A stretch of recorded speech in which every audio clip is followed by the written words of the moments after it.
Happy Tips for Kids, a Parent's Guide. Halloween is a fun and exciting time for children, but as parents, it's important to prioritize their safety. Today, we will share some valuable tips to ensure your child's Halloween candy is safe to devour. First, let's talk about inspecting the treats. Before your child digs in, go through their candy and remove any open or damaged packages. Check for any signs of tampering, including torn wrappers or broken seals. It's better to be safe than sorry. Next, let's discuss the importance of reading labels. Take a close look at the ingredient list, especially if your child has any allergies or dietary restrictions. Look out for common allergens like nuts or gluten. Keep an eye out for expiration dates as well, as some treats may have passed their prime. Now, onto portion control. Halloween is a sweets overload, but that doesn't mean your child should eat it all at once. Encourage moderation and limit their daily candy intake. Teach them the importance of saving and savoring their treats over time. It's all about balance. Additionally, teach your child not to accept homemade or unwrapped treats from strangers. Stick to factory-sealed candies for safety reasons. Remind them to be cautious and only accept treats from trusted sources. Finally, let's talk about sharing the joy. Encourage your child to donate any excess or unwanted candy to a local charity or organization. It's a great way to teach them about giving back, while also reducing the amount of candy they consume. Remember, keeping your child safe during Halloween is a team effort. By following these simple tips, you can ensure a spooktacular and worry-free Halloween for your little ones. Thanks for watching, and don't forget to subscribe to our channel for more helpful tips. Happy Halloween!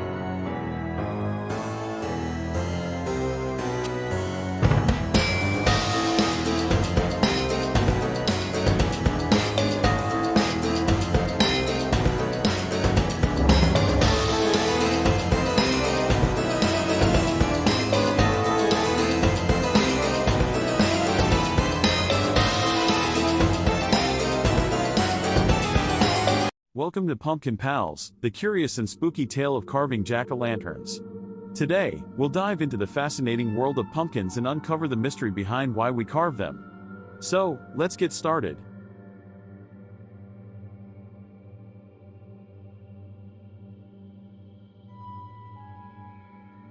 Did you know that carving pumpkins actually started centuries ago in Ireland? They used to carve scary faces into turnips or potatoes to ward off evil spirits. But when Irish immigrants came to America, they discovered the pumpkin, which was perfect for carving. Every year, on Halloween, we carve pumpkins into jack-o'-lanterns. But have you ever wondered why they are called jack-o'-lanterns? Legend has it, there was a man named Stingy Jack who made a deal with the devil and tricked him not once, but twice. Jack was doomed to wander the earth with only a burning coal inside a carved-out turnip. People started carving scary faces to scare away Jack and any other evil spirits. Nowadays, we carve all kinds of designs on our pumpkins.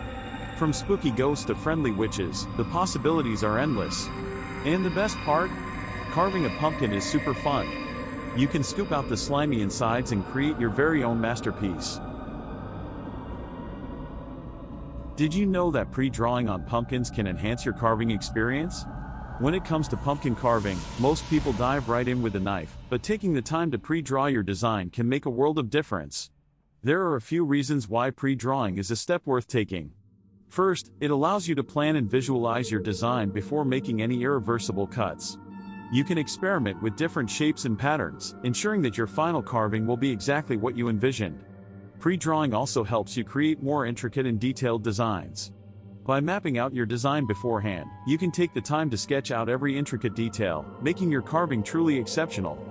Another benefit of pre-drawing is that it allows you to make adjustments easily. If you're not satisfied with how a certain element looks, you can easily erase it and try again.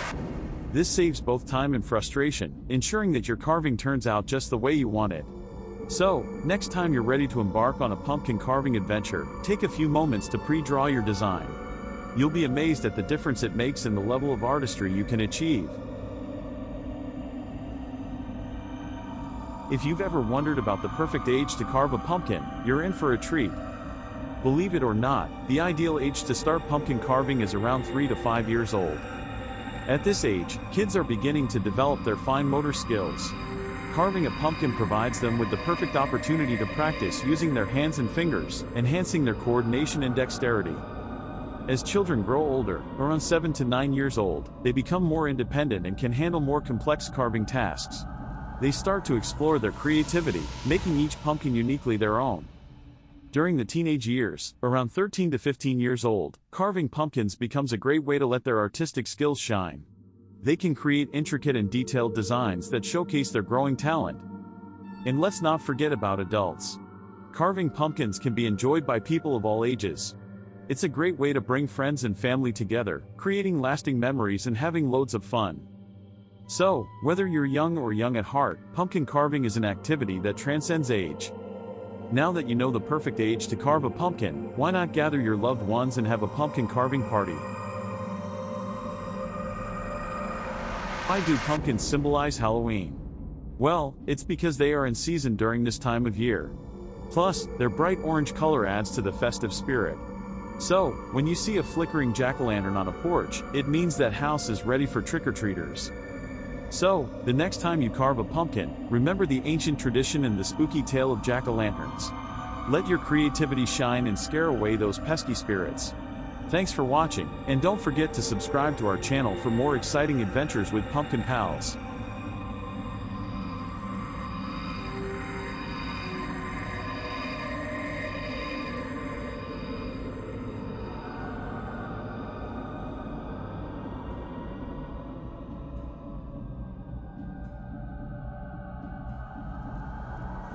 Welcome to our channel.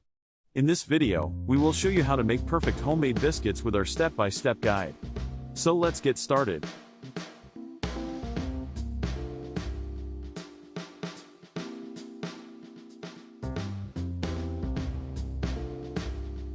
First, gather all the ingredients you'll need. You'll need 2 cups of all-purpose flour, 1 tablespoon of baking powder, half a teaspoon of salt, and 2/3 cup of cold unsalted butter. Don't forget 1 cup of milk too. Now, preheat your oven to 450 degrees Fahrenheit. In a large mixing bowl, whisk together the flour, baking powder, and salt until well combined. Cut the cold butter into small cubes and add them to the bowl. Using your fingertips or a pastry cutter, blend the butter into the flour mixture until it resembles coarse crumbs. This step is important for creating a flaky texture in your biscuits. Next, pour in the milk and stir everything together until a soft dough forms. Be careful not to overmix, you want the dough to just come together. On a lightly floured surface, turn out the dough and gently knead it a few times to bring it together. Pat the dough into a 1-inch thickness. Using a round biscuit cutter, press straight down into the dough to cut out the biscuits. Avoid twisting the cutter, as this can hinder their rise. Place the biscuits onto a baking sheet lined with parchment paper, leaving some space between each one. Now it's time to bake.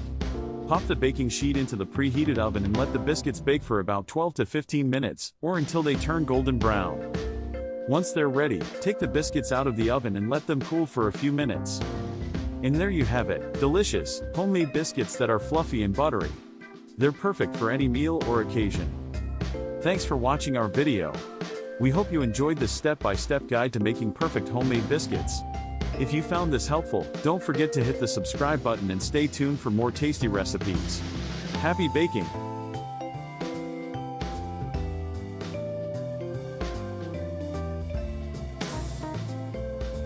Nobody ever helps me into carriages, or over mud puddles, or gives me any best place. Ain't I a woman? Look at me. Look at my arm. I've plowed and planted and gathered into barns, and no man could heed me. Ain't I a woman? I could work as much and eat as much as a man when I could get it, and bear the lash as well. Ain't I a woman? I've borne 13 children and seen most of all sold off to slavery. And when I cried out my mother's grief, none but Jesus heard me. Ain't I a woman? Sojourner Truth, 1851, Women's Convention in Akron, Ohio.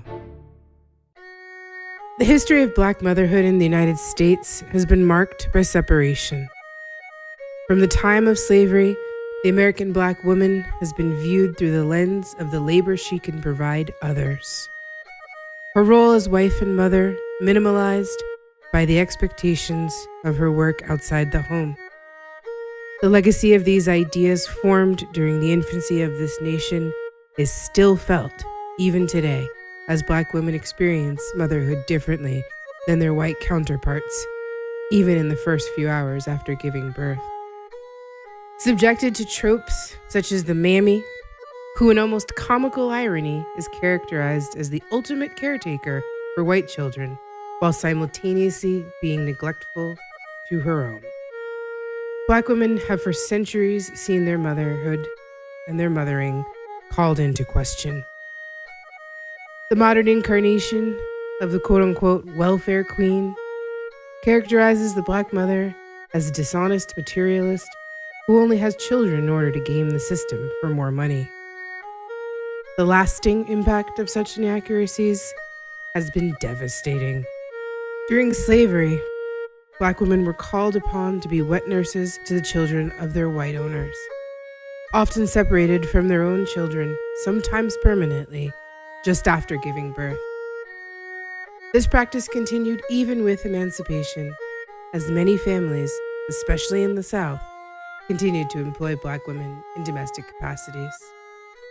In the first decades of the 20th century, as economic opportunity began to expand for Black men, many Black women were for the first time in a position to make the choice to stay home and care for their own children. The dwindling supply of domestic labor didn't sit well with many employers, and laws were passed in many places requiring Black women to work, even if they had other means of support. A 1918 article from Greensboro, South Carolina, is a prime example of one such ordinance. It read in entirety: Negro women to be put to work. Regardless of whether they want to or have to, able-bodied Negro women in Greenville who are not regularly employed are to be put to work, put in jail, or fined heavily. At its special meeting yesterday afternoon, City Council discussed the situation with regard to this class of loafers at some length.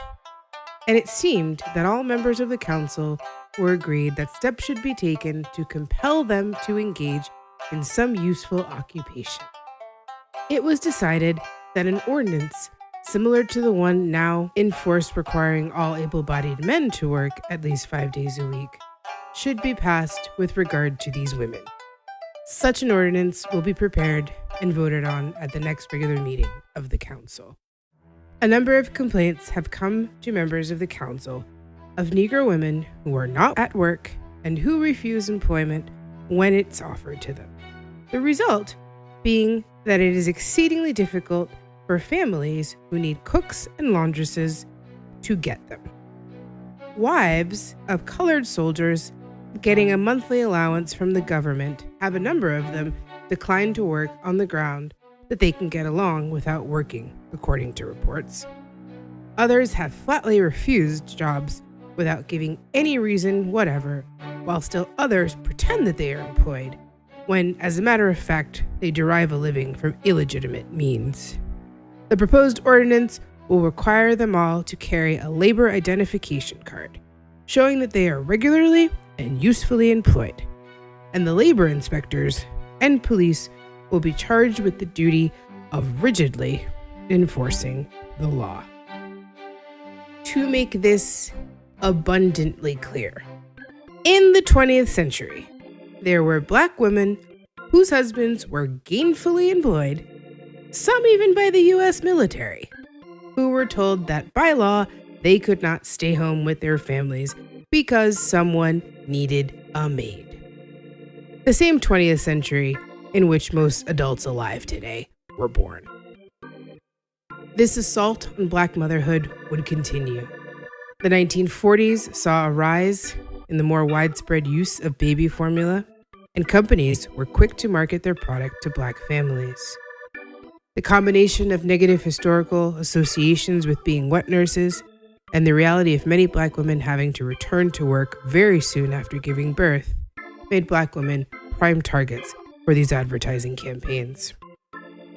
By the 1950s, organizations such as La Leche League were formed. Their messages and campaigns were largely designed to encourage white women to breastfeed, while once again marginalizing Black motherhood.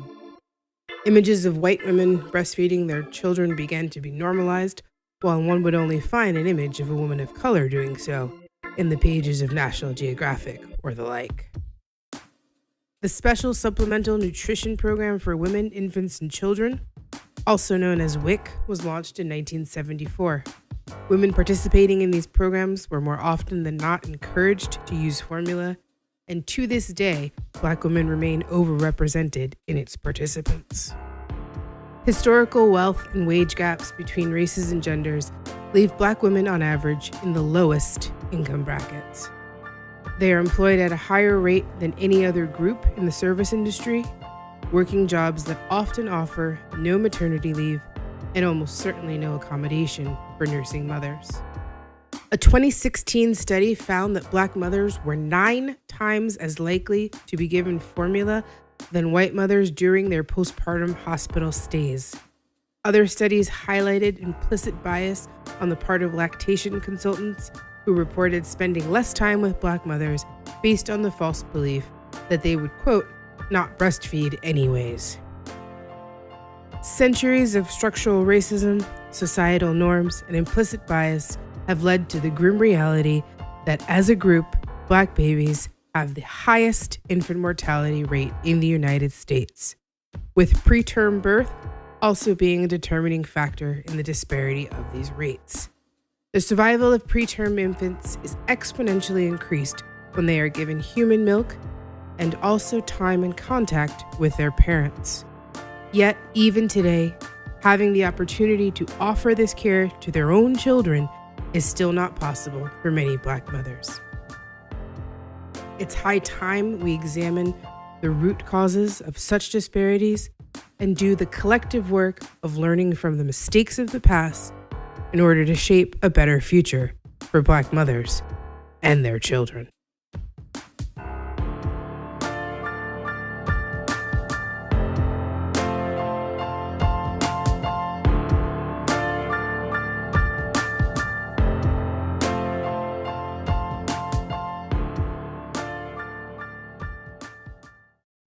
If there was anything I hated, it was investigating the organs of the female pelvis. J. Marion Sims, the father of modern gynecology. The legacy of the good Dr. Sims and the slave women he experimented on has been a topic of widespread discussion in recent years. Yet the true legacy of his work, still in practice, is all too often swept under the rug. Much like his infamous statue, which, to be clear, was not actually destroyed upon removal from Central Park, but quietly moved to the cemetery in Brooklyn, where he is laid to rest. There is a tendency in our discussion of the past to relegate the sins of these historical boogeymen to a bygone era. Both proponents and detractors of men like Sims all too often fail to recognize the lasting impact their work has had. It serves no purpose to tear down statues and demand namesakes be revoked if we fail to address their tangible legacy. Much has been written over the years about Sims's work.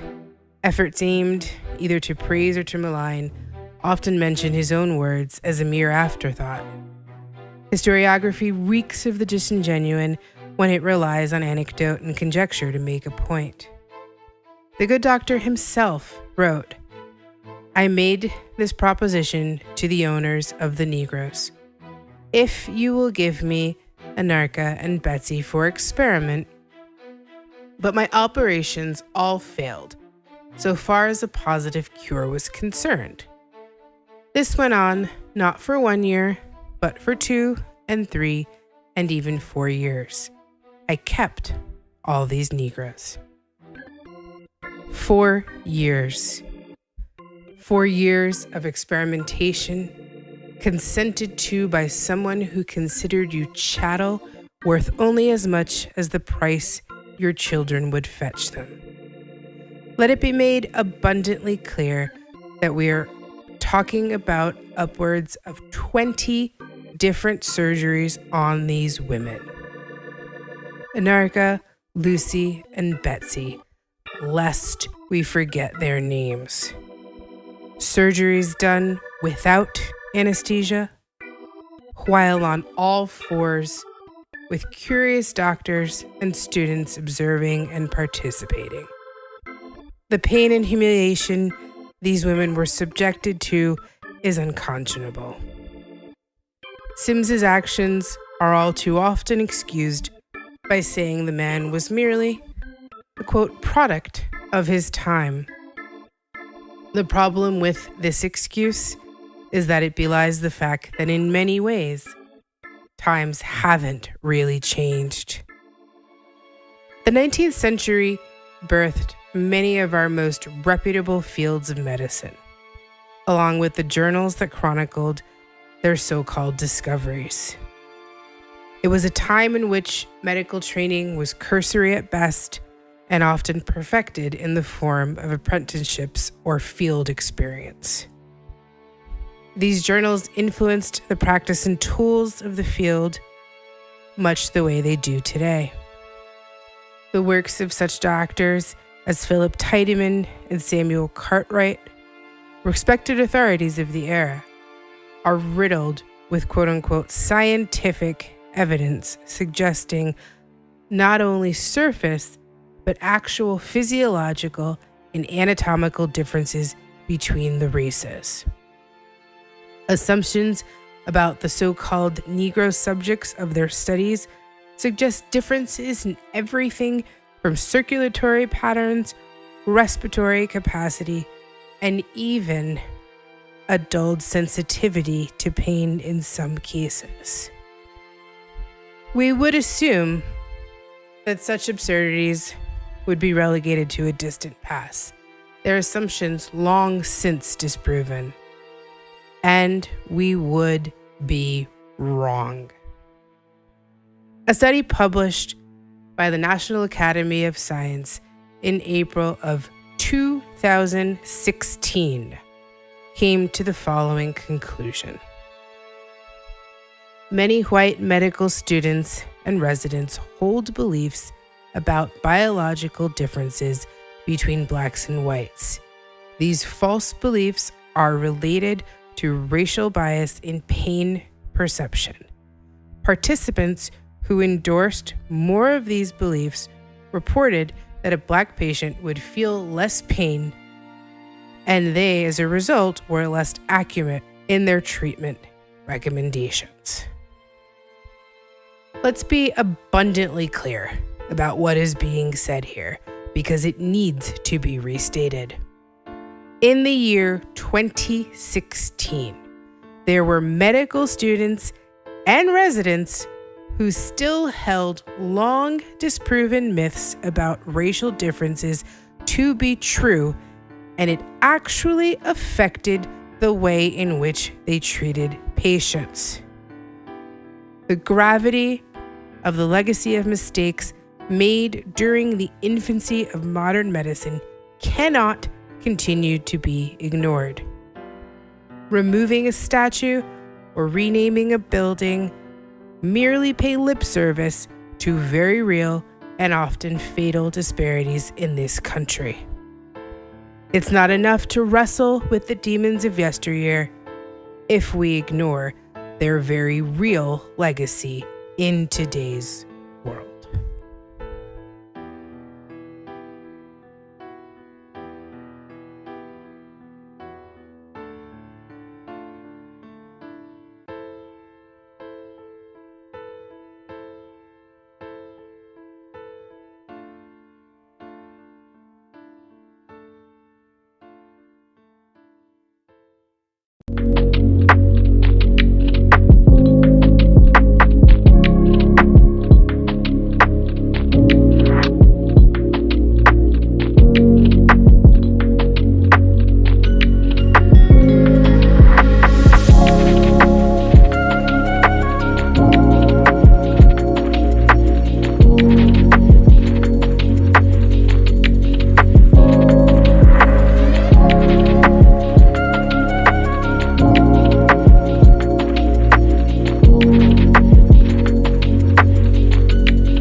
Hi, my name is Nicole, and I'm a new mom.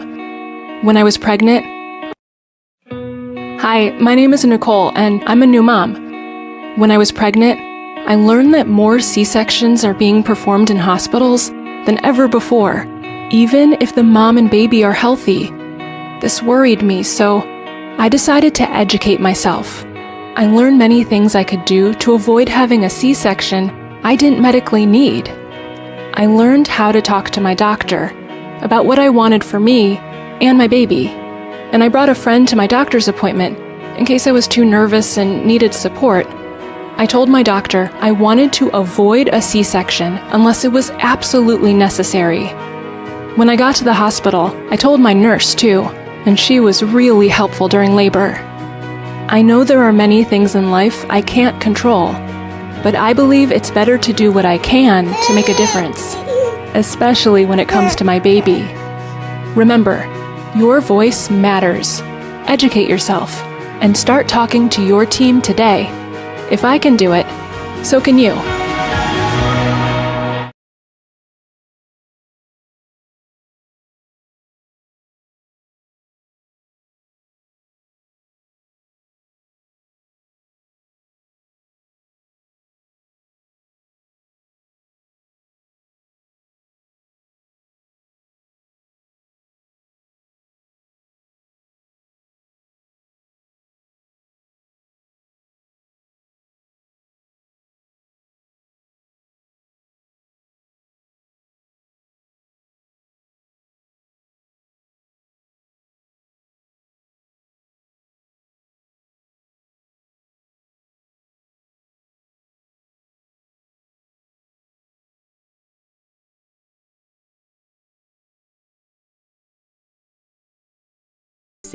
And I'm a labor and delivery nurse.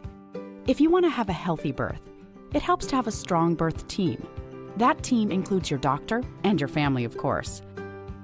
But there are 4 other people you should know about: the labor and delivery nurse, a nurse midwife, a doula, and a childbirth educator. It's not likely you would have all of these people helping you, but you should know who they are. I'm a labor and delivery nurse, a special kind of nurse who works with moms and doctors during childbirth. We're one of the first people you meet once you arrive at the hospital. Labor and delivery nurses monitor and support moms and babies during labor and give moms medicine if needed. After the baby is born, we help moms with breastfeeding and look out for complications. A nurse midwife is a nurse who has advanced training to care for moms during pregnancy, labor, and they can help you deliver your baby if it seems that labor and delivery will go smoothly. Nurse midwives are really good at helping moms avoid C-sections and other medical interventions unless they are absolutely needed. In the hospital, nurse midwives work as a team with doctors. They'll call the doctor if the birth becomes complicated. A doula is different from a doctor, nurse, or midwife. They're like having your own personal coach who stays with you all through your labor and birth. They provide emotional support and help with things like moving, breathing, and relaxing so your labor goes more smoothly. They'll show your partner how to support you in labor and can even help you at home after your baby is born with things like breastfeeding. Some hospitals give you the option of having a doula, but more often, you'll have to hire a doula yourself if you want the extra support. Lastly, it's super important to be as prepared as possible for your birth. If you're expecting a baby, consider taking a childbirth education class. Childbirth educators empower expected parents with knowledge and skills so they feel more confident about the process of having a baby. This is really important. Your birth matters, and your birth team matters. Start building your team today.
a neonatologist in Boston. RSV is a virus that causes a respiratory illness or kind of like a cold. So RSV varies a little bit. If I was to get RSV, I probably wouldn't be able to tell the difference between having a regular cold and having RSV. For a baby who gets RSV, they get what they call bronchiolitis, and usually that presents as a kid having a difficult time breathing.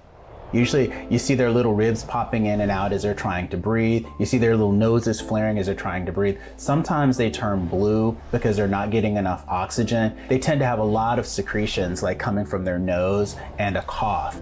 And so it can be pretty significant, and it can change really quickly. They can go from being a little happy to suddenly being like really having a really hard time struggling to breathe. Some communities are going to be at higher risk because the population is more dense, meaning there's more people living together under certain square footage. There's often more children who often tend to pass respiratory illnesses among themselves. You see these families out of nowhere, they get this like right hook that kind of knocks them out, and these people are just devastated by this happening to them, and they're like, how much can this kid take? How much can our family take? It's incredibly hard. If you're starting to see signs of breathing difficulties, don't wait. This is something that you want to take pretty seriously.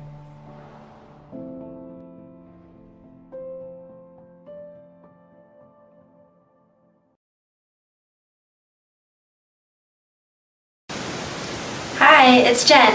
I just wanted to take a second and update you guys with what I've been working on this weekend. If you've been with Fortunate for a while, you might recall that we put together NICU kits shortly after the boys were home as a way to reach out to other families that were going through a similar journey that we experienced in the NICU.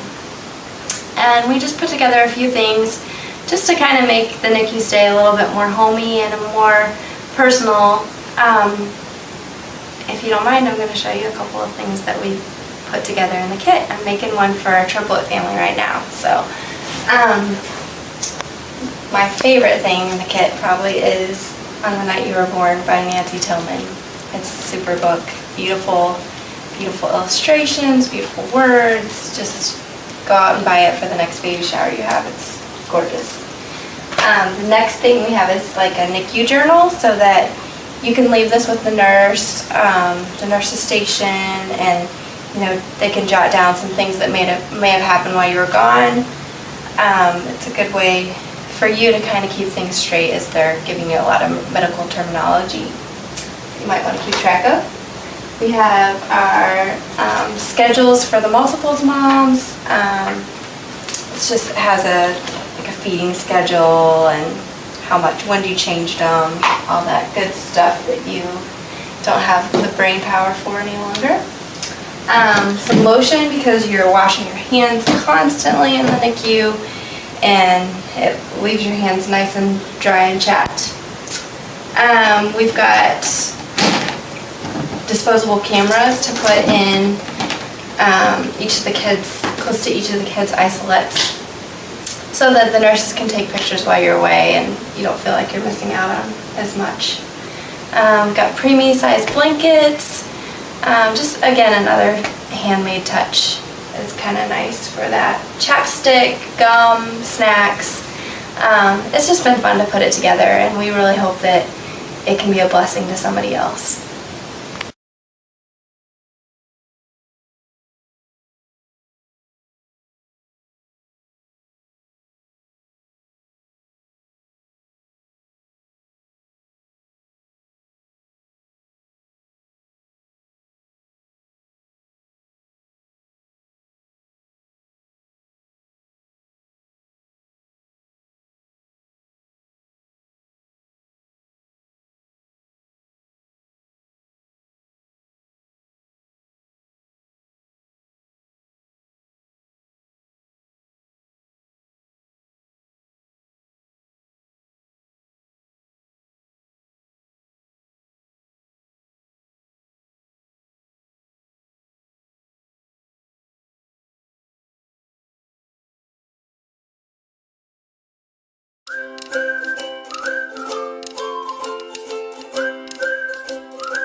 morning, or afternoon, everyone. This is your host, Ashley Randolph, with the Ashley Randolph Show. I am here with another wonderful episode.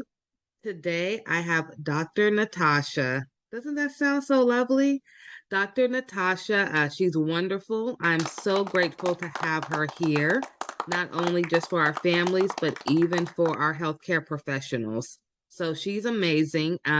Dr. Natasha, thank you for being here with us. I would love for you to introduce yourself, a little bit about what you do, and then we're going to get started in this conversation that I've been dying to have with you. You're on mute, Dr. Natasha. Thank you so much for the invite. I am delighted to be here. I'm always delighted to have conversations with people who are doing dynamic work such as yours, right? So I am Dr. Natasha Wright. Dr. Tasha, that's it for short. I am a licensed clinical social worker. I am also a transformational coach. I work primarily with women in both arenas. I also run a group practice focusing on wellness for women.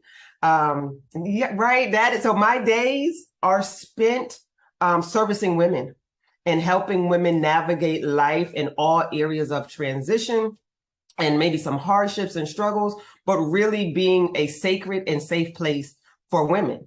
I'm a mom of 2 little boys. Well, not little boys. One's 22. So, right. And the other's 14. So I don't think he would think he was little either. Yeah, they're not little no more. Them your big boys now. Right, because I'm like, my little boys. Well, I guess they ain't. So that's me. In a nutshell, I reside in Connecticut. Ooh, nice fun fact. I'm across the way. Okay. I put myself on mute when you introduced yourself because you just have so much that's so good about what you do that I didn't want any interruptions in the background. Okay.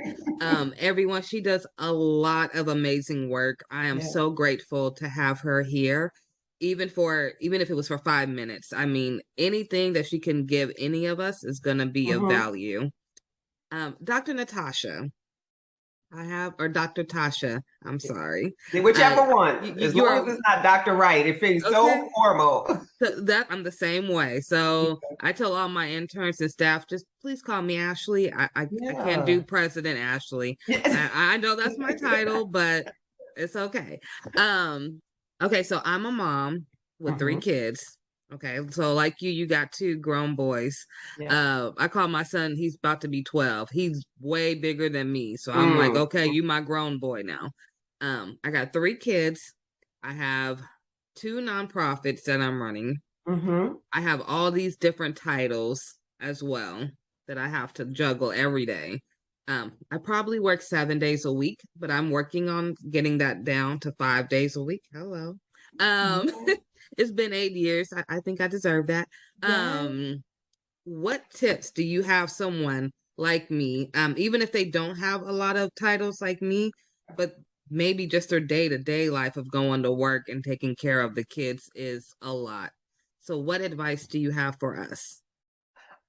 To start off, let me say blanketed, whether it's entrepreneurship, regular 9 to 5, the children. I don't care if you're a housewife, like there's a plethora of things to do. Yeah, absolutely. So almost context almost doesn't matter nowadays because there's always something going on. So the universal conversation that I'm having with women is the question that I originally or first start out with is, how are you? Not how's what you're doing, not how's the boys or how's the girls, how's the husband, how's the business, but how are you? And usually I get a pause because not a lot of women are being checked on. They're like, oh, I don't know. And I'm like, okay, so sit with it for a minute. I usually got time. Yeah. Or I get this almost auto response of, fine, I'm good. No, slow down. Let's ask again. And then once I ask, how are you? I pivot to, well, how's your heart?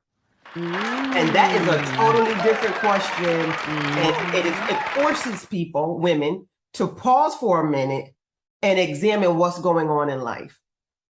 And I usually get a more authentic response. Because you can't when I ask how's your heart, it's not good, fine, great, how you? No, those are those automatic responses when we are in the hustle and someone asks you, how you doing? Good, I'm great, you good? All right, and then we're in passing. And so having women slow down. So what I want people to know is, women to know, is that I do believe that you can have it all. I'm a firm believer that you can have career, that you can have children, you can have hobbies, you can have dreams.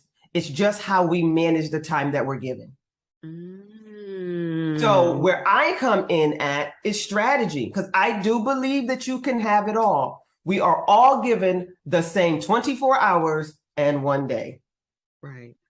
And I'm sure we all have dreams and hopes and desires, but what are we doing with them? Do they get lost in the hustle of life? So one tip is checking on yourself. How are you? That how's your heart question doesn't have to go from one woman to another. We can sit and reflect in our quiet time when we carve out quiet time and ask ourselves, Okay. how's your heart? But having that, stealing a moment to say, how am I doing? And then being real reflective. I'm having a rough week. It's been a rough month. It's been a rough quarter. Everything is extremely busy. I don't know if I'm going to the right or going to the left. That's data that we can use to say, I might need a better plan. I might need some systems put in place. Okay. Because there are times when we are doing everything that we should be doing and that we can be doing. We're probably just not doing it in a most strategic way. Absolutely. I agree with that. Yeah. So it's like, well, I can't drop anything. And sometimes you're absolutely right. Sometimes it is the job. It is the kids. It is if you have a spouse. All of these, if you're caring for aging parents, if you're caring for small babies, if you're caring for sick children, all of that. And you're like, well, what do I do now? I can't drop any of it. Right. And so I don't approach it as you have to drop it, but let's just look at it. And how do we get a better system or strategy to help manage it? Oh, that's good. That's interesting. Yeah. That's interesting. Yes. Strategy is everything, though. I always say that I'm like, we need a strategy to do this thing. So if you want it all, you got it all. Because the way that I look at it also is most women, me, and I always come from the context of women because that's who I deal with. Yeah. So men, I'm not being exclusive or excluding you all, but I always naturally flows are the women. That we can have it all, and just how do we have it all, right? It's that how to. So, and I believe that women are so gifted that there is usually a call, a urge, a mandate to do multiple things. And then instead of running from it, how do we lean into it with better systems and strategies to get it done, where we're not worn out and weary at the end of the day, at the end of the month, at the end of the quarter? And so that's where I come in as a thinking and thought partner. Right. Like, this is what I'm doing, or this is what I want to do. How do I make this happen and still live a healthy, aligned life? And I'm strategic. I'm strategy. So I'm like, okay, let's write it all out. Now let's go to work. Yeah. Oh, I like that. Let's go to work. Yeah. I have a question for you. Okay. So with your expertise and knowledge, I have noticed that a lot of African American moms that I have in my nonprofit, a lot of them seem to veer towards negative, like social media sites or let's say reality TV that promotes negativity. And I always hear, well, I'm able to look at somebody else having a hard time, and for a minute, it takes me away from mine. Now, is that something that you would recommend, or like me? I'm sorry, I watch Christmas movies all year long because it brings me instant joy. Like it could Yes. be May, and if I watch it in 10 minutes, I'm instantly happy. I try not to stay on those negative pages or sites as much. What do you recommend? I'm with you. So I do not recommend watching these toxic shows, unhealthy. I do understand that some women find comfort in the craziness because one, they're able to detach from what's going on in their life. And then they're able, it's like mindless TV. Right. But it's planting seeds. So as mindless as you want it to be, it's planting seeds, right? So for me, I like to tell the women that I work with, what's your intake? And then they be like, my intake, what do you mean? What are you seeing? What are you listening to? What is your intake of information? What are you watching? What podcasts or songs are you listening to? They have unconscious effects on your behaviors. I said so. Too.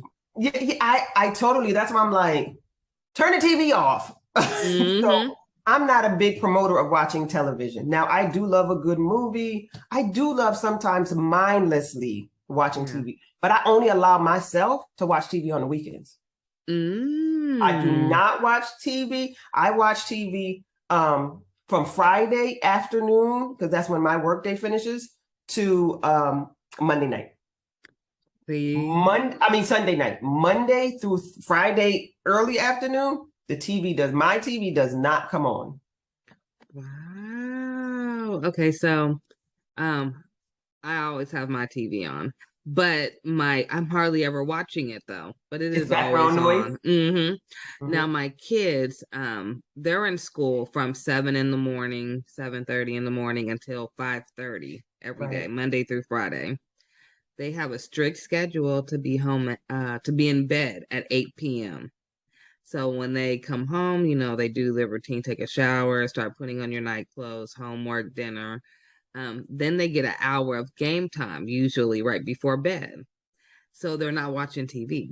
By the time they turn on the TV to put it on cartoons, it's 8 o'clock. They're laying down for bed. By 8:30, they're knocked out sleep. So without them even noticing, they're not even watching TV as much as other kids are. But I do notice that other kids are teaching them things at school. For instance, my son, he's never seen. So I'm one of those real strict parents, and I love it. So I don't care what no one says. The TV guides, and you know how it says the ratings, TV 14. Oh yeah. Well, if you're not 14, I'm sorry, you're not watching it. So my son comes home and he'll be like, "Oh, Mom, Jason movie. I heard about Jason, or I heard, there's a movie called Saw or something." And I'm like, who's letting their kids watch this? You know what I mean? Yep. And, I tell them, one day you'll watch it, but you're not that age yet. But I do know that a lot of the outside world has an impact. So that's why I'm so into the parents about what they're watching too. Because sometimes the kids see what you're watching and you may not even be really paying attention, but they're picking up on everything that video is showing or whatever they're listening to. Like you said, even simple podcasts, it's giving them visuals. They're hearing it, and however they want to, think about it, that's how they're going to think about it. Absolutely. And YouTube is big now amongst my son. That's what I was thinking of, was YouTube. Yeah, my son doesn't watch a lot of TV per se. He watches YouTube. And so just think about watching YouTube on not the children's YouTube, but on regular YouTube, and the commercials that can come through. Right. And so they just plant seeds. And so I like to err on the side of caution. So I direct and I control what's going on in my ears or what I'm watching. So the limiting of TV is huge because it takes up such a gap of time So you're like, I could be getting this done, but I'm gonna sit down and I'm not saying that, you know, these shows don't be good. They probably do. I don't have cable. I ain't had cable in must be probably 12 years. I stream everything. So when I say that I watch TV, I watch Hulu and Netflix on the weekends. And I don't like series. If I have to watch a series, I may have to make sure that I have time to finish it. Because it'll drag into my week and it bothers me. Yep. So I'm the if same I don't have way. time to finish a series, I need a movie that's less than 2 hours. I'm in and out and I'm moving on to the next thing, because a good series will be on my mind all week and I'm distracted. So that's what I said, what we do and being strategic with the time that we're given. And so I give practical tools on really how to order your day, to order your week, to order your month, and how to really get things done. Okay, now I like how you say that. So how can someone be a part of what you're doing? So define list for me, go right to my website. There is a discovery form up there. Yeah, you can go right there. I offer VIP days. So I'm for the busy person. I don't have no long program because I work with busy people. I work with ambitious, busy, motivated, but slightly overwhelmed people. And overwhelm is not a negative thing. It could be like things are going, I have to do all of this and I just don't know how to do it. And so I'm a VIP strategist. So I'm a strategist. I strategize. I come to my clients or my clients come to me. We meet to make sure that we're just a really good fit. And then we begin to look at life. And so there's a discovery form on my website, drnatashawrightconsulting.com. And it's a quick questionnaire. Pop into my calendar. And then we begin to talk about what it would look like to partner together. Do you want clarity? Do you want a plan? Because I come to find out that people have dreams and goals, but they don't have a plan. They can't execute. So the the goals remain so abstract that nothing's getting done. And to me, the dream and the goal, it's just something that's hidden and probably latent in your heart because there's no strategy to go along with it. And because we're busy, ambitious women, got a lot of hats going on here, right? That we don't even have time to think. So I am that thought partner to help you think and strategize. So working with me, I work in 3-month increments. So in those 3 months, at the end of a VIP day, you leave with a tactical strategy to execute for the next 3 months. Ooh, I like that. This is for the ambitious people that know they have something, they know they're ready, they just can't think. It's the first step. You hear so much. People don't know just the first step. Just show me the first step and I got it. And I make it clear. They actually leave with a tangible document that's like, listen, this is what you do next. This is how you do. And I'm there and I offer support for 30 days post the VIP day. And by the time by the time you execute this 12 weeks, you'll come back to me for another VIP day because we're going to the next thing. Ooh, y'all take advantage of them VIP days. Yes. Okay. And the VIP days looks like me. It's either one-on-one, depending on how it's scheduled, or with a small group. No more than 4, because we're executing. Because you get me that day, and I'm thinking and rolling. Yeah. And we're executing, getting to work. And that's what I always say. I'm for the hungry. Ooh, I come for the hungry. I like that. Because I'm ready to feed. And if you're not hungry, I'm going to do nothing but give you a stomachache. Ooh. Because I'm going to have an opposite effect. I'm going to aggravate everything in you. So if you're not hungry and ready to go, then I'm not for you. Nope. Because I'm just going to aggravate you. Yeah. Just like VIP. You come prepared or you're not coming in VIP. I'm sorry. That's it. Right. So that's my life and my strategy and how I get women from point A to point B and ultimately to Z. Step by step. Step by step. 3-month program. drnatashawrightconsulting.com. Do you have any Instagram or Facebook? I do. Instagram, it is IAM_Dr.Natasha W. And Facebook is Dr. Natasha Wright Coach and Consultant. Do you have any books or anything, or are you thinking of writing? I do have ebooks that were coming out for the VIP day. So I walk through the workbooks. I'm producing 2 workbooks. Part of this is I have 2 VIP days. One's for business and one's for life. So there's a life edition. Ooh. That's the walking through life. What are we doing? How do we get this life together? And then another is a business edition.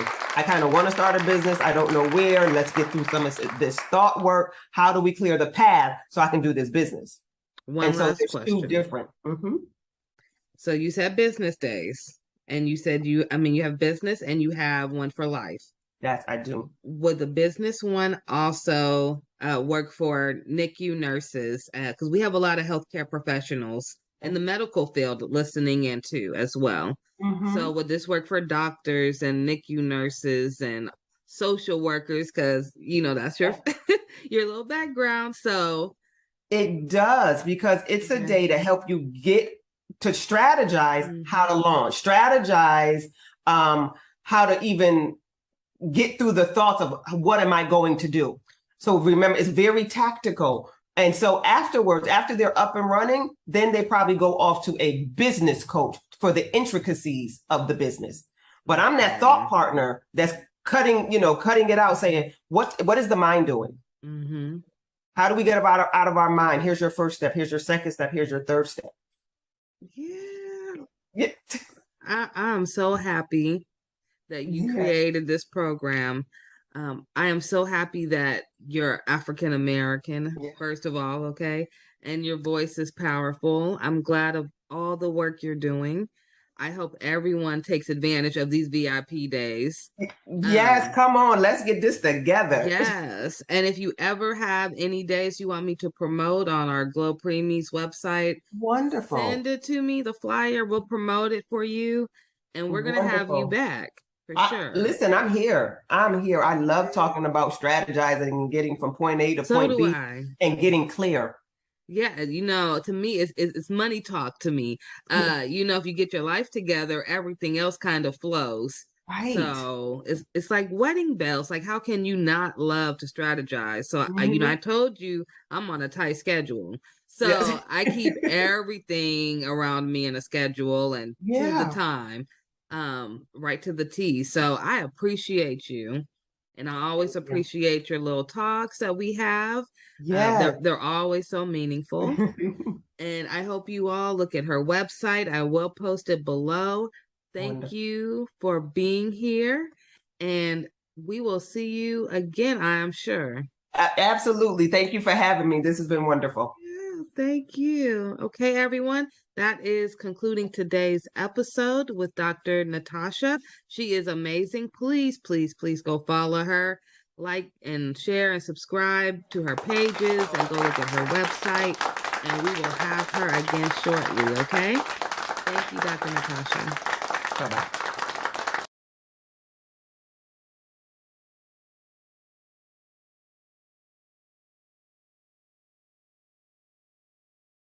Human milk is the natural food for newborns.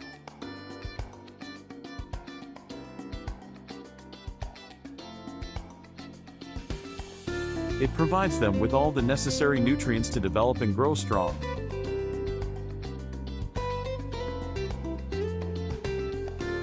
However, not all mothers can produce enough milk for their babies. This is where human milk donation comes in.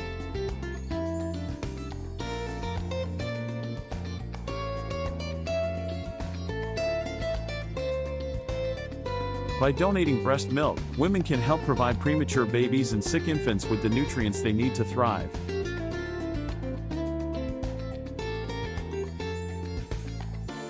And just like blood and organ donation, there are human milk banks that collect, pasteurize, and distribute the donated milk to babies in need.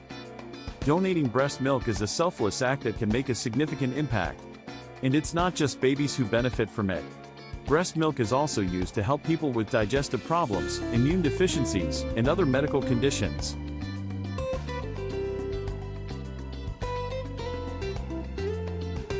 So, if you are a new mother with more milk than your baby needs, consider donating it to a human milk bank. Your milk can help save lives and make a difference in the world. Thank you for watching this video. If you want to support the cause, please subscribe to our channel and share this video with your friends and family. Milk and that. Welcome everyone to today's webinar entitled Marijuana and Breast Milk. This is hosted by the Maternal Substance Exposure Database, which we call MADEX, through CPQCC. If you have any questions for myself or for our speaker, please send that over in the chat. There's also a Q&A function that we're asking you to use, so that use the chat maybe for technical issues that you're having. As I've mentioned before, if you're just joining us, there is a link on the screen. You can type that in bit.ly/THC and breast milk, and that will take you to a really short survey that we're asking attendees to complete. We'll share the survey results with you later, so we promise it'll be interesting the more people that do it. But if you can go ahead and fill that out, we would greatly appreciate it. Here's a brief overview of what we're hoping to talk about today. So we'll do a welcome, a presentation that'll be about 30-35 minutes.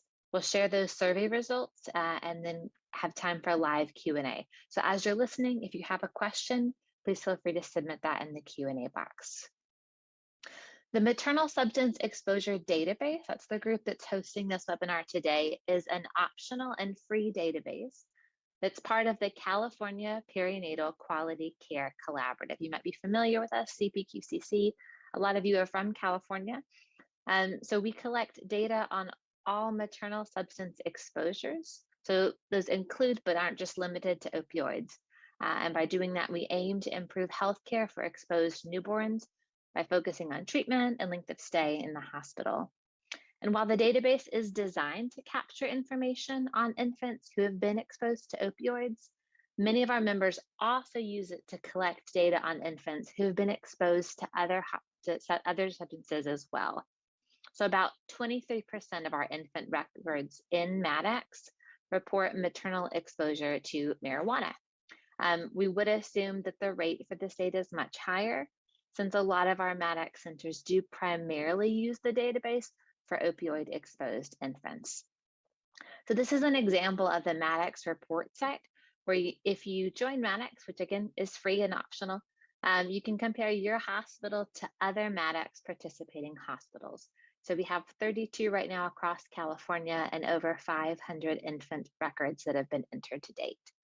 This data is used to drive improvements in the care provided to exposed infants. This is done through a range of reports designed to help you identify areas of high and low performance, monitor the effects of improvement interventions, and conduct research that advances the quality of care. MADEX is available and free to all CPQCC centers, but you do have to request access. So if you'd like more information on MADEX, send us a message in the Q&A or in the chat with your email. You can also submit your email in the evaluation survey for today's webinar. So again, this is, I'll say this one more time. So please take a minute to answer the following survey. You can type this in, THC and breast milk. The slides will be available afterwards as a PDF for download, and I'll send around that link. We are really excited today to welcome Dr. Christine Bixby as our speaker today. She is board certified in pediatrics and neonatal perinatal medicine. She completed both her pediatric residency and neonatal perinatal medicine fellowship at Harbor UCLA Medical Center. She attended medical school at the University of California, Davis, and she is a practicing neonatologist at CHOC Children's Hospital. She is an international board certified lactation consultant in IBCLC and the lactation medical director at CHOC Children's Hospital, where she focuses on breast milk handling and breastfeeding support in the NICU. She is a strong advocate for breastfeeding in Orange County through the Orange County Perinatal Committee and the Orange County Breastfeeding Coalition. She has published and speaks frequently on best practices in breast milk handling and optimizing breast milk production and breastfeeding in the NICU. Welcome, and I will turn it over to you, Dr. Bixby. Hello. Thank you very much for inviting me to speak. It is my privilege to get to talk to you about cannabis and breast milk. Let's hash it out. And I will do my best to minimize the number of dad jokes, but I had to put that one in there. It is quite the appropriate day. As you note on the bottom right corner, Cannabis 420. It is the most sacred and celebrated day for marijuana. And so it is very appropriate that we are talking about it today. Next.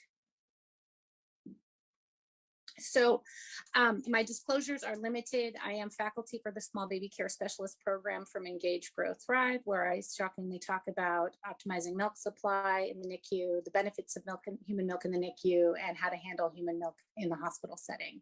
I'm also a consultant for Willow breast pumps as well. Next slide, please. So here's our big question, and it's the question I get asked as an MD IBCLC all the time is it okay for a woman who tested positive for THC to breastfeed or express milk for her baby in the NICU? And I think the easiest way to answer it is it's complicated, and I'm going to walk you through it. This question kept coming up a lot. In 2018, I decided to deep dive into the data to be able to come up with a comprehensive understanding of what is known and what isn't, and also to be able to give my colleagues and our group, of which is a number of NICUs, some education and knowledge and maybe a consistent message around the concept of THC and breast milk. So to answer the question, you get two more questions. So next slide, please. One, and this is for any substance that crosses or that you're seeing a breastfeeding mother use, is does it cross from the mom into the breast milk? And if it does cross, is there harm to the infant? So we're going to go after the next question, the first question, which is, what is cannabis? And cannabis is a plant, as you see it on the right up corner. It's cannabis sativa. It has over 150 known compounds. It has increasing potency over the decades and by location. Of note, between 1995 and 2014, the potency or percentage of THC has increased from 4 to about 12%. There are some products that are made in Washington State with flower products greater than 20% of it being THC, and with their extracts having greater than 60% of THC. And we'll get into what THC is in a little bit.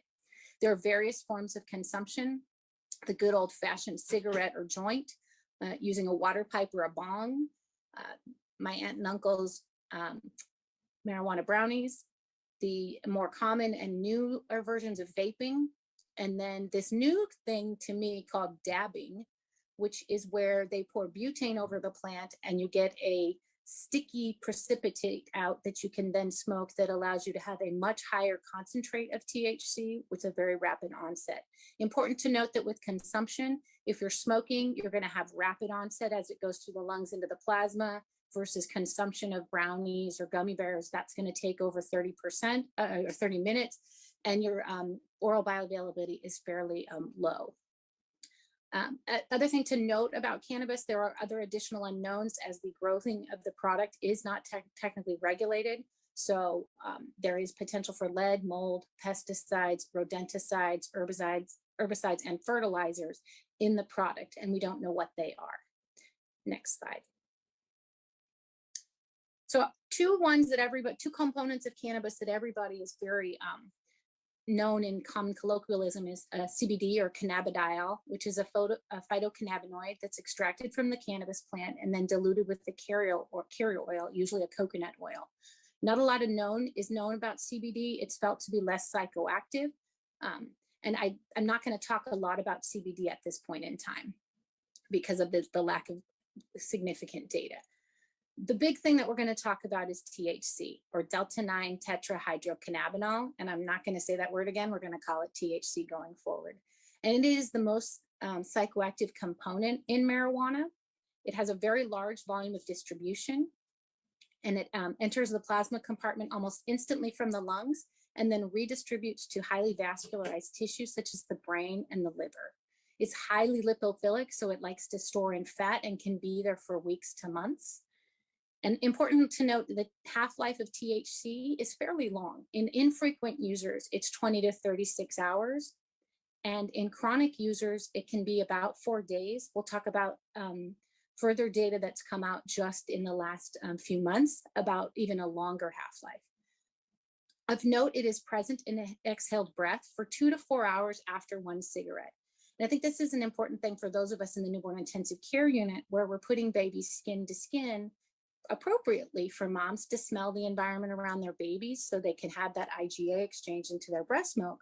But it's important to encourage moms, if they are going to be using cannabis, to do that after they've done their skin to skin and to maximize the time from smoking to when they actually do skin to skin with their infant in the NICU. Next slide, please. So where does THC function? And THC functions in a lot of places. And I think the big area that everybody likes to talk about and where we have some information and some data in both human and animal is the endocannabinoid system. And I will admit that when I heard endocannabinoid system, I think I've heard of that, but it was not a strong system that I remembered from medical school, but it kind of works everywhere. So THC functions with the endocannabinoid system as an agonist to the cannabinoid receptors, where it impacts neuronal cell migration, proliferation, and differentiation, which impacts attention, cognition, memory, emotion, movement, and the peripheral immune system. So in particular, it's hitting in these executive function areas. And we'll see that as we go through some of the data that I'm going to highlight. THC also functions within the dopamine, opioid, GABA, glutamate, and serotonin associated symptoms, so kind of everywhere. But these are areas where you're looking at reward centers and emotional regulation as well.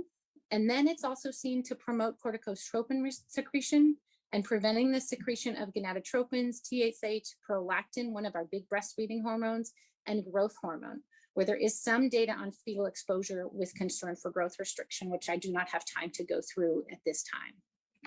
Next slide, please. This is just a quick review of the uses for cannabis. I'm not going to read through it for you. Of note, recreationally has become a very important and significant area of cannabis use in the current times. Next, please. So let's talk about THC and breast milk. And so we're going to now get into the weeds of, does it transfer or not? So what factors increase the likelihood of passage into breast milk? And it's important to note that certain things pass very easily and others do not.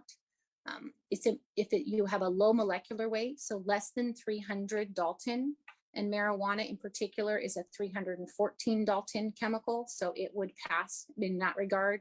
Low protein binding facilitates transfer, although THC is more commonly protein bound.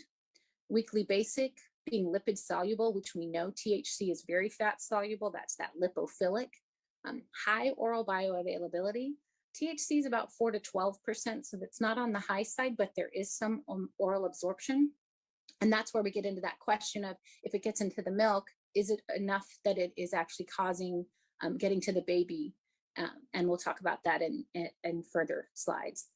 And do we get a high maternal blood level? I would argue that in some of these situations where mom is smoking something with a 60% THC, we could see very significant maternal blood levels, or if she's a chronic user and has significant stores, and we'll go over some of that data. And then is there a long half-life? And like we talked about, 36 hours, 4 days, that's a pretty long half-life. So there is good argument that THC could pass into breast milk.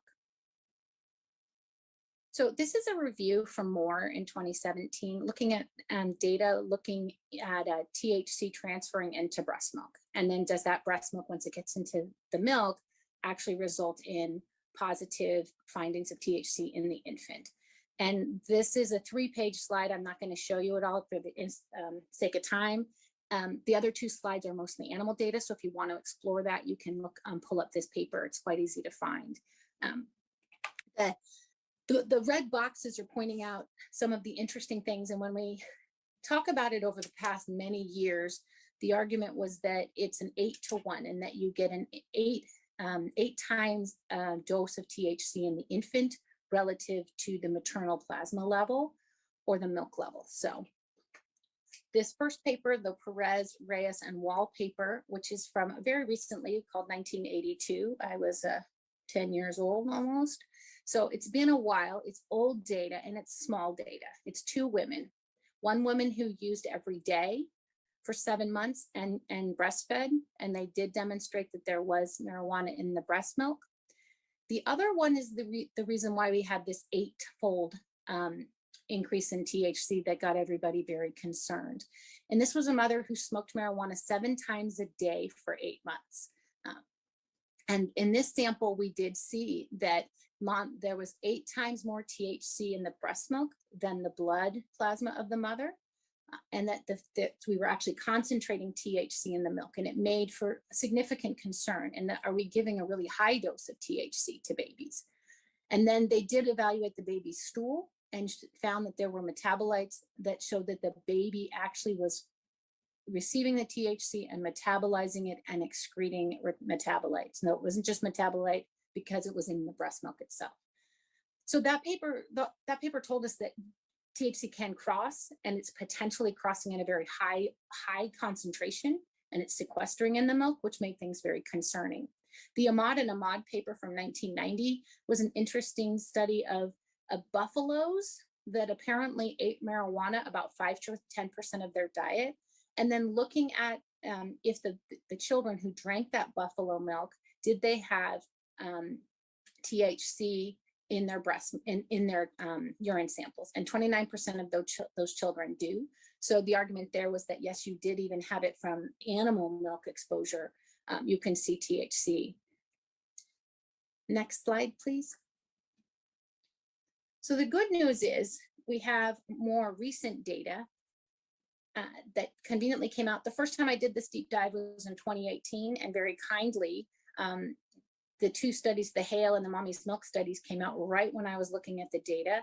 And they were, we've known about the Colorado study for a while. And Thomas Hale, who is a pharmacist and is kind of the resource for what is safe in breastfeeding when it comes to medications and substance exposure, he had started enrollment on a study in Colorado after marijuana was legalized. And we were all so excited about this study and hoping it was going to give us so much information. And it was kind of a letdown in some regards because they were only able to enroll 8 mothers, even though it was an anonymous study, and only 5 of those mothers actually completed the questionnaire. But this study was, the women abstained from using marijuana, then went to a very specific dispensary and picked up a very specific marijuana that they knew the dose of THC, and had them pump, smoke, and then pump over interval periods of time to see if there was THC in the breast milk. There is no serum data for this study. And the RID, which is the relative infant dose, which is the daily infant dose in milligrams per kilogram of infant weight over maternal dose, which is milligrams per kilogram of maternal weight times 100. In general, the relative infant dose, or RID, if it's less than 10%, when you're looking at medications, it's felt to be safe. I will note that even though he did see this 2.5%, it was based on 150 cc's or milligrams per kilo or milliliters per kilogram per day of intake. And he has not updated his recommendation on his resource to put in a defined RID. I think he is appropriately recognizing the numbers are too low to make a definitive statement. He did note that the THC dose peaked at an hour and then slowly decreased until the end of collection. So the takeaway from the Hale study is that THC does get into breast milk. As we move on to the Mommy's Milk study, which was done through the group at UC San Diego, they looked at 50 women with 54 samples, and they had mothers recall their exposures for the 14 days prior to milk collection. So this is just recollection. And then they tested the milk samples. And the big finding from this paper was that THC was detectable up to 6 days after the last reported use. And then as I'm re-upping this study, it's very kind again, new papers have come out, and the Moss study out of Oregon just came out this year. And that looked at 20 different women who provided samples at the 2-week and 2-month pediatric tests or visits and were known to be using marijuana. They were found to be increasing their use between the 2-week and 2-month pediatric visit. And all but one had at least one cannabinoid in their milk. And there was the presence of CBD, even though there was no report of use of CBD. So I think we're getting a compelling statement that an idea that even though the numbers are small, we're getting a consistent data now that says, yes, it's not just these 2 women, but we've got a lot more that's saying, yes, THC does transfer into the milk. Next slide, please. This slide, I think this is an interesting concept because this is the one where what happens if we abstain?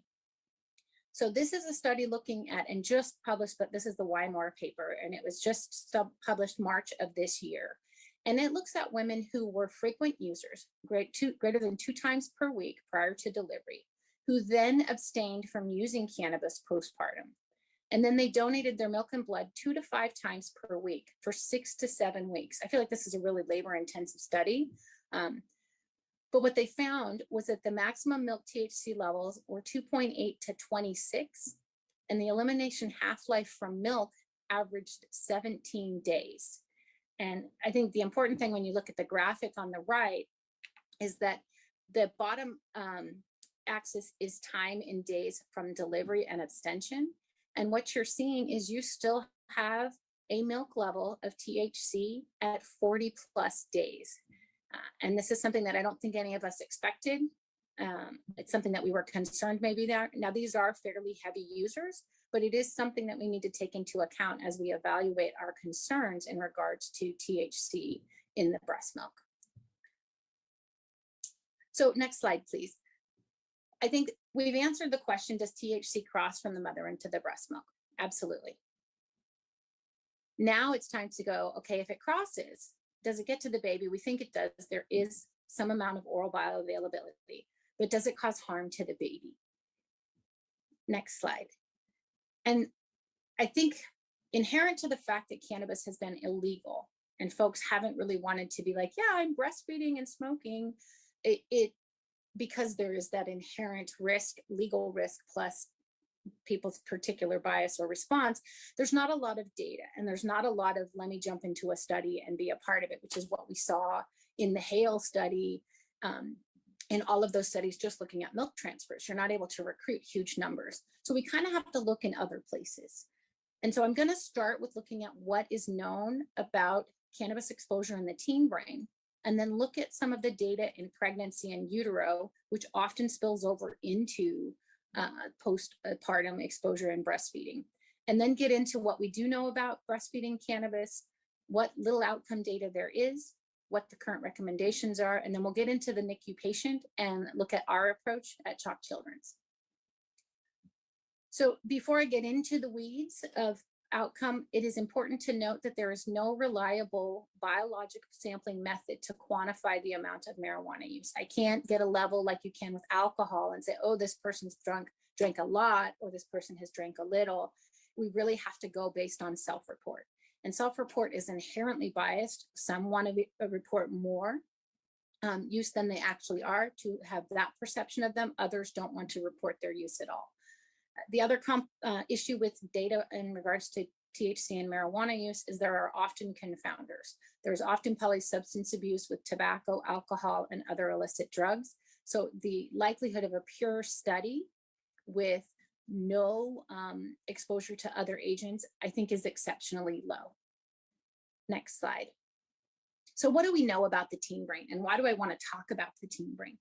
And the rationale for the teen brain is really that there is still changes going on and maturation of axonal tracts and networks in the teen brain. So we have a developing brain. And so does THC affect that brain? And in telling folks I was doing this talk, I said, oh, I was going to talk about teens. And in my mind, when I think about teen and marijuana use, I think of Spicoli from Fast Times at Ridgemont High, which then they all look at me like I don't know what I'm talking about, because apparently I've become old. So let me walk you through some of the things that we found that kind of go inconsistent with that meme type of that person in that movie. And that is that we do see short-term declines in attention, executive function, and memory. With regular use, they noted an 8-point decline in IQ when you evaluated a teen marijuana user at the age of 38, and that would persist even if they stopped using. Chronic use in the teen years, you can see reduced brain volume in memory centers like the hippocampus and amygdala. And that is also seen in the chronic adult brain, where you see decreased volumes in the amygdala, hippocampus, and parahippocampus. Chronic users also, when you do functional MRI, show impaired axonal connectivity in the white matter, and that is worsened if they have earlier age of onset of use. So we do see attention, executive function, and memory affected by their exposure to marijuana, as well as changes within the brain itself. Next slide, please. So what is known in pregnancy in utero? And I'm going to start with the animal data, and then we'll move into the human data. And this is a summary by Navarrete looking at preclinical findings for perinatal cannabis exposure. So this is both pregnancy and breastfeeding, which is generally what we're going to find. If you're using marijuana during pregnancy, I was impressed to see this new paper from Wymore, because it's often hard to find someone who thought that it was okay to use marijuana during pregnancy and that they did not want to continue post-delivery. So they go through in this graphic, kind of summarizes things that, since we don't have time to get really heavily into the weeds. There are specific neurobiological alterations that I'm not going to read all of those out, but they result in behavioral alterations that you can see on this of the right-hand side, which is motor impairment, cognitive deficits, decreased social interaction, increased vulnerability to reinforcing and motivational effects of drugs of abuse. And that's what you're looking at with your dopamine receptors and your similar receptors that we talked about where THC functions. And so this is kind of, we're going to start seeing this theme. We see cognitive deficits in the teen, and now we're seeing it in the rat that's exposed. And now we'll go ahead and move on to the pregnancy as well. And so what do we know about pregnancy and marijuana use? 36% use at some point in pregnancy. Use declines over gestation. And if they're using at term, then they are likely a chronic or dependent user. 48 to 60% will continue using through pregnancy as they feel that tobacco is a safer alternative, or that is safer than tobacco. Of past users at between 2007 and 2012, 16% of pregnant responders were using daily, and 18% met the criteria for abuse or dependence. Next slide. So I'm going to talk to you about the big three prospective trials: the Ottawa Prenatal Prospective Study, or the OPPS, the Maternal Health Practices and Child Development Project, or MHPCD, and the Generation R study. And when we look at this next slide, it's a lovely table that kind of summarizes, and I don't have the time to go through all the data, but I'm going to hit the high points real quick. The OPPS is a study that was done in Ottawa, started enrollment in 1978 in a primarily middle-class Caucasian population.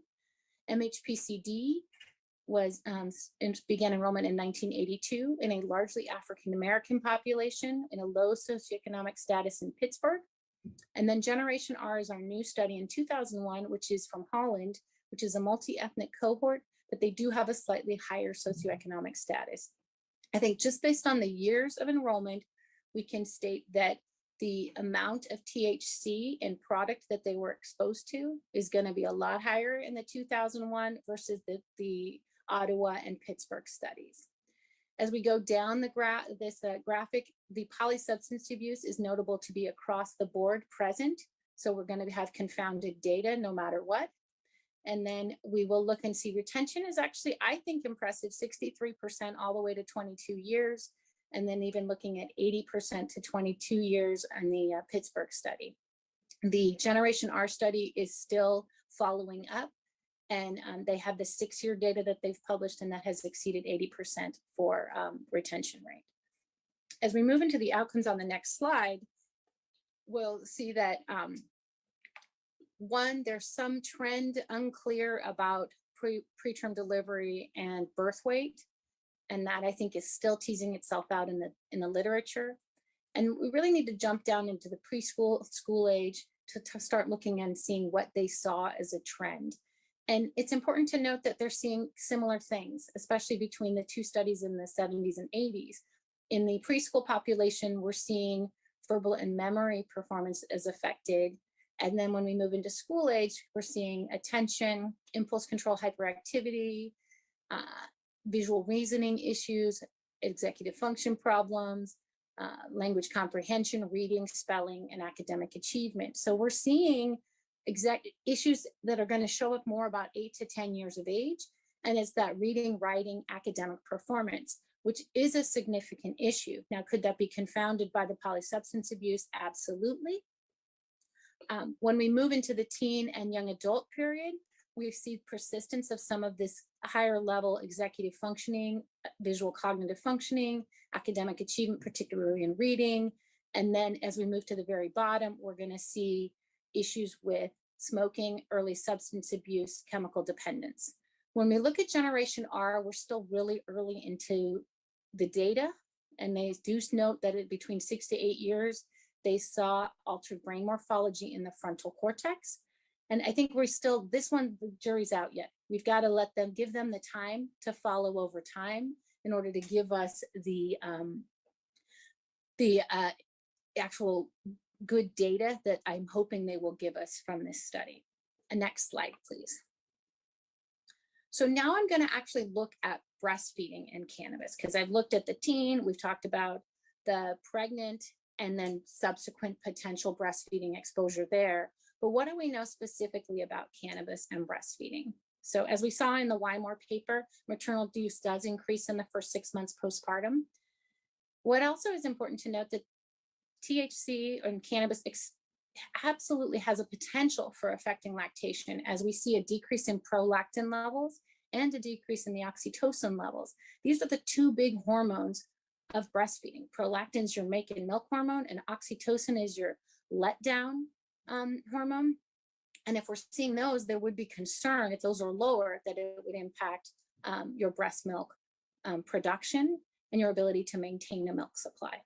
So what we do know is that women who smoke cannabis, it does not affect whether they will initiate breastfeeding. They have the same initiation rates as the general population. But when studied at a greater than or equal to 9-week postpartum, you see a statistical decrease in breastfeeding if mom is using marijuana. And it's unclear if that is due to the decrease in the hormones, which one could argue it could be, or if it's due to other things such as social stigma, etc. Next slide. When we get into the weeds of the logistics of breastfeeding and THC, it is important to note, especially if mom is smoking her marijuana, that there is an independent twofold increased risk for sudden infant death syndrome. And I think that's an important point. It's not part of smoking cigarettes. So cigarettes we know has an increased SID rate. This is on top of that.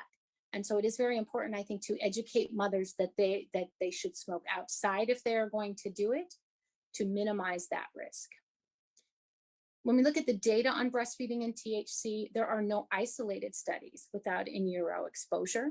So the data is never going to really be pure. We're going to have to deal with the fact that it's likely we're going to have a prenatal, postnatal exposure between the prenatal exposure in utero and the breastfeeding exposure. And the evidence that we have, which is very small currently, on the effects of THC on infant development is sparse and conflicting. And I'm going to run you through that now. 2 papers that are referenced, if you look at any review, LactMed, et cetera, you're going to see these papers referenced. But again, this is data that's not too recent. The tennis paper was from 1985. It looked at women who were using marijuana while breastfeeding and compared them to controls. There was no comment on whether marijuana use was occurring during pregnancy or not. They assessed the babies at 1 year with the Bailey scales of infant development. And for those who don't recognize the term Bailey scales of infant development, that is a assessment of an infant done about 6 months on onward until about 2 to 3. We use it in the high-risk infant follow-up clinic to assess fine motor and gross motor development, as well as psychosocial development as well. So it's one of the tools that we use consistently to evaluate infant development. In the tennis paper, they saw no difference in motor and mental development. When we moved down to the Astley and Little paper 5 years later, they had a little bit larger cohort of 68 babies in each group. Both groups, mothers used marijuana during pregnancy. The exposed group continued to use marijuana after in the first and the third month of postpartum while breastfeeding. They assessed at 1 year of age using the Bailey scales of infant development. They noted that at higher exposure, you saw a lower psychosocial developmental index, and as well as you saw a decreased motor developmental interest on the Bailey as well. So there's no difference, there's difference.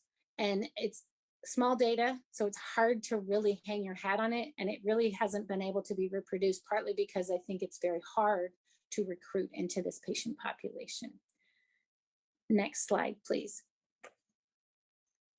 So I don't have the time to run through all the animal data, but I'm gonna give you the statements from 2 organizations about long-term concerns about effects on the infant. The Academy of Breastfeeding Medicine, which is an organization of physicians who support and advocate breastfeeding, in their review, noted that the number of studies that have found concerning evidence, both human and animal, outnumber the studies that have concluded no effect. A conservative approach is suggested until evidence can strongly support otherwise. The AAP, or American Academy of Pediatrics, in their clinical report, noted that their current understanding of the ECS, or endocannabinoid system, and its role in the development of neurocircuitry in early fetal life also provides theoretical justification for the potential of marijuana substances, particularly THC, to affect neurodevelopment. So there's concern. Next slide, please. So what are the current recommendations? And I'll start with Hale.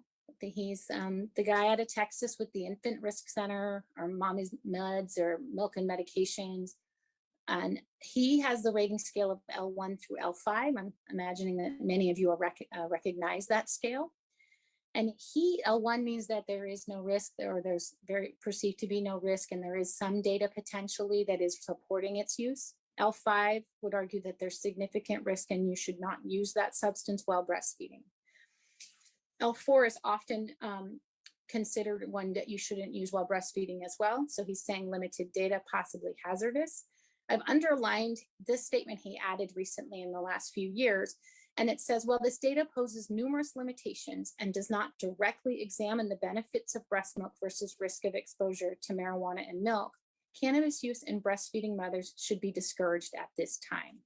And I think his point is valid in that there's a benefit to breast milk. We know that long paper from 2012 from the AAP with the graph that shows all the different percentages of improvement in milk in outcome when you're exposed to maternal milk. But then there's a risk to marijuana that we don't know. And we don't, I worry that it's going to be hard to find this pure data where we're really able to analyze the benefits of breast milk and the risk of exposure to marijuana. Next slide. So the recommendations are to avoid further use from the ABM, AAP encourages to abstain, the CDC encourages to abstain, and the ACOG, marijuana use is discouraged. So where do we go from here? In summary, we know THC crosses into breast milk. There's concern for marijuana exposure in all ages, particularly in the developing brain, but the data are imperfect. Realistically, excellent data sets are not likely coming, at least in the near future. And we're looking at if we think impact is of executive function, we have to wait until these babies reach an age where they're actually utilizing executive function, which is going to be closer to 8 to 10 years, and then seeing what that looks like in fallout. And then one must recruit. So it's kind of similar to the Generation R. They recruited in 2001. We still don't have great data on how if there is impact on executive function. And our recommendations aren't particularly helpful from the organizations. Discourage, abstain. It's not a definitive moment where it tells us what to do, particularly in regards to the preterm population. Next slide, please. So again, we're back to the question, is it okay for a mom who tested positive for THC to breastfeed or express milk for her baby in the NICU? And I think the answer is it's complicated, but how do we approach it? Next slide. So there's none of the data and none of the recommendations really discuss the preterm or the NICU patient population. And I think it's important to note that most of our infants who are admitted to the newborn intensive care unit have an inherent risk of neurodevelopmental delay due to their underlying diagnosis and subsequent need for neonatal care. The AAP, of course, supports human milk in the preterm and NICU population, but has not given us any guidance on how to address marijuana-using mothers in the NICU. Next slide. So how do we develop a recommendation in the NICU? And I do think it is each unit, because the data isn't definitive, there's a lot of concern, but it's important that we look at what the patient is bringing to us and what we have as options as we evaluate our potential recommendation in our unit. So first, how frequently is mom using? When was her last use? Is there polysubstance abuse? Is there maternal willingness to discontinue use? Is there an ability to develop a trusting and therapeutic relationship? Is there availability and reliability of donor human milk? And what's your NEC risk in your unit, particularly when dealing with your higher NEC risk populations? Next slide, please. So there's 3 possible approaches. And I think that you could argue, based on what your availability of and ability to answer the questions previously, how to approach it. So number 1, you could just say, you know what, we're going to use breast milk for all marijuana users and go with the belief that breast milk is really going to mitigate any potential risk that we don't know is coming from use of marijuana and getting into the breast milk. We could also, the second approach would be to pump to establish supply while mom abstains and utilize donor milk until some time that the THC level in milk may theoretically be low to 0. And then finally, you could say, you know what, mom's used marijuana, we're not going to use her milk at all, and we'll just use donor milk because we have such easy access, and we really feel that the risk of marijuana is significant, and we don't think it supersedes the benefit of what is concerned, what we gain from being exposed to mother's own milk. Next slide, please. So I'm not giving you an answer, unfortunately. I'm going to give you our answer at the Children's Hospital of Orange County, which is our chalk stoplight approach. And I'll walk you through that. Next slide, please. So where are we and what are we? Chalk is a 334-bed tertiary freestanding children's hospital with a 104-bed level 4 NICU in Orange, California. We have a robust and liberal donor milk policy. We will give donor milk to anybody in our NICU. A part of that is because we are very successful in establishing milk supplies in our mothers, and so it is a small portion of our population that doesn't have mother's milk in large volume, and so it's often a bridge, but it's available to all comers. And then we also have a strong lactation team where we are able to support moms and engage with them in establishing milk using a pump. Next slide. So our approach is multidisciplinary. The nurse, the doctor, the LC, the dietitian, and the social worker are all engaged and involved in this process. We identify a THC positive mother, and she is evaluated by the lactation consultant. This interaction is respectful and without judgment. Mom is educated on concerns surrounding marijuana exposure and possible risk to the infant, particularly in the NICU patient. And then we identify mom's lactation goal. Does she want to breastfeed? And then we ask, when was her last use? Was it less than or greater than 2 to 3 weeks prior to delivery? And does she plan to continue or stop her marijuana use? Next slide. So our approach, the easy ones, if mom plans to continue to use, we prefer to use donor milk, as the unknowns we feel is too risky to use in our NICU population. And we will use donor milk throughout the NICU stay and transition to formula prior to discharge. If mom's use is greater than 2 to 3 weeks prior to delivery and she plans to continue to abstain, we will use her milk immediately. If mom's in that middle zone of having used within 2 to 3 weeks, but she does take the education and she does plan to stop using, we choose to go with using donor milk for the first 2 to 3 weeks, have mom pump and fertilize. I don't think one should ever dump human milk, so I do have them fertilize a plant. No maternal milk will be collected in our centralized nutrition lab where we do milk handling. Our diet order will be only for donor milk, with the date to reassess in that diet order, so we can see if we can start using at that time. Mom is educated by the lactation consultant on how to establish a milk supply using pumping, hands-on pumping, frequent skin-to-skin, and regular pumping. At 2 to 3 weeks, the lactation consultant will check in with mom, and we'll see if she's continued to abstain. Her transition, if she says she has, we will transition to use her milk. We get to change the diet order, and the nutrition lab begins to accept milk. If her, that's it. Sorry, excuse me. Next slide. So that's our approach. It's an approach. Is it perfect? No. We've had challenges in that we've had issues with team member buy-in. Part of it was education. This slide deck was initially built to roll out and educate my colleagues on why we had significant concern. Defining roles was another challenge, as we had to make it so that people could, who was responsible for picking the date, how did we communicate that date, and then when did we go forward with changing the plan, and how do we communicate that plan? And then what are the exceptions? And the exception's always there, and it's a challenge and a success. And the mom who's got a trisomy 18 who wants to do palliative care, we're going to let her use her milk in our unit, and we don't want to confuse the message, so we message around that exception correctly. Our successes are we've been able to generate and develop a consistent message, and then when we get to change the diet order to use breast milk, and then again that exception where we're able to message appropriately that we're making an exception because it's the right thing for this family. Next slide.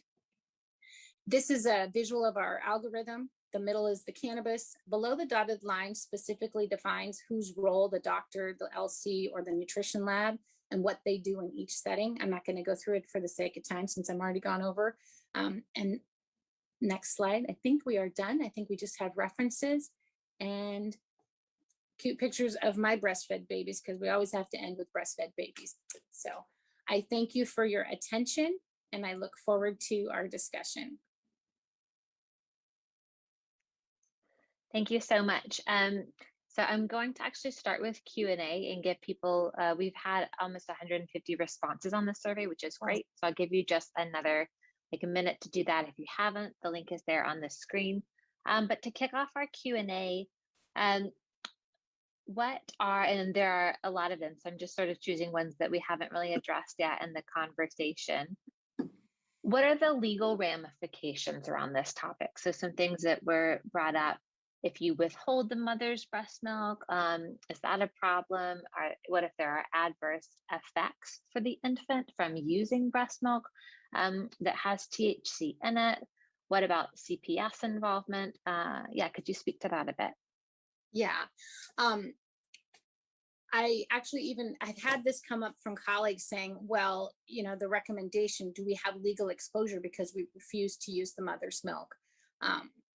And I've actually even run it by our risk folks to just make sure that we don't have legal exposure, because it seems to make sense that if we're going with the conservative baby's best interest and the general, because the recommendations are abstain, discourage, basically do not use, we are okay with following those guidelines, and it is there is no risk from a legal standpoint from their perspective to use donor milk and not use the mother's milk, which makes sense if you think about alcohol. You're not supposed to, you know, really shouldn't, but you're discouraged to not use a ton of alcohol during breastfeeding. If I have a mom who's a severe alcoholic, I'm not going to use her milk as well. And when we look at things like allowing moms to use, I think the important thing is that if your unit needs to proceed in that fashion because you have low, you don't have availability of donor milk and you have a 24-weeker and a high neck rate, you're probably going to choose to use that milk. You're going to educate the mom extensively saying we need to use your milk to decrease the risk of death or severe complication from necrotizing enterocolitis, but we really think you need to stop, and here's the reason why. So I think as long as you disclose and educate, I don't think there would be liability from allowing use if your unit is in the situation where it makes more sense to do that. Referring to CPS, I think tends to be more social work and unit practice. I think that there's often, if there's use, that referral will happen, often more just to check into to whether there's a file on the family and to make sure that it has been communicated if there's concern. It's often more than just the THC use alone that gets a call to CPS. Thanks. A couple questions about CBD oil. You mentioned that at the beginning. Do we know anything about CBD in breast milk? Not really. And I think part of it is we're still getting just the minimal teeny amount of THC data. So my hope is that we will see that coming as CBD has become a very popular product that people are using for almost anything at this point in time. I think it is important to note in my review of all the literature, and I will say this talk was very narrowed down. I could have gone on for 4 hours. So there are things that I didn't go into, but in looking at CBD, oftentimes when you look at the product of CBD, it's still, even though they're trying to purify it out, there still is THC in that product. It may be a small amount, it may be more depending on how pure, how good their process is, but inherently there is THC with the potential to test positive as well. A couple questions about the mom, and if she stated that she is abstaining or planning to abstain, do you take her at her word, or do you do some sort of toxicology test? Thank you. I was running out of time, so I kind of glossed through that. I do not. In our group, we do not, because we believe in developing, the multidisciplinary team believes in developing at that therapeutic relationship. And so we work actively with moms and say, you know, we develop that relationship. The LC is working with that mom to establish and maintain the milk supply until we're ready to use. And it's an eye-to-eye conversation of, okay, have you stopped? Remember, we talked about the risks. Are we good to go? I do find that oftentimes moms that are not able to abstain, the nurses already have their antenna up. And if you respectfully question them on it, they'll own up to it and say, you know what, I couldn't abstain. And oftentimes they, based on their aversion to risk, will stop pumping because they can't stop using or utilizing the marijuana.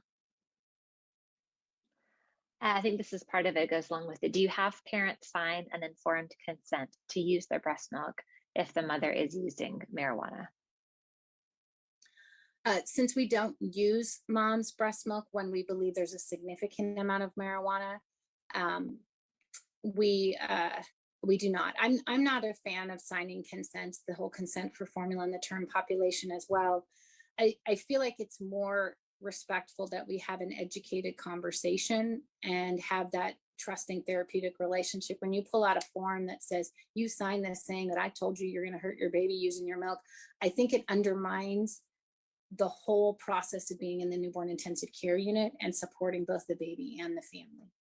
And oftentimes when you advocate and say, this is what's best for the baby, most people will say, you know, unless they're chemically dependent, they're going to go, okay, wait, I don't want to take cough medicine. I don't drink coffee when I'm pregnant and breastfeeding.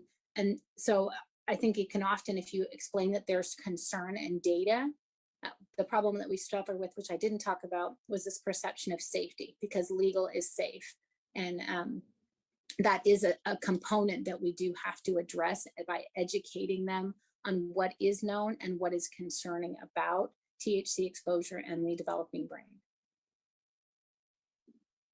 Thanks. For moms with chronic use, should the breast milk be restricted for 2 to 4 weeks? Is that based off the half-life of the data? No, this actually was when we made it, and we were actually going to be, I have a meeting coming up in the next few weeks to look at that Why More paper that just came out in March. When we picked 2 to 3 weeks, we knew that users often have positive urine upwards of 4 weeks. And because of the sequestering in the fat, we picked 2 to 3 weeks because we felt that it was going to lower the amount of THC, but was a reasonable time that we wouldn't lose mom's pumping. And for anybody who's pumped, if you're pumping only, it is not a rewarding experience. And yes, we have moms that have to do that because they're in the NICU, but if you're pumping and then your milk's being sprinkled on a plant instead of being given to your baby, it is not a rewarding experience, and it is not going to be something you want to do for a prolonged period of time. So part of why we picked 2 to 3 weeks is we felt that it would allow for a decrease in the amount of THC in the milk. We didn't have any notion that we would have 0 THC. We were mitigating risk in saying we could decrease the dose by something. According to that Why More paper, we're probably about at a half-life. So we've halved the amount of THC in the milk. So it's not based on it being gone. It's based on saying, how can I balance the likelihood of successfully maintaining a milk supply and not losing mom because we're going out too long versus trying to mitigate the amount of THC in the milk.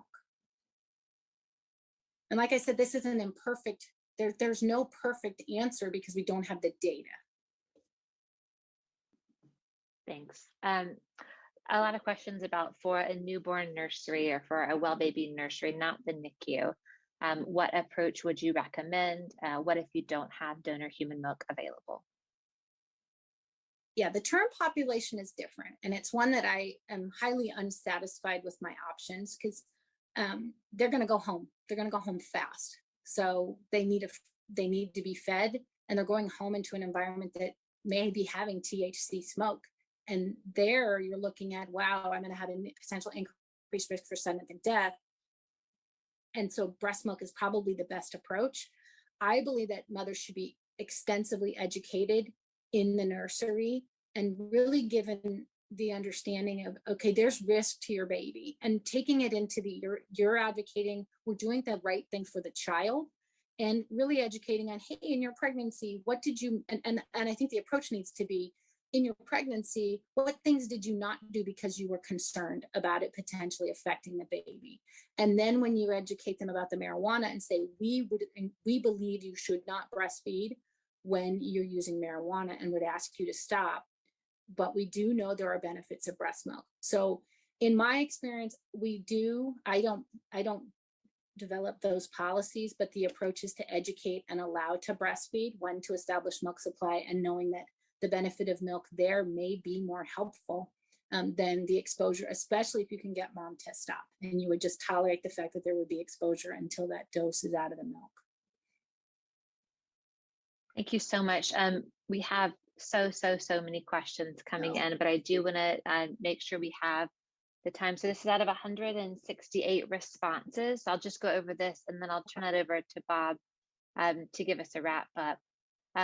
So what is your role in the hospital? Obviously, it's really varied. Lots of, looks like RNs and MDs and lactation consultants are the top. Does your NICU have written guidelines regarding breastfeeding or the provision of breast milk? It's really split here. You can see yes is about 40%, no 30, I don't know is 30. Does your hospital test for THC? Pretty much yes.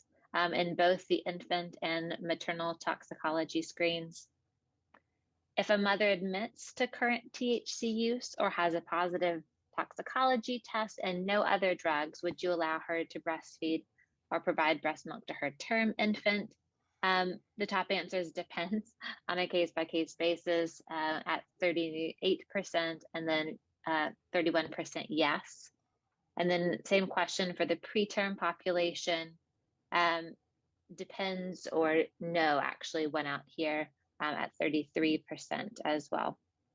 And then at your hospital, is it usual procedure to consult with CPS when a mother has a tox screen that's positive for THC but no other drugs? Yes is listed at 38 and no is at 38. So we're almost at a tie there.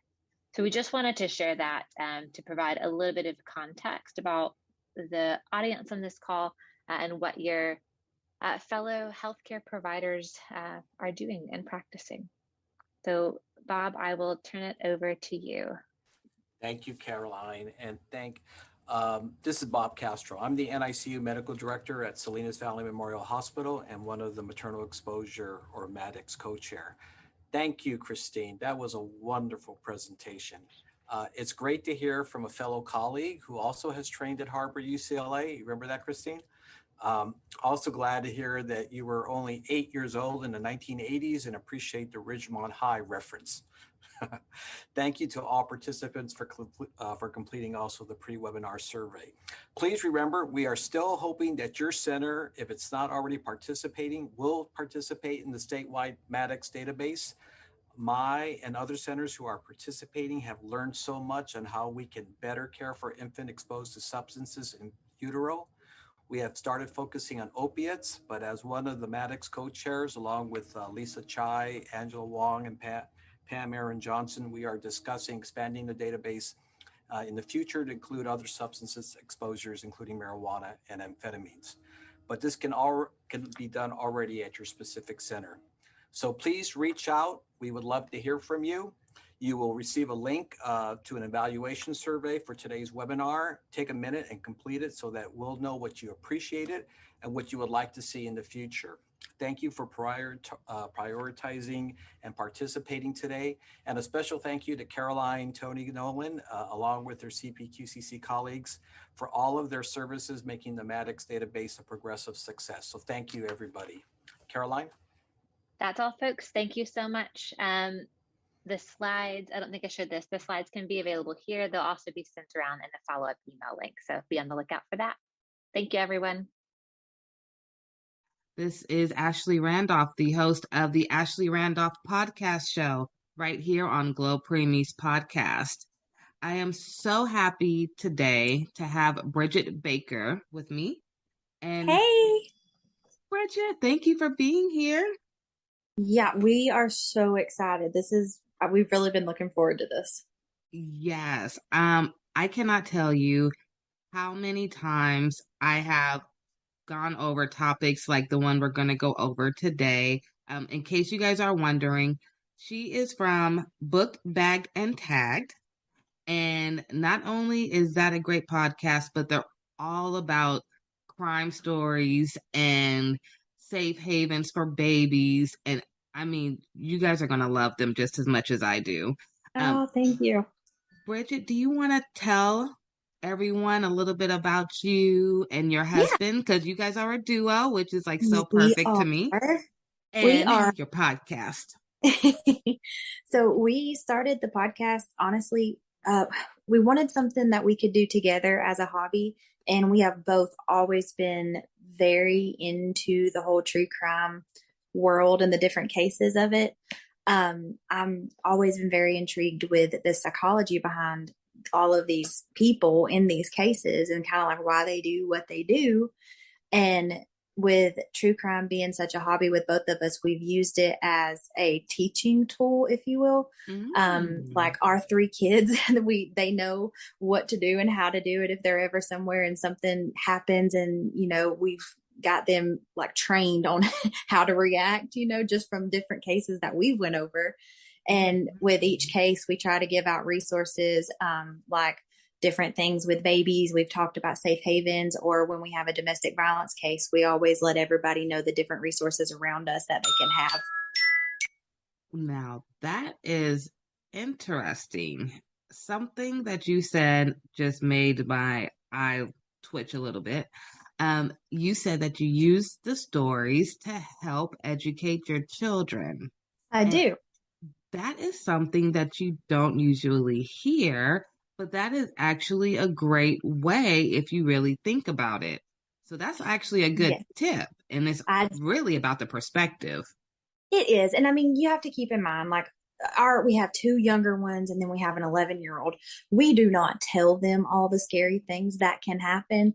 But with each case that we've done, I've learned something from that in ways of just like, say, we're out in town and I've listened to a case before. I'm like, okay, well, I know that if, A, B, or C happens, this is how I can react.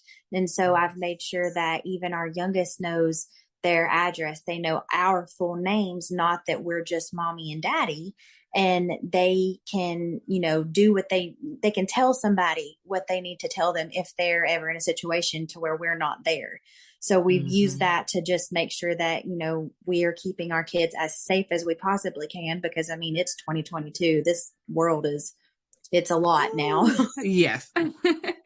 Way different than 10 years ago or 20 years ago, I will say. Absolutely. Now, that actually brings into our topic today. So we're going to talk about safe havens. And I know that that's something that is truly, truly, really close to your heart. Do you want to go ahead and lead the conversation on that? Yeah. So every state, it's a little different, but for the most part, the idea is the same. So what they do is a safe haven is basically a place to where you can take your baby, and it's where, like, because there were so many people out there who were abandoning their babies and something would happen to the baby, or people who didn't know they had other options. So we made up these safe haven laws. So like in Georgia, where we are, you have up until the baby is 30 days old, and you can take the baby to like a medical facility, a fire station, a police station, and you don't have to show proof of identity. You don't have to show any addresses, and you can leave the baby there, and you will not be asked any questions. Nothing will happen to you. You're basically surrendering your parental rights when you hand it over by saying, I can't do this, here's the baby. And that is the safest, alternative to leaving the baby somewhere, or, in some of the cases I've looked at where it just goes the worst possible scenario. Right, right. So the key word I heard you say was you will not get in trouble. No, you will not. Like I said, in Georgia, you can take the baby to a safe haven up until it is 30 days old. And then after that, you can still take the baby, but you would probably be asked to show some form of identity. In Georgia anyway. Now I think there was Tennessee. I think they had one that was a little longer, a time frame, but it's just a way of saying like, okay, let us help you. This is the best thing that we can possibly do for you and this child. No questions asked, basically. Right. I love that. No questions asked. We're here for the baby. Now, yes. As far as let's say a mom drops off her baby and about maybe a month or two goes by and she decides she wants her baby back. Do you have any resources or educational tips or anything you can give to those parents? In that situation, what happens when you surrender your baby? Basically, you're saying, I cannot be this child's legal guardian anymore. So it is a form of you handing over your guardianship or parental rights.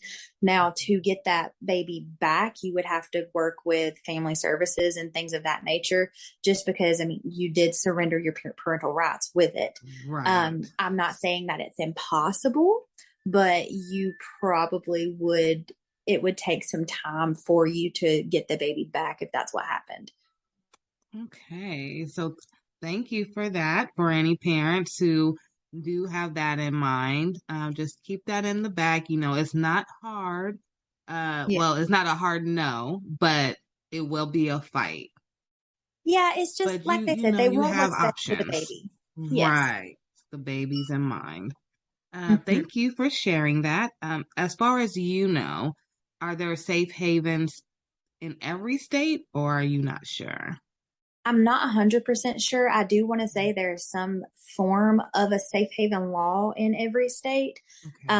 I know that I think it was in 2020, there were 4,422 babies that were saved that year, which was almost tripled from, a few years ago. So it's something that sadly it is working. And I say sadly because that is a very hard situation, but I would rather a baby be surrendered and find a loving home and family than the baby struggling and also the mom, Right. And I agree with you. If mom's already struggling, I love the fact that they have options. So if they're not comfortable going to the hospital, you can go to the fire department. You can go to different places. So, where you feel most comfortable and who you can trust the most, you have options. Options are always good. Do you happen to know of any stories of safe havens? I do know that. So it's not technically a safe haven story, but it is one where the law enforcement and the fire station people, they just kind of went above and beyond with it. And the footage from this will just make your heart feel. Actually here in Georgia, I want to say it was 2020. We, not far from us up in Forsyth County, we had there was a family who had been on vacation and they came home. It was pretty late at night and they were walking in the house and they heard something. And at first they thought it was a coyote or just, something like an animal, because your first thought in the pitch black outside is not that there is a baby. Right. Well, they investigated and they found a baby in a plastic bag that looked like it had been tossed off the side of the road.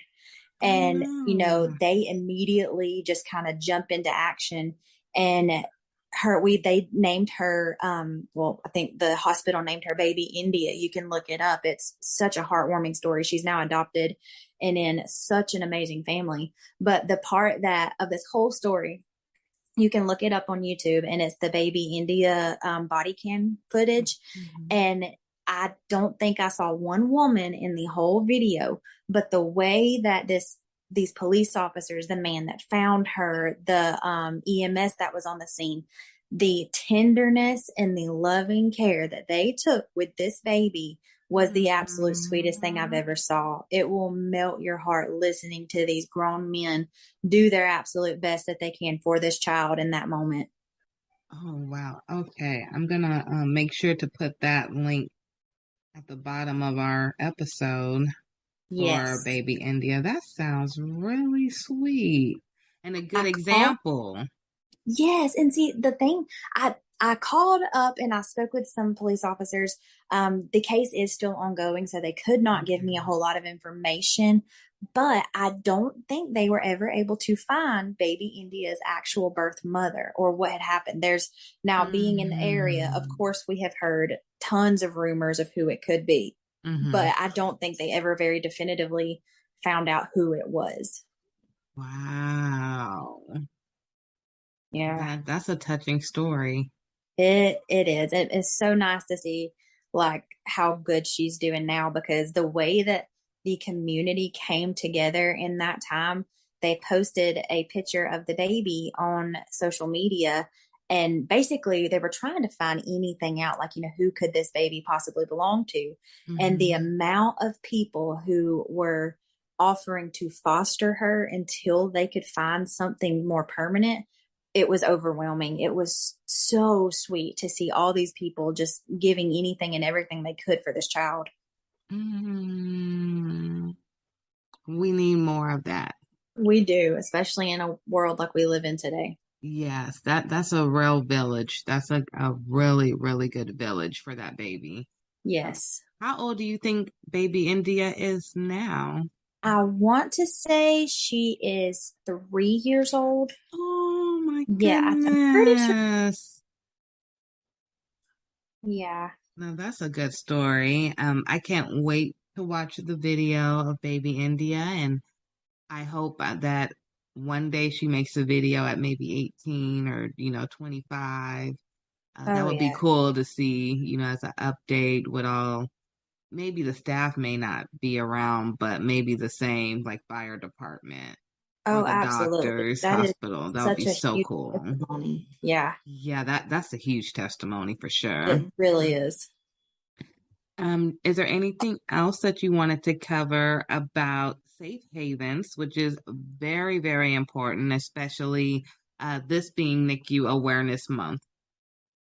Yes. And preemies come out pretty early, and I have been in the NICU where I have seen parents who had their baby preemie. I've seen this once.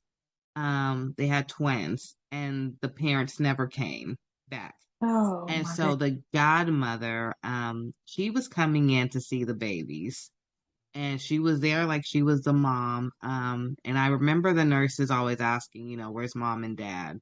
And she was saying, I don't know. So I don't know what happened after, because my kids did leave, or my son left before the twins left. But it always stuck in the back of my mind, did godmom have to take the babies? Because I never saw the parents, and it was like 2 weeks. So, that's the story that always stuck with me. So I'm glad that you brought up the safe haven topic, and I know that they do have it here in California.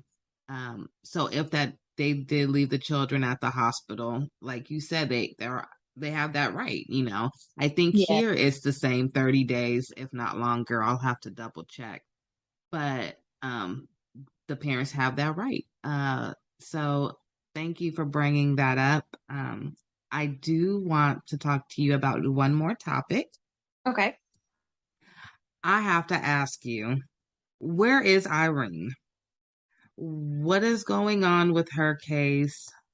I know her family made a website called whereisirene.com. Yes. I've been following it closely, and initially, this is why I reached out to you, because this story was so mind-boggling to me that I had to get you on board. Yes. What is your thoughts with Irene? Where is she? Where do you think she may be? Just tell me your thoughts and let's jump into this convo. So she was last seen alive during a video call with her parents, and that was back on February 24th. So she ended up not being reported missing until March 20th. And there has been so many like different stories come out about this that I've heard, different theories, Mm-hmm. They seen her fiance using a debit card to purchase items that were, it was like a boots and shovel and Mm-hmm. things of that nature. And obviously, when you see that, your mind goes to one very scary place.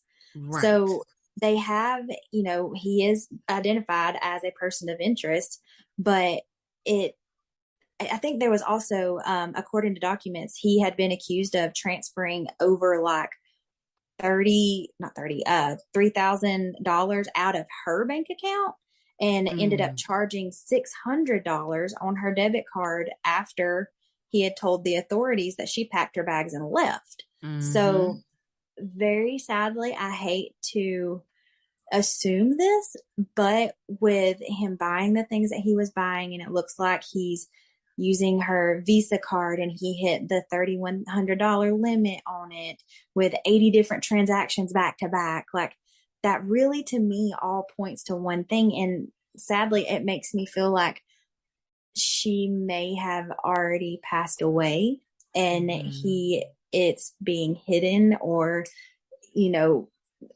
again, I hate to say that, but it's just in so many cases I have looked at it's one of those things when someone shows you who they are, believe them.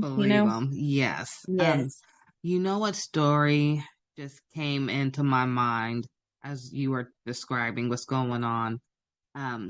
Remember the young couple, the white couple that it was a young girl and her boyfriend or fiance. Gabby Petito. Yes. That was what, last year? Or was that even this year? No. That was it was last summer. Yeah, and it's like such night and day. Yes. Still a couple. He had used her card. He was doing weird things that included his parents. Mm-hmm. And then look at how it ended. It gives me the same vibes without the same publicity because everyone was talking about that case. And what's odd to me is that case absolutely blew up. Mm-hmm. But there were, I want to say, a handful. I can see 3 different people in my head right now. I just don't know their names, but that is my point of people who went missing in the same area within the last 5 years, and nobody knew their name. Not one person. Wow. Yes. And it was like almost identical stories of them being in that area. They went missing and you don't know anything. Now, that is nothing bad to say toward Gabby Petito. It just happened to be the one that did blow up. And I think honestly, I think the biggest part of why her case blew up is it was the time that it blew up, because during the time that this all happened, a lot of people are still in the middle of quarantine. A lot of people were still at home. And of course, everybody knows during all of this COVID, TikTok blew up. Like TikTok was all anybody could do. And I think that is the biggest reason her case blew up, is because it got onto TikTok and everybody on TikTok spread wildfire. You're right, because it went from TikTok to Instagram to Facebook to Twitter. It was CNN, then it went everywhere. But you're Yes. right. I did start seeing it on TikTok first. Yes. And everybody was sharing their theories about it. And then, of course, like we were all following it. And then it's just like it kept going and going. And then everybody had their own theory about it. And it just like conspiracy theories came out behind it. And now I think they're actually doing a Lifetime movie about her. I knew it. I knew it would come. Oh, yeah. I always said that. As soon as they found him, they said it was his body. Okay, now I'm gonna ask you this, and then I know we're off the topic, Irene. I promise you, honey, we're coming back to you. When they found what they said was his body, or was it his bones or something? Yeah, it was remains. Do you believe really in your heart that was really him, or do you think they were just trying to close this massive case that just got way too big? I don't think it was him. Now, I said the same thing. It's the rate of decomposition, even with him being in Florida where he was found in the swamp. I do not think they would have actually found anything. He was in Florida in the swamp. That's just somewhere. Hello. Like you're not gonna find like the elements and the wildlife down there is unlike anything else, I really don't. And also they found skeletal remains, and he returned home on September 1st of 2020, and then he goes missing, and I think they found him on September 9th. And he had just went missing on September 1st. There's no way all they found was skeletal remains. That at the rate of decomposition, even though being out in that hot Florida weather would, exacerbate all of that, it's not going to be just skeletal remains. That's what I said too. I said there's no way. No, not at all. But now, the case disappeared just that fast. But I just knew that no, there's something still not right. No, I agree 100% with what you said at first, it being something that it got too out of hand and they had to shut it down. Yes. I think, he definitely killed her. He ran home to his parents, and whether it be them or whoever helped him try to get away from all this. I don't think what they found was Brian. Yes. I don't. Ironically, I kind of feel like it was a coincidence, like a wacky coincidence. I know they found some of his items, they said, in the area. Yes. And I believe that he did go through that area possibly, and he may have dropped something. Absolutely. It just happened to coincidentally be where somebody's remains were, unless they planted it there. But and didn't they say they had found like a notebook of him confessing to everything? And I believe that's what I was referring to, because I remember them saying it was like a book or something, and it happened to be in the area. And I'm like, that's just too close. And I just couldn't figure out, like if an alligator or crocodile or something was to eat him. I assumed they would drag him somewhere. So it was just weird that it would be right there in that swamp, right there. And there is wildlife in the Everglades and all that where he was found, that there are animals that would and can very possibly swallow him whole. Yes. So I just don't think it was. I just think it was very convenient how it was found and how it was just presented. And I 100% agree. I'm glad I'm on track. See, I told you, we were talking before this, you guys, and I said I've always had a second life, if you would say, where I've always been into crime stories and following, things that happen and the facts and what makes sense and what doesn't make sense. But I've never talked about it really except to my dad. So this is really fun for me. Like this episode right here, the whole episode is like pure joy. So bringing it back to Irene, I see the same thing because you know the cops didn't arrest him, and then he got away. I really feel like he got away. Yeah. Um, Now I know the guy in Irene's case, her boyfriend. Um, he went to jail and bonded out, Yes. even though all this evidence, just like Gabby Petito's boyfriend, all their evidence is like almost similar. Both use Oh bank yeah. accounts. Both, you know, they're He staying with deleted them. her email. Yes. Mm-hmm. And then there was a fake text messages, they believe, that came to the family. I think it was right after they last talked to her. And then that Yeah. reminded me so much. Like right now, I'm thinking of, I think Gabby Petito, like they were saying her Instagram wasn't the same caption and writing that she would use. And so Yeah. it's like things to throw people off. And it's like, how can you let someone else walk away? Especially for Irene, because you Yeah. know she was going to be a nurse, I know, and Yeah. um, she was I only mean, it's just 32. one yeah. And it's just like, this is, like you said, it's almost identical. And it's like, are we really going to do this again? Yeah, and it's like you know, I hate to say it, but it's like a slap in the face. Like, yeah, we know what happened the first time, but this time it's not as big. So you know, we'll just let the facts roll out however they come out, and if they ever come out. Mm-hmm. Um, Now, something in me tells me that she may be somewhere close to where they lived. I don't know Yeah. why. I don't have no evidence to prove it. But I always go back to, and you may know this story. I'm gonna call you my crime partner now. Um, in Sacramento, I want to say like 20 years ago, or maybe even longer than that, there was a lady, and I'm from Sacramento. There Okay. was a lady who lived downtown, and she had a house, and she was having people come in who had like SSI checks and government checks. Dorothea Puente. Yes, and she Yes. killed them all and got all their checks. And I almost have like the same mindset for him.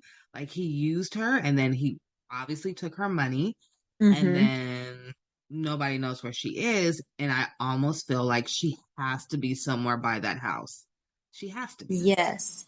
I mean, in Dorothea Puente's case, it's funny. We actually did a case on her recently. So Oh, this is very fresh in my mind. you got to send me that link so I could post that too. I will. I will. Like all of her, well, most of her victims after they were killed were just in her backyard, you know? Yes. So it was, I mean, very close. And it's not like he has really ran.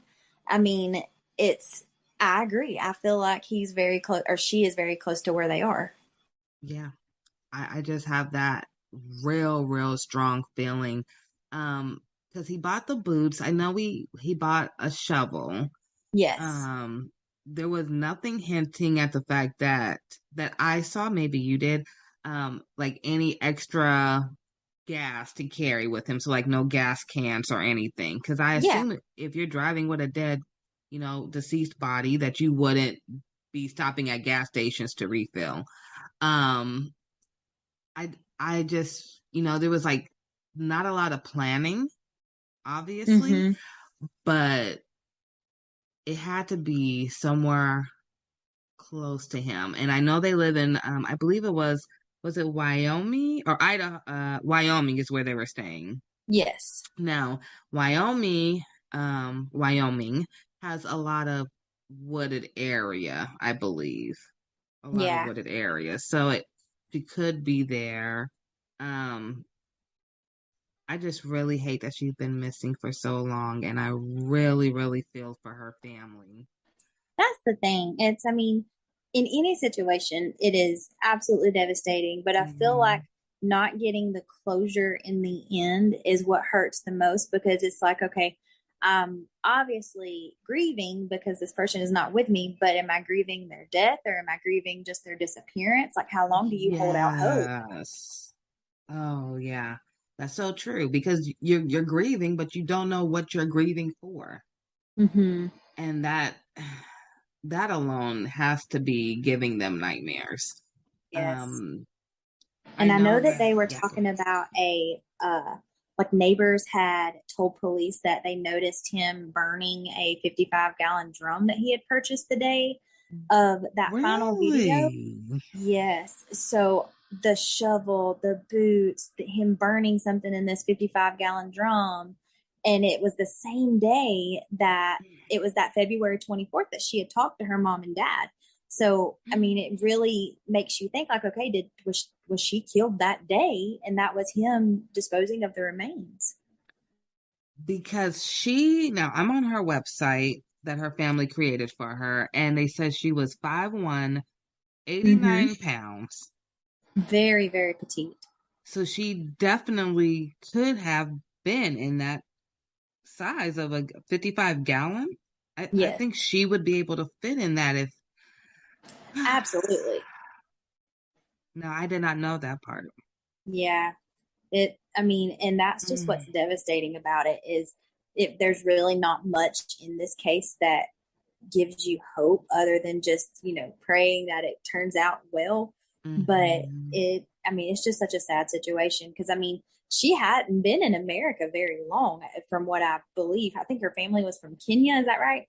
Yes. And they said she came May 2019. Yes, that's right. So she hasn't even been here long.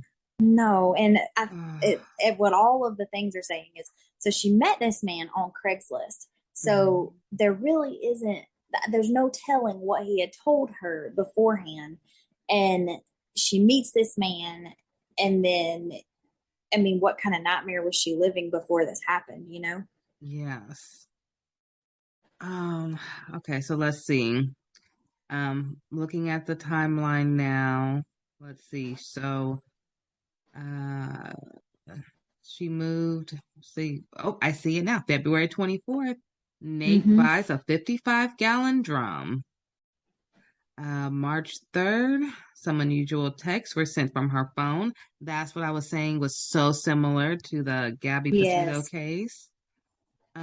March 8th, her WhatsApp account is deleted. Oh, that's ironic. Oh, yeah. March 10th, her phone number is deleted. Oh, my goodness. And then the 20th, they file a missing persons report. Yeah. They had 24 search warrants, but they really just didn't see much. Other than they found that he was charging all kind of stuff to her accounts. He had deleted her email, her WhatsApp app, and all of those things. But it was like in the Mary Catherine Higdon case, in the Casey Anthony case, it puts you in that mindset of both of those women. It's very obvious that they probably did it, but you could not charge them with murder or whatever beyond a reasonable doubt. Like I can I can have all of my theories all day long, and like the Casey Anthony case, like we know, but I cannot prove beyond a reasonable doubt that she did that. Just like it puts you with him, unless you have like very definitive, concrete, evidence. That's where the jury has that gray area in which it would be awful to be a juror on a case like this because you're kind of put in a situation of like really life or death. Because a lot of times, it's either a death sentence or life in prison. And it's, if you make the wrong choice, you have somebody's life in your hand. So they take it, which you should take it very seriously either way, but you know what I'm saying? And it's just one of those things. That's why those women got off, because beyond a reasonable doubt, they could not prove that they did that. And that's what's so infuriating with cases like that. It's like, you know that what happened, but you just can't definitively prove it. Now, you almost gave me tears right now because I totally forgot about the Casey Anthony case. Casey Anthony was the one who was in Florida and she killed her little girl. But Lacey Peterson, that is probably one case that I have followed or I've watched and held so closely for years. Her husband, Scott Peterson, murdered her on December 24th, and she was 7 months pregnant with baby Connor. And that case shatters my heart because, and I mean, I know I don't want to get too gruesome because I mean, on my podcast, it's a true crime. You know what you're getting when you come there. So I don't want to get too much, but the way that they found them and a woman's body is just absolutely amazing. And the things that it can do and the way that it protects the child, even when you don't think it is, a mother's body is just absolutely amazing. And when they found Connor, the level of decomposition on Connor versus Lacey's body was astronomical because her body had protected him and he stayed in utero for a very long time. So he was at a different decomposition rate than she was. And I will never forget when they found the baby body. No. I just remember like so vividly, like the whole case. Yes, Lacey Peterson. And because it happened so close here. So of course, it was like all day on our news, 24/7, the whole thing. And I remember even being at a young age, I remember him just walking around, acting like he cared, acting like he really didn't know where she was. Yeah. And then the whole time he had an affair and he had a whole nother life going on. And I remember looking like, this was like the first time I realized that people had, to me, split personalities before I knew it was called split personalities. And I was like, how can you live two double lives and then sit there with a straight face to the cameras, to her family, to your family, and say, I don't know what happened? So the Lacey Peterson case is actually what the book Gone Girl was kind of mirrored after. Now, if you've read Gone Girl or if you've watched the movie, the ending is different. I will say it, Lacey is obviously the victim in the true crime case, the real case, but you just got to watch Gone Girl to understand what I'm trying to say. But I don't want to give away the ending, but it really kind of, it put it in perspective a little bit better when you're watching everything that's going on. And of course, in my mind, I was constantly thinking about Lacey and Scott. And I'm just like, the narcissistic, like, behavior behind the entire case, throughout the whole case, that Scott was like, I'm not going to get caught. They're not going to look into me. Or the fact that he could turn on those tears at the drop of a hat. I was like, there had to be more going on at home than Lacey had said anything to anybody for it to take a complete 180 turn. You know what I'm saying? And it's just I so actually said that now that I'm older and I work a lot with families and families with babies, most of the time it's arguments that went too far. Yes. And so when I look at Lacey Peterson, which I hope did not happen with Irene's case, somebody usually gets fed up. And so maybe Lacey found the pictures of the affair, or, there was something, because it was getting close to Christmas. Yeah. Maybe she found a gift for the other woman and she went bonkers, or some money was taken out and she saw it was at a store that he shouldn't have been shopping at, anything. And that whole scenario right there is exactly what happened in the Chris Watts case, where she kind of found out she was pregnant, and she found out about him having an affair while she was away, and he killed her pregnant with their son Nico, and then he killed their two babies. And they were, I remember, 2 and 4, 3 and 4, something like that. And there's a video of the youngest one singing that Coco Melon song about my daddy is a hero, and knowing how their lives ended. It's so, I don't understand. Like, something that, I know beyond a shadow of a doubt that I was put on this earth to be a mom. I'm just a motherly spirit. I've raised my siblings and our 3 boys. And, you know, that's why I think I've held the baby cases and the cases with these children so closely, because I don't understand the kind of person who could do that. But I read somewhere, what was it? I can't remember who said it, but they said something along the lines of, I don't understand how somebody could do this to a child. And the police officer turned around and said to them, you know, as long as I've done this, I've had people ask that question. And the second you can answer that question is the second you turn into that person. So I stopped asking myself that question.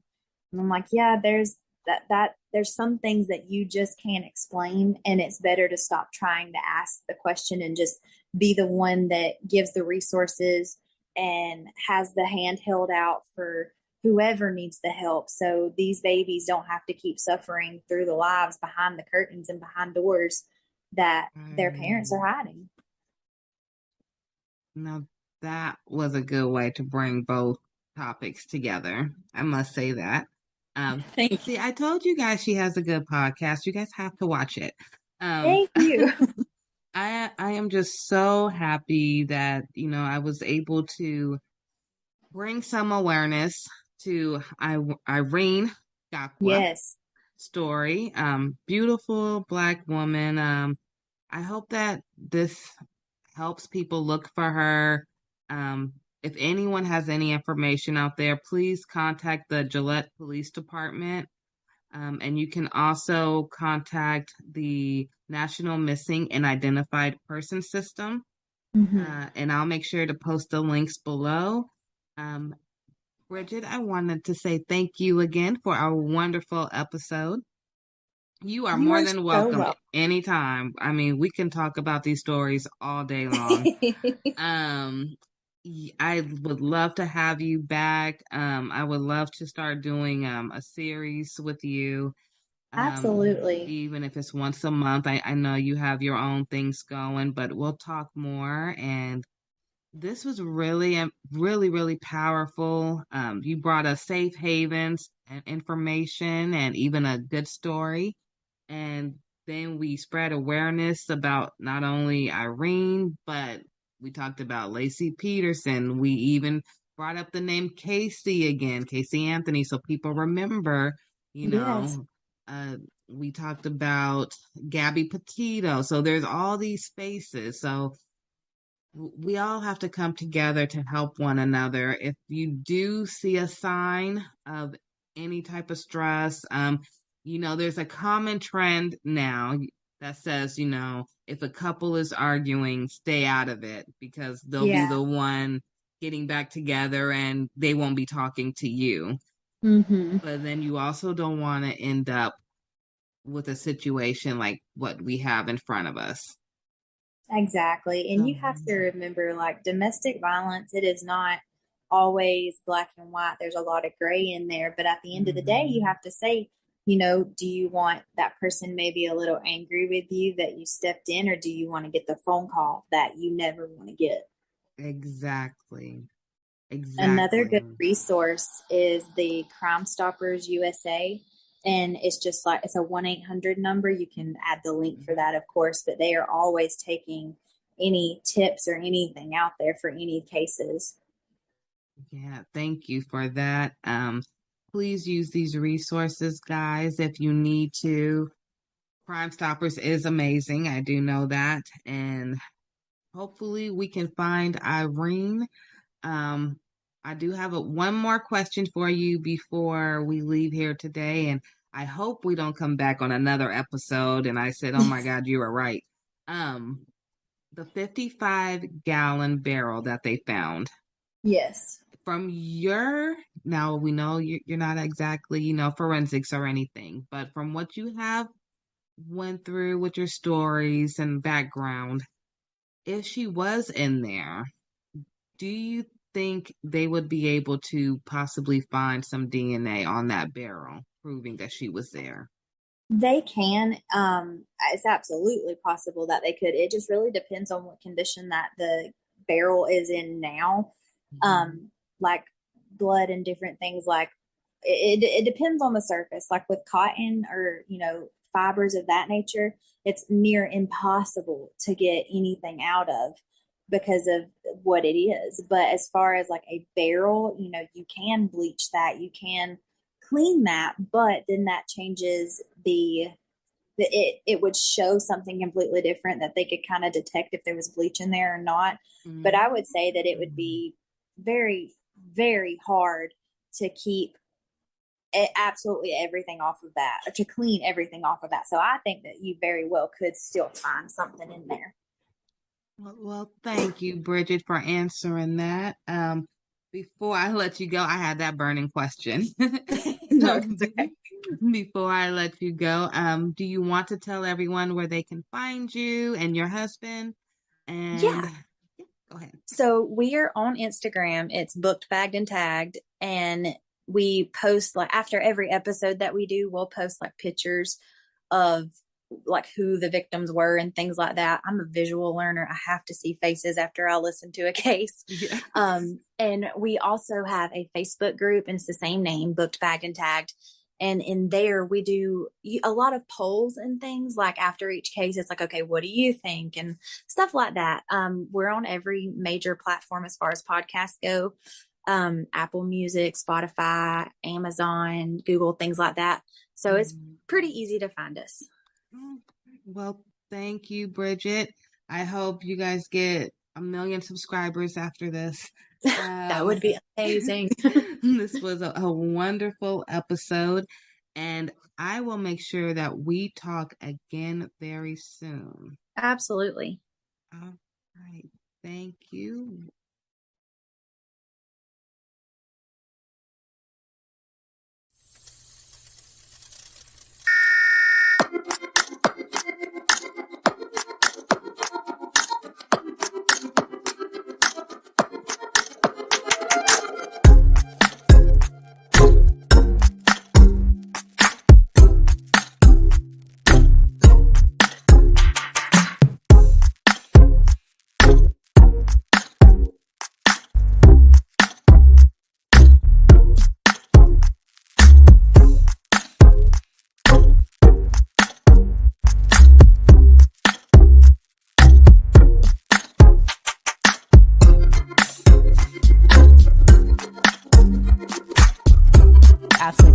Founder of GLO Preemies and co-founder of Alliance for Black NICU Families. Welcome to AM Buffalo, ladies.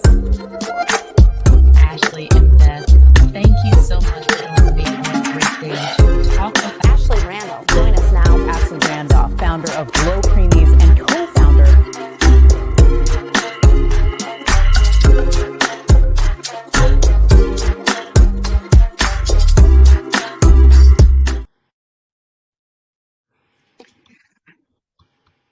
Good afternoon, everyone. Thank you for a new episode of the Ashley Randolph podcast show. Today, I am so excited because I have someone very special for a very special topic that you guys have been kind of seeing me talk about on TikTok lately.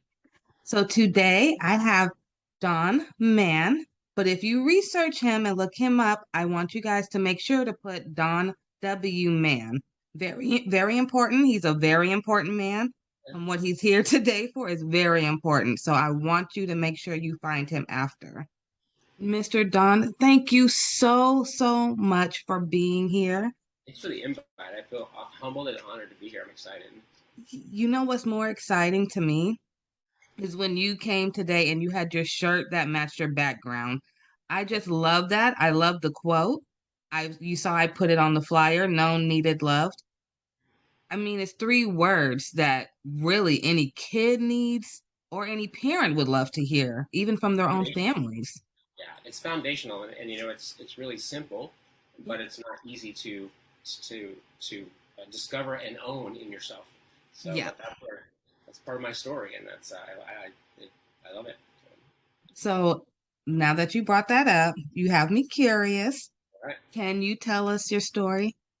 Well, so I think like most people, we just try to live life. We wake up and we go with the flow. And so I grew up in the Midwest, was born in the Midwest. And then we moved to Florida, South Florida when I was 8. Those are tough years of transition, because that's when you're trying to build out your friendship base, and you're learning your social and emotional skills. So when I got uprooted at those times, it was tough. It was tough. So when I moved to Florida, I never felt like I fit anywhere. So I was just like an island. The friends I had, I really didn't trust. It was just somebody to be around and something to do. And then fast forward to the age of 23, I moved back to Missouri and went to the police academy. So I became a police officer, and I did that for about 10 years full time, and then 5 years as reserve. About middle 30s, I decided to join the Federal National Disaster Medical Team as a security specialist. So we enjoyed deployments to Hurricane Katrina, some of those responses. So it was very interesting to be part of that. And, I had the great American dream. I wanted to get a great job, a great car, a great home, 2.3 kids, and live happily ever after, right? But it's nice to want that, but you have to know how to get it. So I didn't know how to get it. So as much as you want and you don't know how to, that creates a roadblock. So fast forward to 2011, I was in my fourth failing marriage. That's a heavy burden. And I had gone through a child custody issue. So when I got divorced from my first wife, she lived in the same state as me. And now that I'm in my fourth failing marriage, she petitioned to take the kids halfway across the country to Georgia. So I didn't want to be a part-time dad when we got divorced, and I definitely didn't want to be a part-time dad. Right. Yeah, I love my kids. I had a strong heart for my kids. Yeah. And then, it seemed like I fought hard. In hindsight, I wish I wouldn't have. Crazy, I know. But I'll never forget the day I was sitting on the couch and my attorney called me, and he said, "Don, I'm sorry, the judge is going to let her take them." And I was devastated. That was a sadness and a depression that I had no idea how to heal or how to work through, how to just deal with it. I changed. That was the day I began to change and then start to spiral down because of those big emotions I didn't know how to deal with. I didn't know how I became the person that I was. I just knew I didn't want to be that guy anymore. So I left full-time law enforcement and became a full-time security director. So it's on the outside, life seemed great. I was living the social media life. It looked great on the outside. Yeah. But on the inside, I was broken. I didn't know who I was. I didn't know what I was supposed to be doing. I just knew that what I was doing, I wasn't doing well. And so I ended up getting fired from my job at the hospital. And but my wife was great. She put me through she put me through real estate school. Wow. So I became a realtor. I had a lot of drive, a lot of grit. I always wanted to be successful. But it was something in my past that's always held me back. I became a realtor in 2008, 2009 here in Springfield, Missouri. I won a Rookie of the Year award. But in the background, again, it looked great outside. I began to drink because those big emotions that I didn't know how to deal with. Alcohol is a great emotional number, negative emotions. But the problem with that is it also numbs out all the good times in your life too. And it often comes with legal battles. And so that's kind of what happened to me is, and the crazy thing is so my ex-wife ended up sending the kids back because it didn't work out with her. So in March of 2011, I had all my family there. I was making great money as a realtor.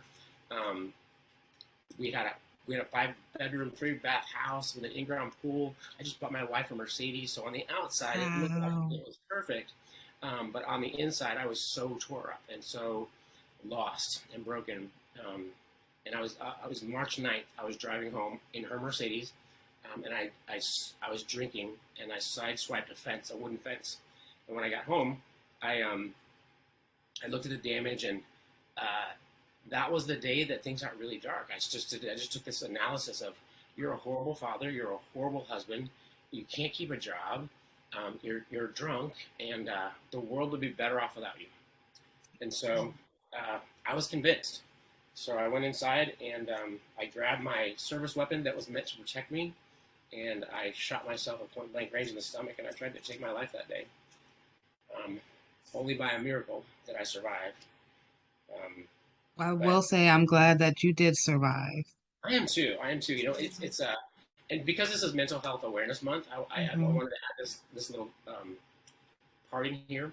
Yeah. I think it's important for people that are experiencing depression and maybe suicidal ideations, and thinking about suicide and thinking that that's the only way out. What happened to me is I knew in one moment that I wanted to die, but the moment I pulled the trigger, I knew I wanted to live so bad. Like I never wanted to live so more. I think it's helpful if people if you think about that. Like, yeah. You don't really want to die. You just want the pain to stop, and that's where I was. But then it was fear. You know, it was like I may have just taken my own life, and I didn't want to. Right, right. And I love that you said that, because there was so much going on the inside that a lot of people didn't even really see what was going on. But like you said, you had this 5-bedroom house, you had the Mercedes, you had everything, but it wasn't what you needed to fulfill you. And, when you said, wait a minute, after everything, it was a fear. You didn't really want to do it. It was just, you just wanted the pain to stop. Yeah. I found myself in a deep, dark place, and I didn't like it. I didn't know how to get any other way out. It seems like the only answer, but it's not. It's not. And the answer comes in hope. And I can share that a little bit later about the power of hope. Even in our darkest moments, we just get a little bit of hope. We can find the strength and the courage and to go forward. I don't remember much after I shot myself. I got life flighted to a hospital here in town, and I woke up a week later in the ICU. And the emergency physician came in and he said, I thought you'd be dead on my table when they brought you in. He said, but I cut you open. He said, I looked for damage. He said, you nicked your bowel. I had to cut out about 6 inches. You'll have a colostomy for about a year. It'll be reversed and you'll be fine.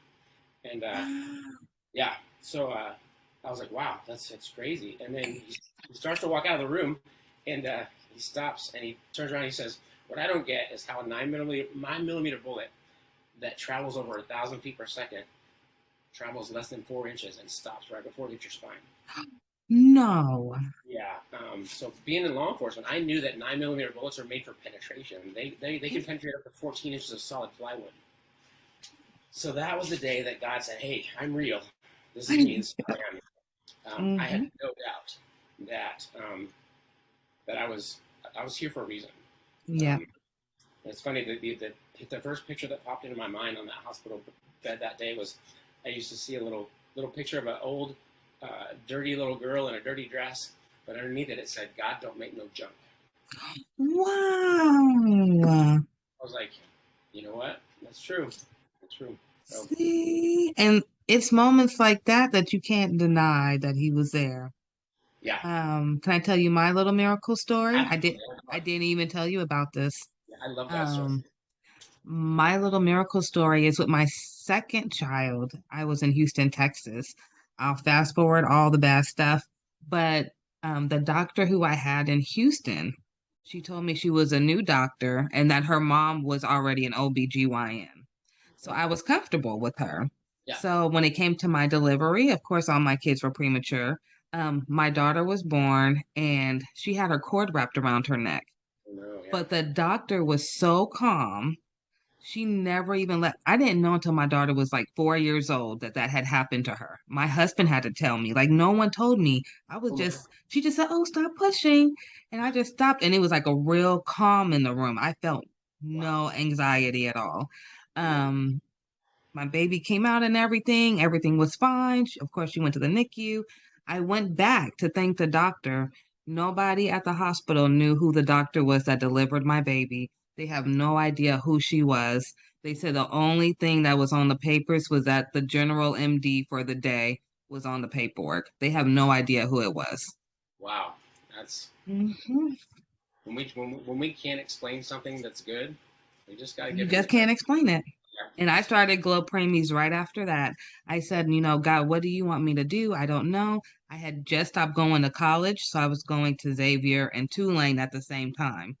And I just didn't know what to do. I had my second preemie, and then it just came to me, God, little ones. And Glo Preemie's been with me ever since. I love that. That is so Such a great cool. story.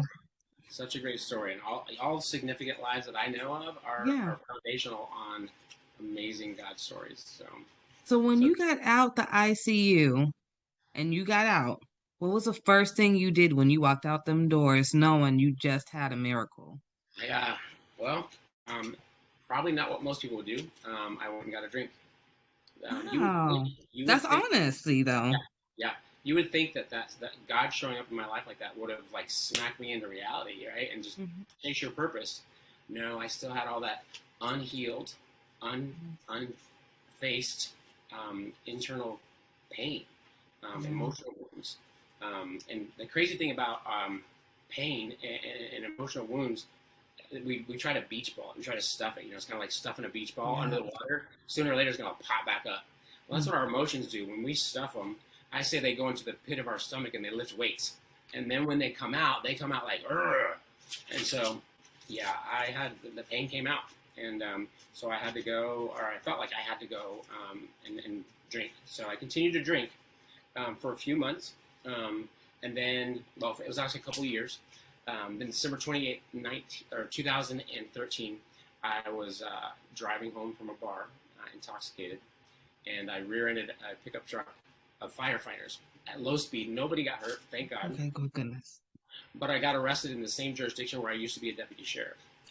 Oh, no. So the thing about being arrested in the same jurisdiction where you work is all the people that are in jail know you. And, even worse. So I got put into protective custody, which means I was locked down in my own cell by myself for 23 hours a day.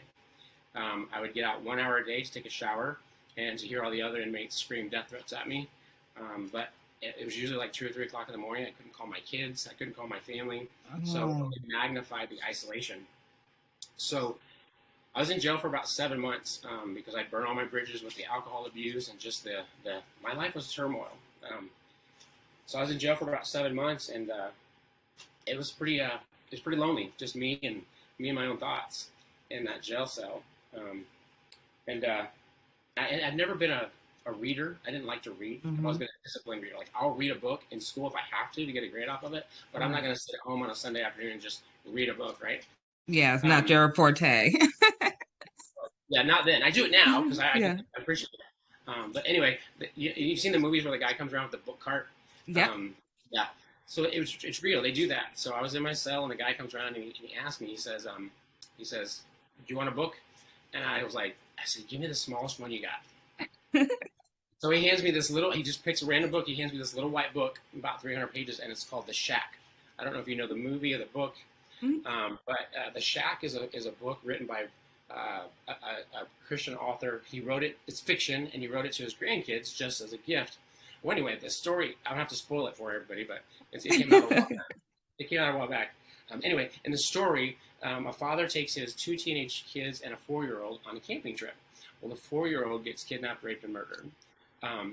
Pretty harsh. And of course, the father blames himself, and the children blame themselves. And anyway, fast forward to the middle of the movie, and back up a little bit.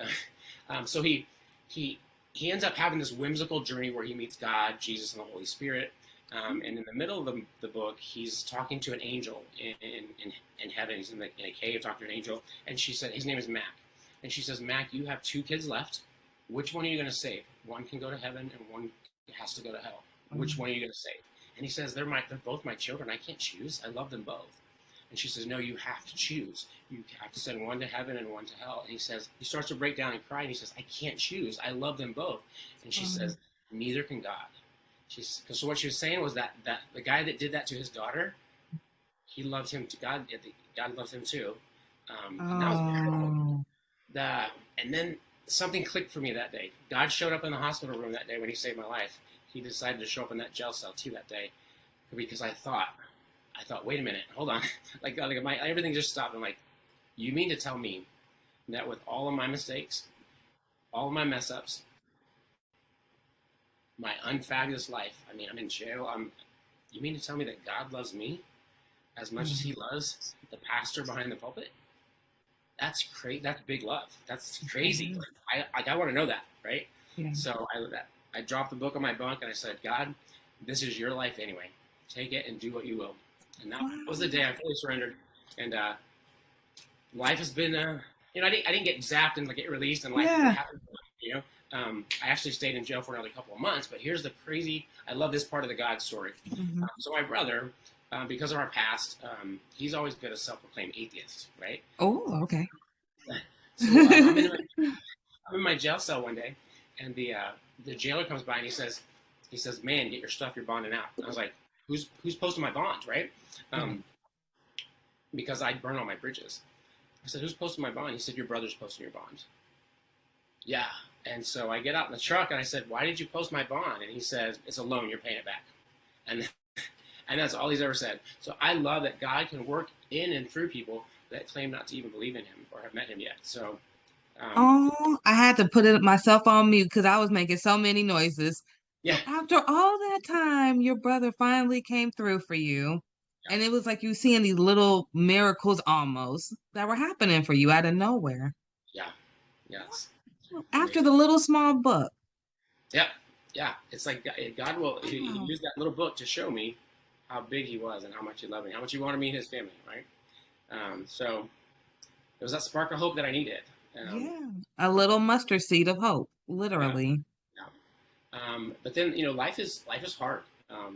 We go from, and in that moment, I went from feeling great and feeling amazed, feeling like I had a zest for life, to I had nowhere to go. I got out of jail, but I had nowhere to go. I couldn't go to my family. Oh my gosh, yeah. So I ended up, I had my brother drop me off at a homeless shelter in Springfield, Missouri. And so I lived in a homeless shelter for 4 months until I was able to get a job and get back on my feet. But it was just one foot in front of the other. Just the determination to know that that I'm here for a purpose. I may not know it right now, but it's going to get revealed not by staying where I'm at, but by taking one step at a time and trusting God to get me there. So, and that became the journey of finding out if I'm known, if I'm needed, and if I'm loved. So, okay. So I have a question. So you're at this part of your journey. Okay. Now I have to know, were you talking to your kids at this point? Because I know a lot has happened to you. It's like a year now, maybe. Yeah. So I had 2 older kids and then 2 younger kids. So the older one, my oldest daughter was probably 14 when I attempted to end my life. And I remember about a week before that, because I drank all the time because I was in pain all the time. Not an excuse. That was just where I was at. But I'll never forget her little face. She looked at me with tears and she says, "Daddy, you chose alcohol over us." And even though that wasn't the truth, that was her truth. That was her reality. And I had that hurt, that cut deep, right? So yeah, my kids, they knew they wanted Dad, but Dad was just not part of their everyday lives because I didn't even know who I was and what my role in life was. So yeah. What a strong story you have. Yeah, and you'll get people that tell you. So when I got out and I started making better choices, they're like, "Well, you don't need permission to go be their father. Go be their father." Well, that's insensitive because I made some poor choices. I can't just rush back into their lives because I'd made some choices that left some scars on them. So, yeah, and that's when I learned one of the biggest qualities. And one of your questions you're going to ask later, one of the biggest qualities I think a parent can ever teach their kids is a good one. So, yeah, humility. Humility is perfect. Humility. It's so inclusive. Like it comes with it has collateral other characteristics that set your children up for success with the characteristics. So. Oh, okay. So I guess we have to hurry up because now I want to get to the good tips. Okay, so we know your kids, they really do want Dad. So I'm so glad you said that because that's what I wanted to hear. So I know dad still has room to come in, but like you said, it doesn't just happen overnight. You can't just wake up one day and say, okay, I'm perfect dad, and they don't expect you to just walk out the door one more time because they've seen it so many times. So, and it's a reality. And I do hear a lot of families that have that. Either the parents saw the same thing you said growing up or the kids. So, very, very relatable. I'm glad you brought that up.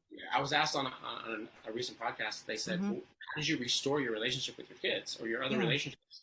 And I said, well, I didn't. And here's why. Because when you think about restoration is repairing the whole thing. We don't have all the parts. I don't have all the parts. They have some, I have some.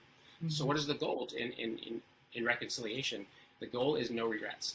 So I had to take those steps to do what I needed to do to apologize, ask for forgiveness, admit my wrongs, my mistakes, and then that's where I had to leave it. No regrets. I did what I could do, right?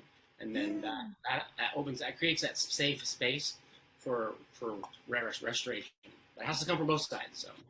And wow, you need to go into counseling. That was actually great tip right there. And I think that works even for relationships too, just for a husband and wife or, sister and brother, all relationships. So it has to work both ways. Just communication is key. So thank you for that extra tip. I told you, everyone, he's very good. If you want to see him afterwards, remember, it's Don W. Mann. You're going to want to look him up. Okay. So I'm going to ask you what's your favorite quote, but I'm going to assume it's what you are wearing. Actually, no, believe it or not. Okay. I thought about this one pretty hard. So this is foundational on I always say the comeback is greater than the setback. And so this is my foundation on the comeback. But my favorite quote that spoke deep into me when I was in the dark, deepest despair it's a Bible verse. It's Genesis 50:20. And it says, you meant it for evil, but God meant it for good, to do what it's doing now, the saving of many lives. And when I look at that on my life, it's like, wow. That's it. That's it. So, I feel like that was my life too. Oh my goodness. Look at that. Yeah. Wow. Genesis 50:22, right? Genesis 50:20. 50:20. Oh my goodness. I'm going to look that up. I may print that out and post it in my house as a reminder. That was beautiful. Thank you for sharing that. That's a wonderful quote. Really, really is. Okay, so we're going to go to the next question. What are the best resources that have helped you along the way? So when I think of resources, I think of when I burn all my bridges, when I made those poor choices, and basically I was an undesirable person to be around, right? Mm-hmm. And when you're undesirable, you don't have access to very many resources.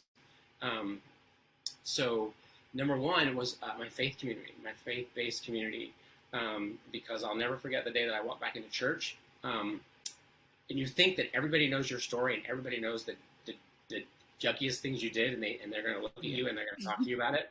But that's not the case. In my experience, that wasn't the case. I walked into church and they said, "Don, we're glad you're back. So glad you're here. So good to see you." And it was that non-judgment that allowed me to breathe, relax, and walk into that journey of healing. So my faith-based community, and then piggybacking off that is that they created a safe place for me to figure out who I am, right? Okay. Because if we don't know who we are, we don't know where we're supposed to go.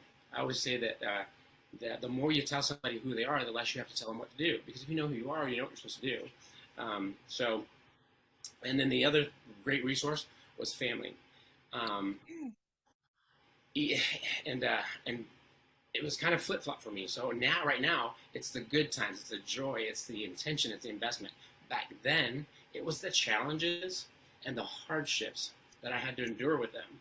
And how was that a beneficial resource? Because I believe that some of our greatest blessings are on the other side of our greatest challenges. And we have to go through them to receive that stuff. And So yeah, I look forward to challenges and hardships and kids that talk back to you and kids that want to argue about bedtime. I'm like, yes, learning moment. Time to go. Okay, so you kind of just reversed it. You know what most people stress about, you're embracing it. Bring it on. Yeah, I was if I failed at something, or if I made a mistake, or if I cried, like all those things were wrong, like they were bad, and actually they're all good if you think about it. What's guaranteed in life? Everybody's gonna do fail.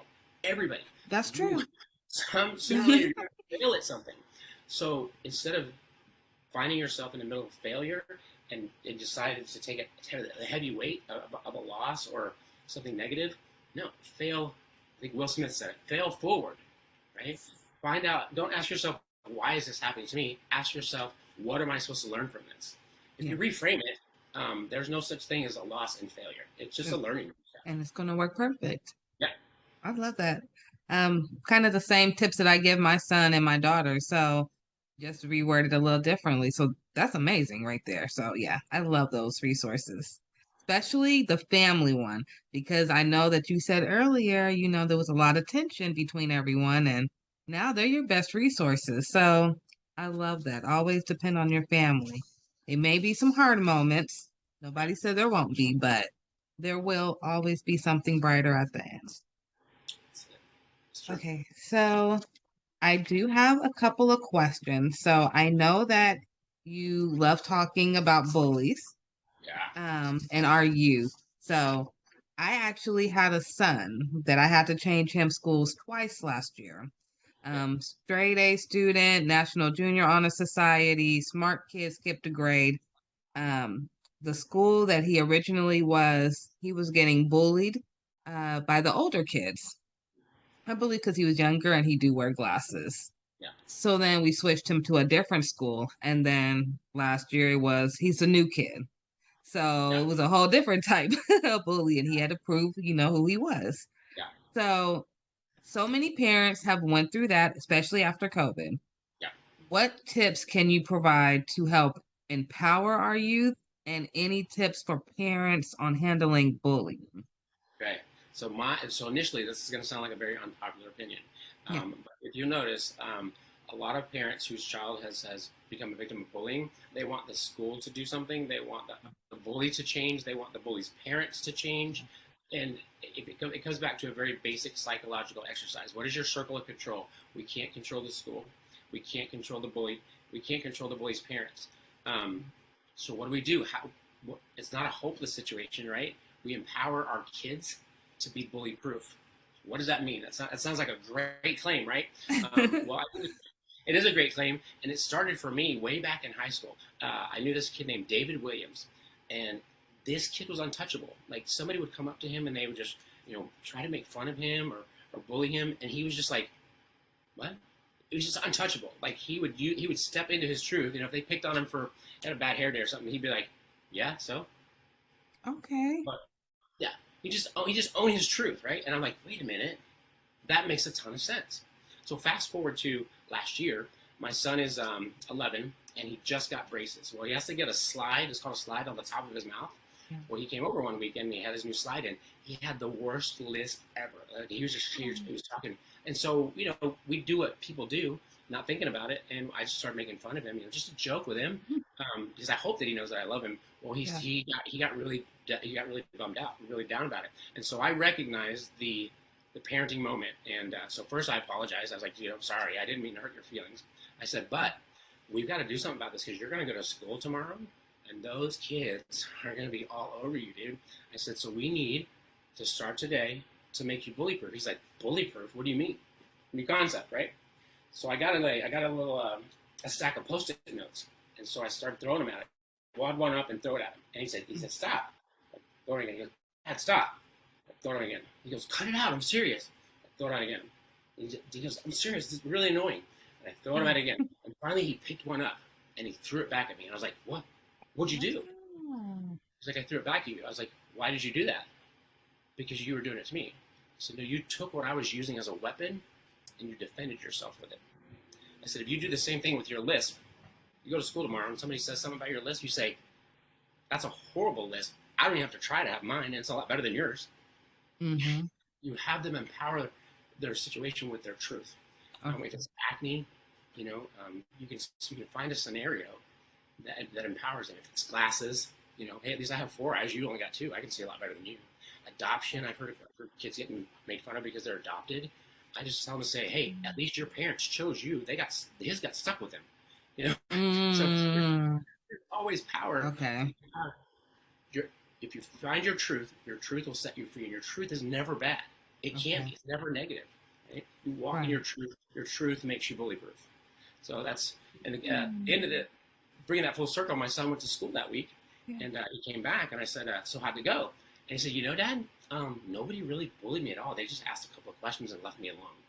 Why did that happen? Because he had the confidence. He was ready for it. And that's what bullies do.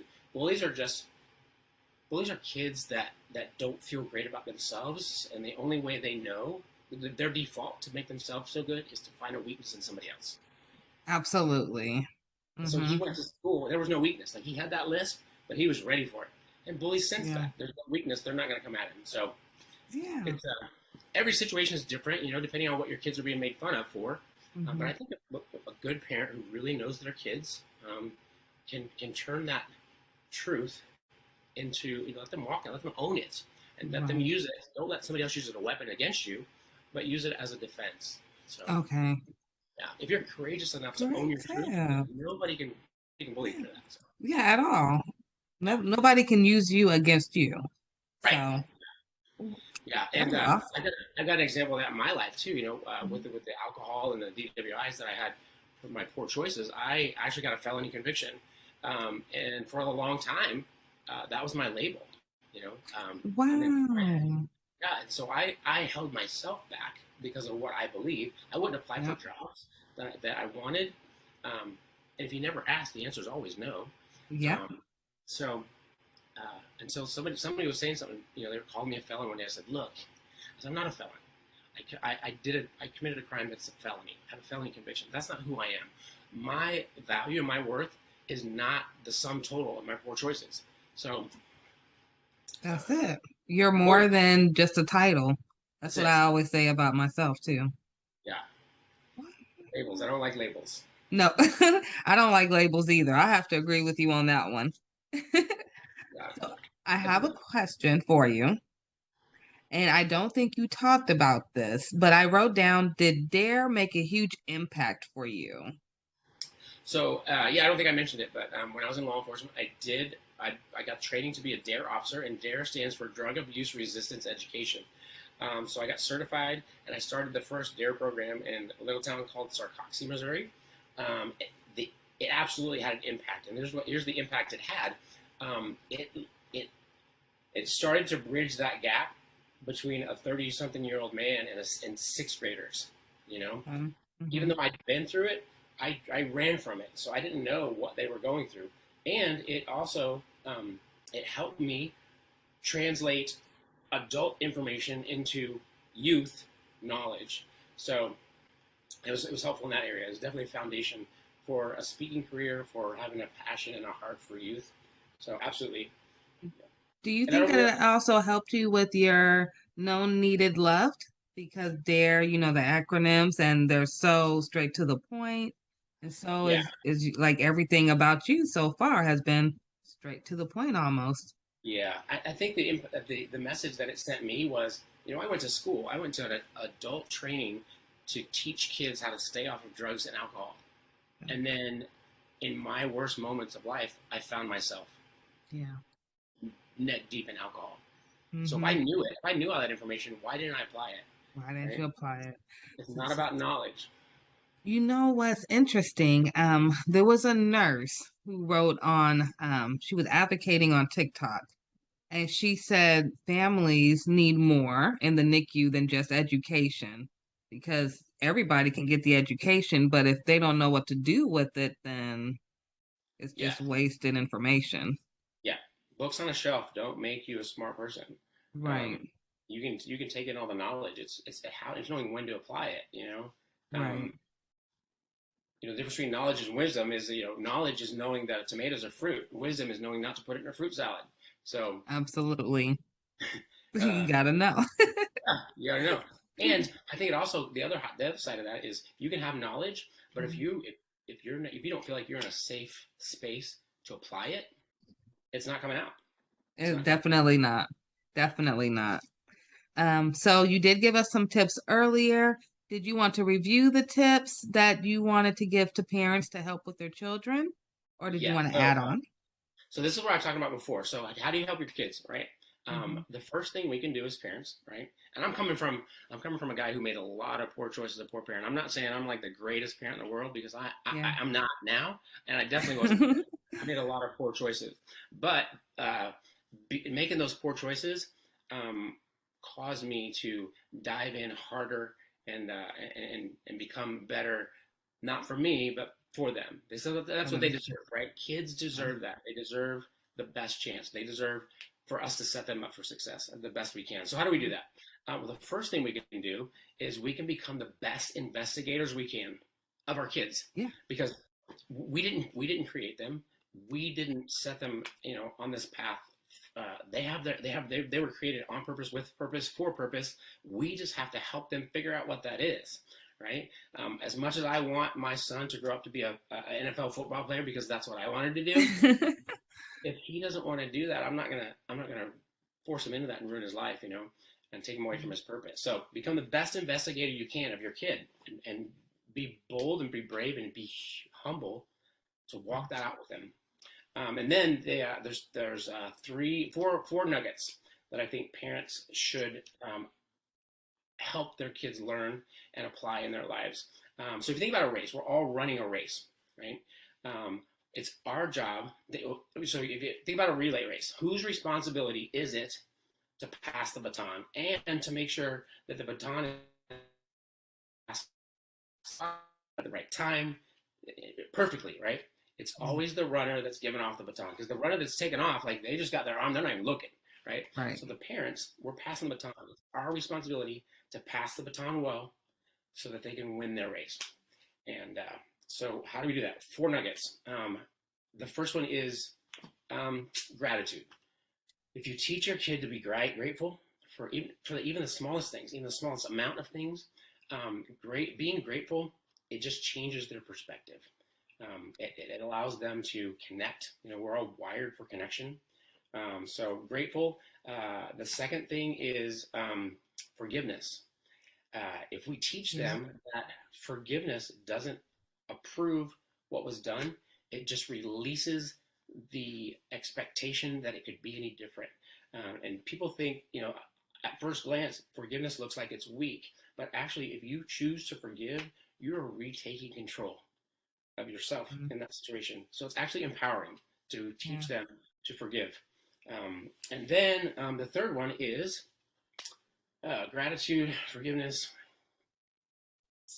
empathy. Oh, I love empathy. Yay, I love empathy too. Empathy. So I just had a discussion with my kids last night. They're like, sympathy. And I said, well, and they said empathy, and then they explained it. And I said, well, no, what you're describing is sympathy. So the difference between sympathy and empathy is you look at it like this. They said, well, you walk in somebody else's shoes. That's empathy. I said, no, that's sympathy. Having empathy is taking off your shoes before you put their shoes on to walk a mile. I like to use the lens. You know, we grow up and we have life experiences, so we look through life through a lens. It's our lens. Well, everybody's like that. Empathy is stepping out from behind your lens and then stepping behind their lens to understand what they're going through. If you teach your kids empathy, it helps them be grateful. It helps them forgive, right? It helps them understand why people make the choices they do. And then the last one, I love it, and I mentioned it before, it's humility, right? If you teach your kids to be humble, when you think about it, to be humble, you have to be grateful, you have to forgive, and you have to have empathy. So if you could just teach if you can't do all 4, you know, you got a busy life, just focus on humility, and not just teach them. Remember, we're not just giving them the knowledge, we're demonstrating it. And this was tough for me. I remember I was going to school, and my son was 6 at the time, And he used to always come and interject himself in conversations with like these big lies. Like he would make up some story to include himself in our conversation because he wanted to feel known and needed and loved. Yeah. And I would get so mad because he's lying, and I knew it was a lie. Everybody else knew it was a lie, and so I felt embarrassed. Well, then I was going to nursing school at the time, actually. Then went to school later that week.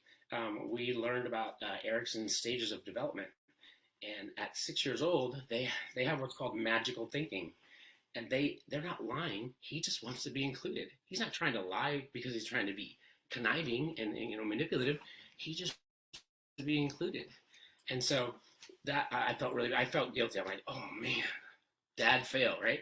So I went home that night and I said, hey buddy, I would never thought I would have to apologize to a 6-year-old, right? I said, hey buddy, you know how Dad, accused you of lying, and I said, well, I learned in nursing school, but you're not lying to do wrong. You're lying because you just want to be included. I said, so I'm sorry I did that. And he's a 6-year-old. He's like, it's okay, Dad, don't worry about it. Yeah. That was a huge lesson for me. So what that taught me is, we all have failures, we all have mistakes. So if you're humble enough to admit your mistakes in front of your kids, that's setting them up for success. I know that we think that we have to be the perfect example so they can follow a perfect example, but that's just not real. That's not authentic. And I think your kids would rather want a parent that's real than a parent that's right. Just be real. If you make a mistake, own up to it. That's going to bring you closer. It's going to draw you closer together. Not have them look like you're weak. So, and it also helps them with accepting their own failures when it comes up, because they've already seen their parents go through a failure, maybe work their way out of it.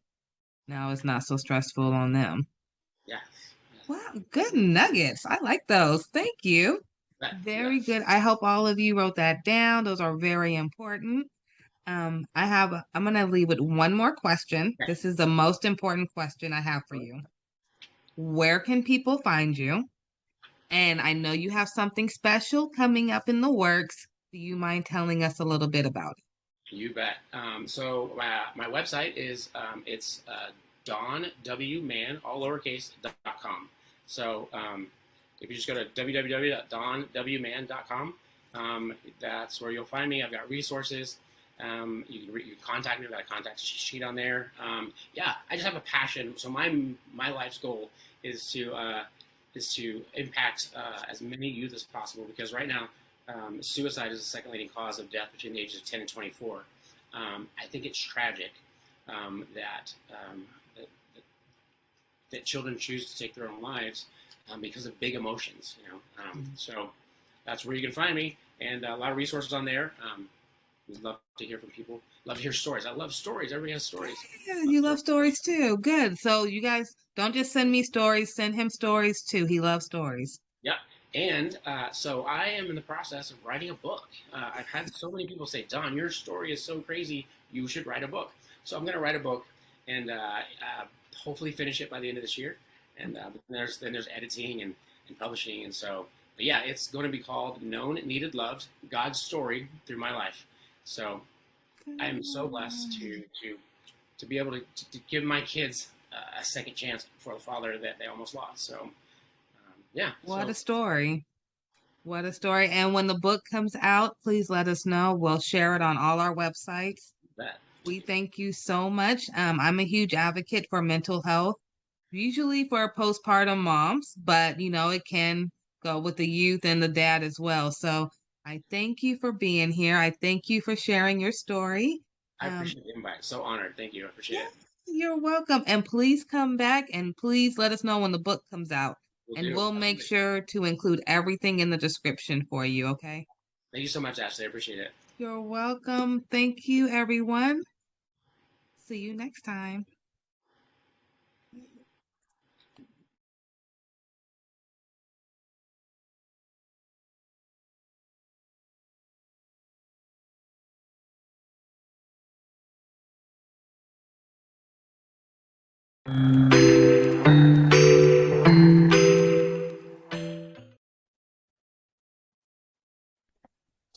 Hello, everyone. Welcome to another episode of the Ashley Randolph Podcast Show. I have a lovely guest today, and I'm so excited. I've been planning this for maybe 2 weeks now for Miss Marie Mosley. She is the author of Pretty Divorce, which is a very touchy topic, which I am absolutely so excited about sharing with you all. I know we do get some questions to our case managers about do they have any resources for when going through a divorce or how to find a lawyer and things like that. So this is a little educational for you guys. She'll tell you about her book, but most importantly, you have to hear her story. Thank you, Miss Marie, for joining us today. Thank you for having me. Yes, thank you. I can't tell you how excited I am to have you. I have been putting your flyers up for 2 weeks now and telling anyone who would listen to me to make sure they watch today. So, incredible story that you have. I want you to, if you don't mind, introduce yourself to the audience and let them know who you are. And please tell us about when your book will come out. If you want to start with that, and then we'll go to your backstory. I think that will be phenomenal. Okay, perfect. Yes, I am the author of Pretty Divorce, how to sever a toxic union and create an illuminated future. The book is on pre-order now. It's on pre-order, and you can order it if you want at theprettydivorce.com. And it should be in people's hands no later than next week. I'm finalizing everything and printing and getting them right out to everybody because it's been on pre-order for a little bit. So yeah, it's been a journey. Right in time for the holidays. Yeah. Oh, yes. I actually wanted it to be out this summer, but I do trust in God's timing. So I think maybe the timing is perfect. I think it's perfect. And I'll do another little hint. So I'm very business savvy. So my business mind instantly said, okay, holiday sales are like the highest time that you're going to have the most profit. And then it also told me that this is also one of the times when people who are going through a divorce get really sad because it's maybe the first holiday season that they're not together. And what a great book to give to someone who's sad and down and say, honey, it's a pretty divorce. Absolutely. That face up. So I think it's wonderful. Timing is everything. I do believe in divine timing. So I think you're going to do a wonderful job. If you need any ideas for gift wrapping them books, I already have some too. So how? Oh my God, I appreciate you. Thank you. I appreciate you, and just the strength to write this book. You had to have so much incredible strength to even look at what you went through to come out of that, because I'm sure you had a lot of emotion. You sit there, because I had to write a book for the NICU and my experiences, and it was one of my most traumatic experiences. I had 3 preemies. Okay. All 3 was horrible. So to sit there and write that was almost like journaling my experience. And there were some moments I forgot about. So I can only imagine how hard it was for you, and to still call it pretty divorce. I mean, yes. You are the first person that understands exactly what I was going through. There were times when I had to put it down for a little while, and just go back, because it was almost like reliving everything over and over again. The editing, the going through it, the writing, it was really taking its toll sometime on me. And I began the process during, because let me go back. I want to say this part. At first, I really did lose my identity in this marriage. And my story was wrapped around being teenage parents, that stayed together and kind of made something of themselves. All right. So that was my story. Like a fairy tale story. I didn't think about the toxicity. I just like, all right, we're together. You know, we have a story, because I've always wanted to be an author. I always knew that I was going to write my story. So, but it took me years to redevelop a new identity, my own identity, without separating apart from the relationship, you know, because we were together from the time I was 13 till I was 38. Yes. All of those years. All those the major milestones. Major, all the good 20s. Yes. So was it hard to go through your 20s in the book? Because I know you were looking like, these were my golden years. So the book tells you a lot, but I'm going to say this. And this is not a funny topic, but around about 16 or 17, I became suicidal. It had gotten that bad. It had gotten that bad. And I talk about it in the book. My girlfriend introduced me to her boyfriend's friend, and he kind of became an outlet. So yeah, I don't advocate side relationships.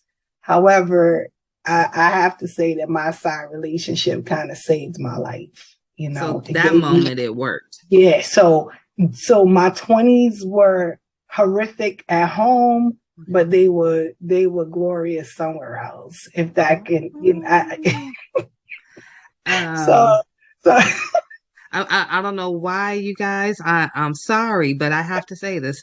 I am getting the song Khalees Milkshake Bring All the Boys to the Yard stuck in my head when she said, you know, it's like this at home, but outside. Oh my goodness. But it worked for you. You're still here. Absolutely. So, absolutely. Not advocating for it, but not at all. And I don't take, because I was an educator for so many years working with kids, I would have a lot of children with suicide ideation, attempts, different things that I've gone through. So I don't take that lightly.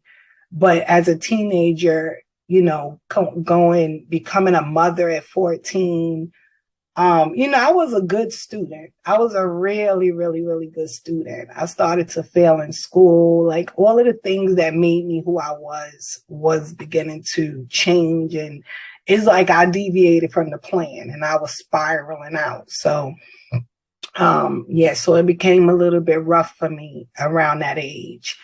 But finding another outlet, you know, albeit it was a side relationship, it really did help me. It helped. He helped me a lot. You know what I mean? Like I'm married to a different man right now. my girlfriends, some of my girlfriends, they were like, wait a minute, what? Like you're not with him anymore. How are you not going to be with this guy? Because that's how it was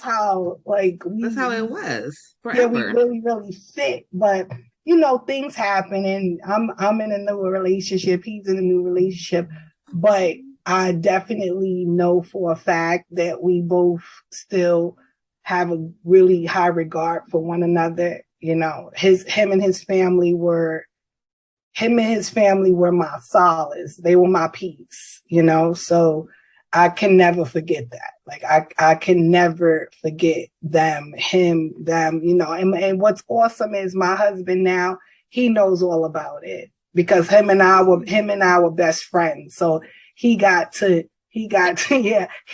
know and understand how crazy I was about this guy and how indebted I was and how, you know, I hold him in a really high regard and stuff. So, and he's okay with it. He's an alpha. He's an alpha and he's confident. So okay, absolutely. Yeah, so he's not intimidated by it or anything. So I can talk about it. He knows about it. So, but that's a good thing too, because he knows what he's coming into. Mm-hmm. You know, I hear a lot about baggage and people coming into new relationships with extra baggage.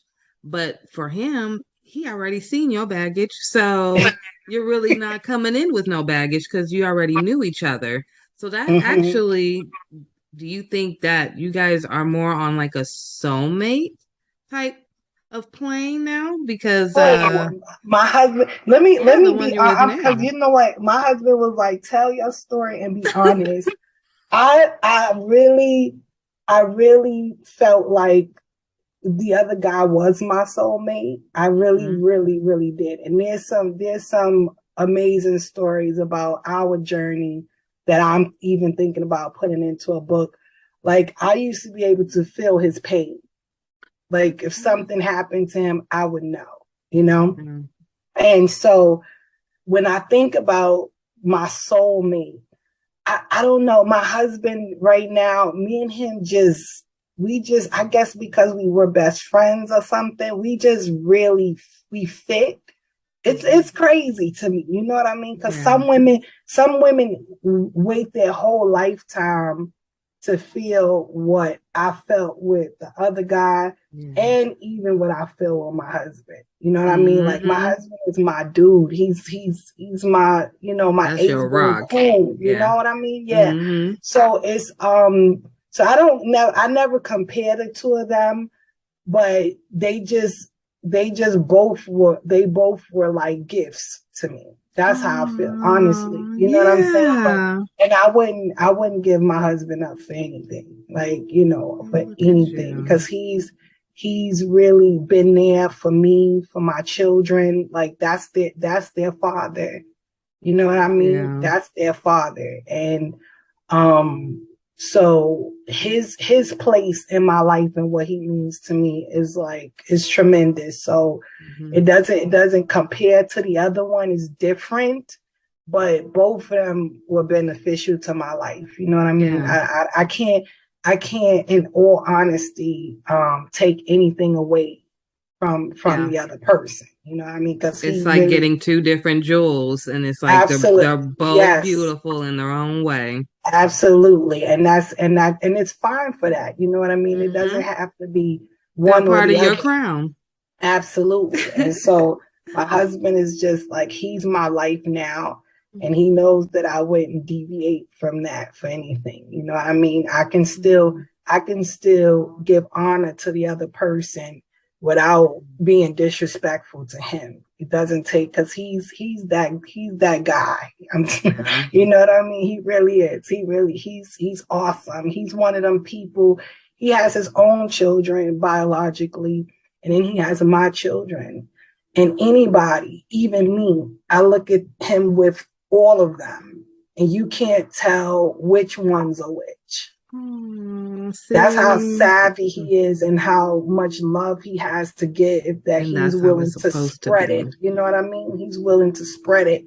And so, but yeah, we both have a really good understanding. A lot of people think that you shouldn't talk about your past relationships, but we were best friends, so we told each other everything. Everything. Yeah, I feel this way, and this person did this, and I feel this way about that. And then we ended up together. So, and we didn't let it get in the way of what we felt for each other. Yeah. So yeah, but that's, So listening to you sound so confident. Thank you. I gotta know. I'm gonna tell you a little backstory about some of the women in my family.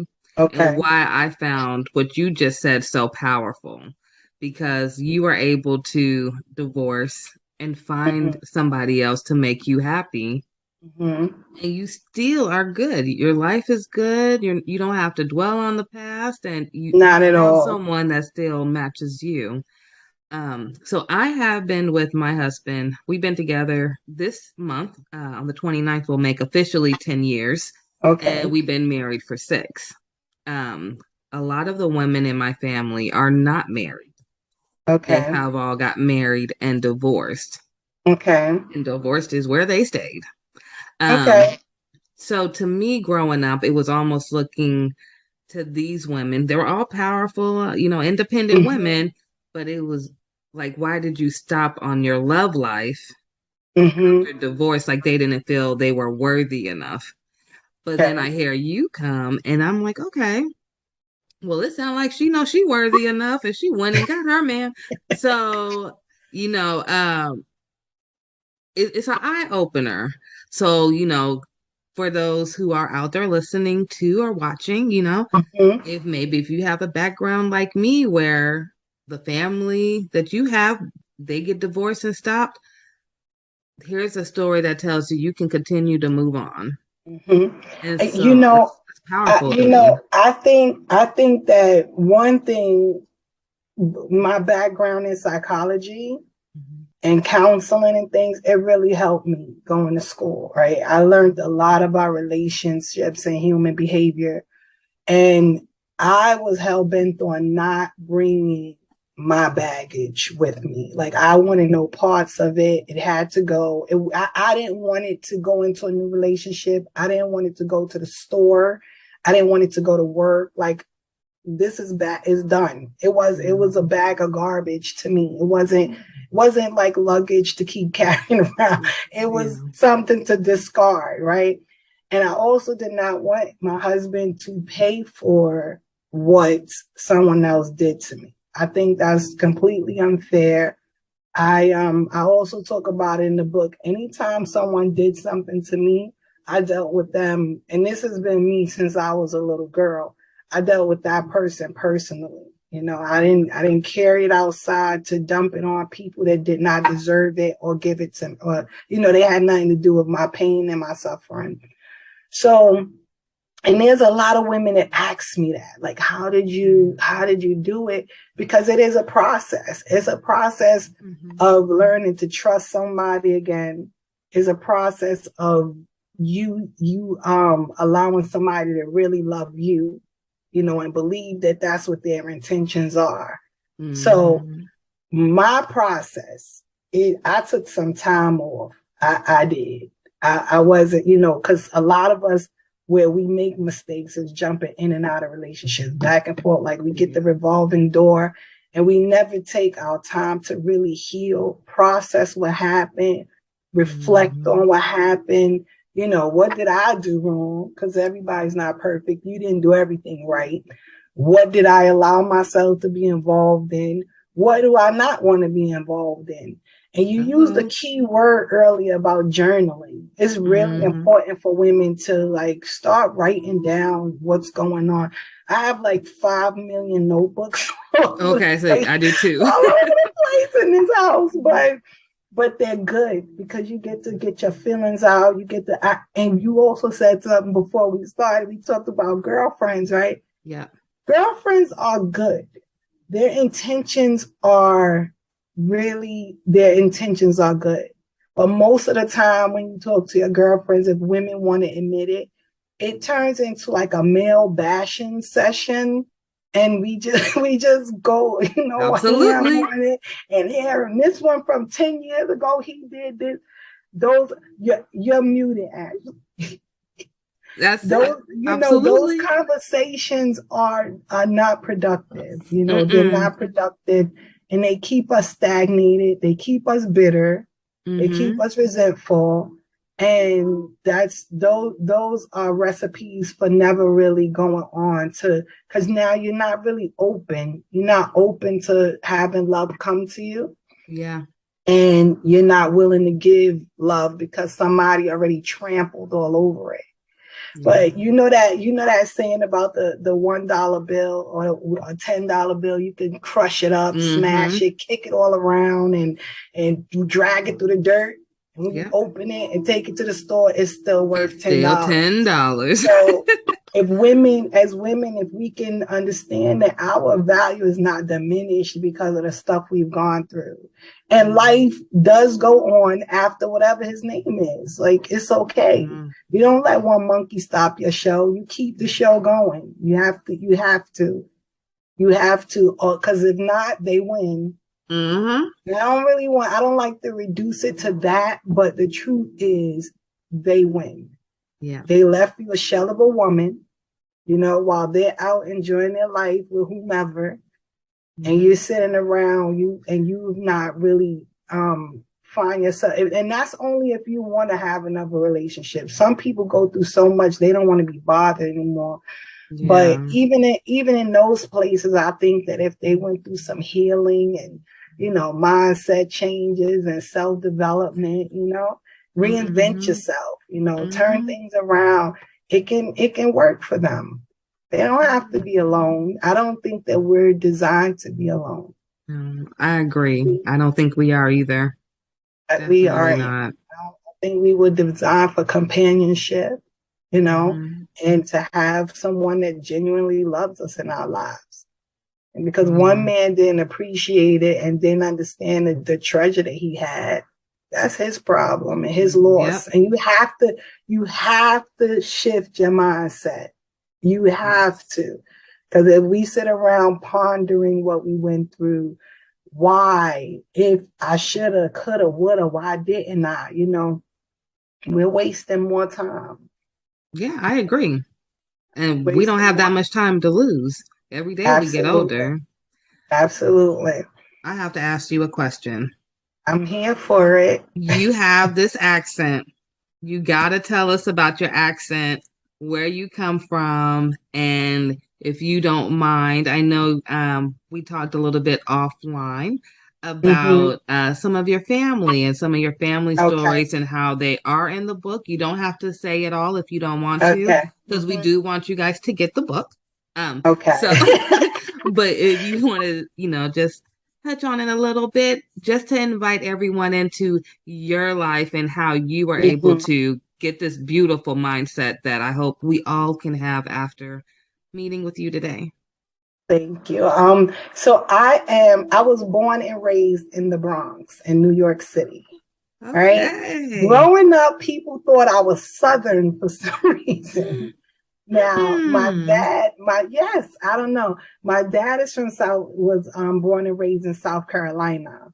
So I didn't know, maybe his genes were that powerful that I got his accent. But I'm originally from Bronx, New York. We just quickly, my dad died when I was 5. And we came from, we came from a quaint little neighborhood. And after his death, we had a fire. Really? So no, I shouldn't leave my precious dog out. After my dad died, maybe like 2 months later, we lost our dog that was there when I was born. And then we had the fire. And then we moved to the projects in the South Bronx, which were a bit intimidating, but we had to do what we had to do. That's where we were placed. And so we lived there for a while, you know, after getting used to all of that. Around about when I was 12, my sister passed away. And I don't want to say, well, my sisters, both of them are my favorite siblings. I'm going to say, you know, my brothers, I got my oldest brother that I'm like in love with, my oldest brother. But my sisters were my sisters. You know, they never treated me like a pesky little kid. I was like their life, anything, you know, like, what do you want to do? Take me shopping, doing my hair, everything. So I love my sisters. But my middle sister, she was 22 years old and she had a preemie. Yes, she had a baby. She was born 1 pound and 7 ounces. Ooh, little warrior. Yes. And she fought through that. She came home on Valentine's Day of 1983. She was born in 82. Oh wow. Okay. Yeah. So a long NICU stay.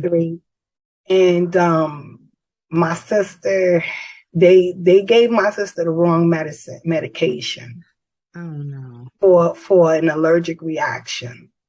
And she ended up, oh God, I've never told nobody this. I wrote it in my book, but I didn't never utter the words.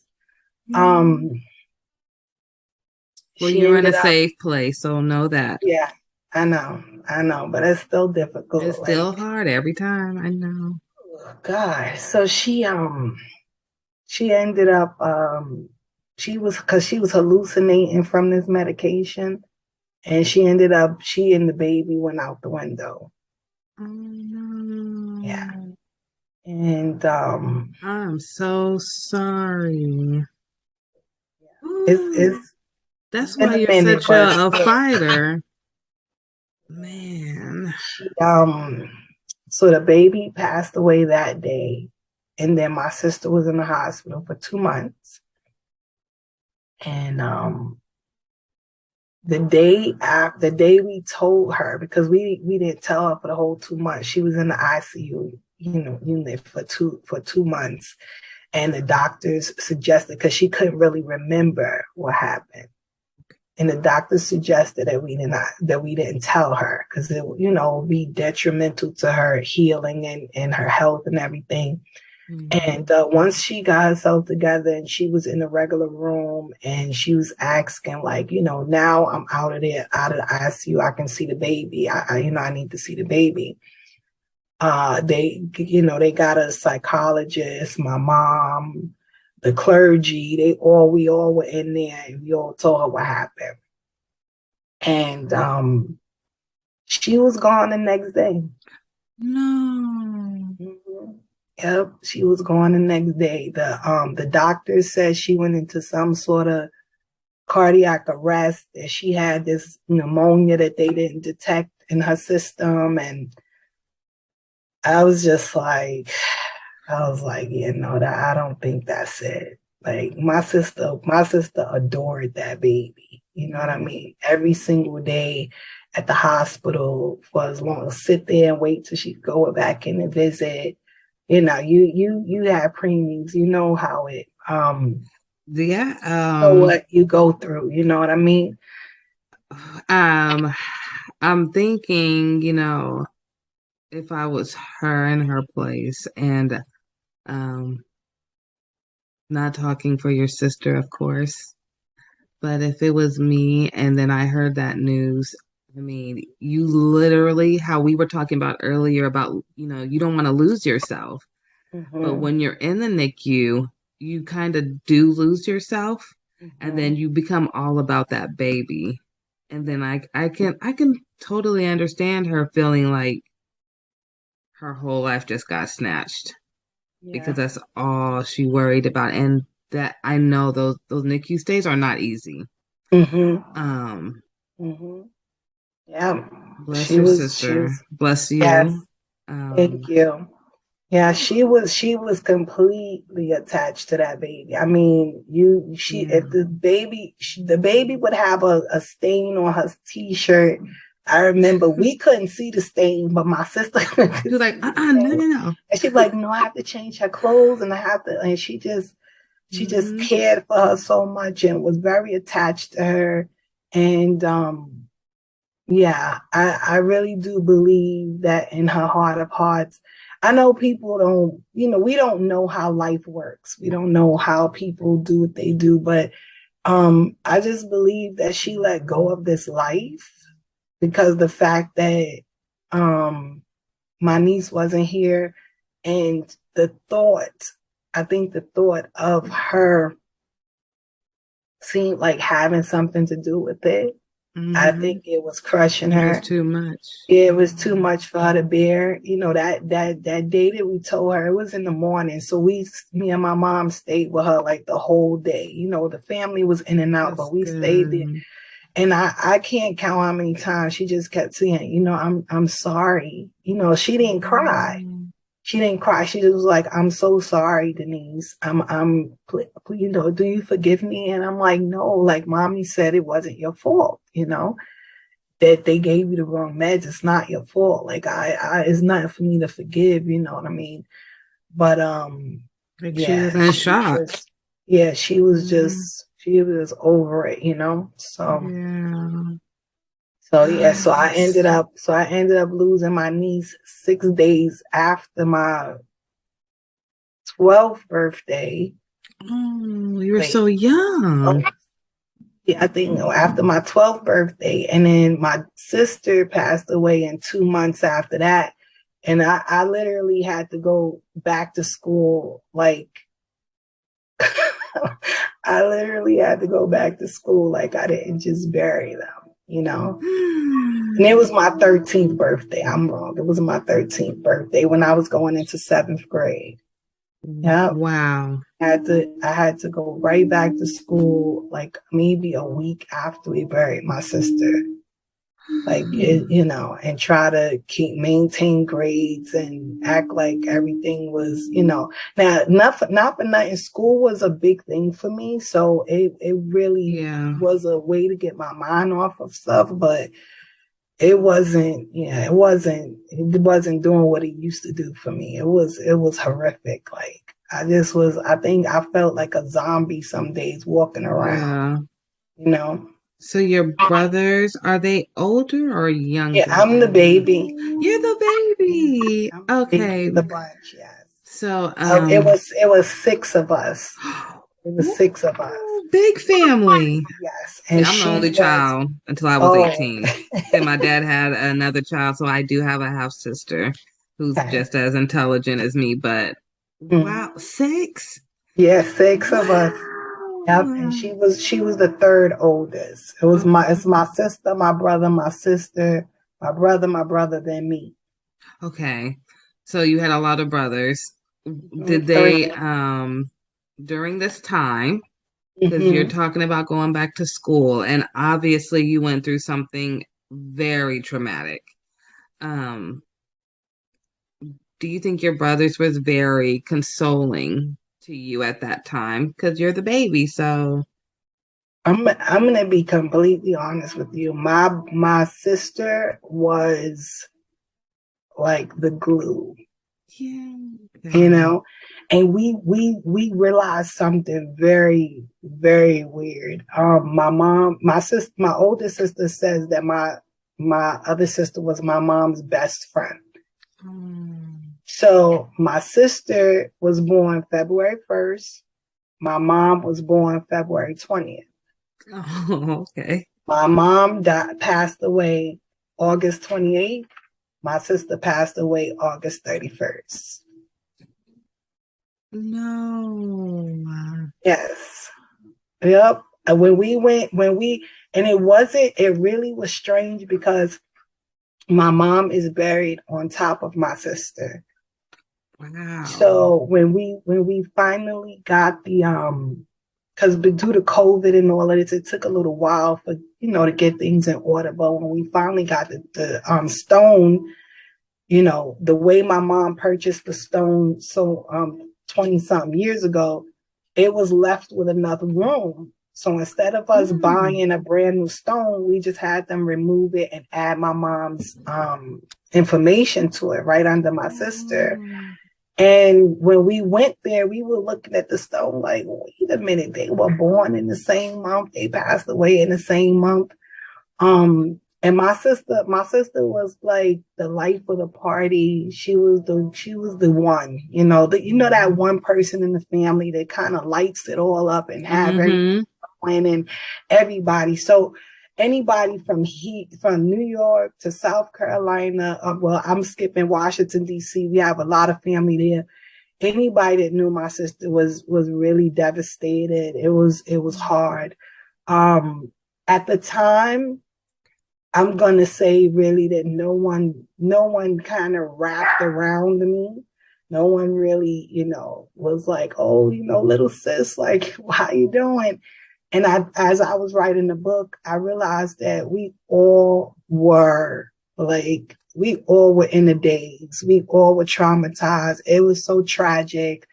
My brothers thought that her boyfriend had something to do with it. They were on the warpath. They were thinking more about that. Really, yeah. Yes, because she was at our house. She had left her house in the pouring rain with the baby. And that's how we knew something was wrong. So, and she came to our house for like shelter. And then her boyfriend showed up around 3-4 in the morning trying to get her to go home.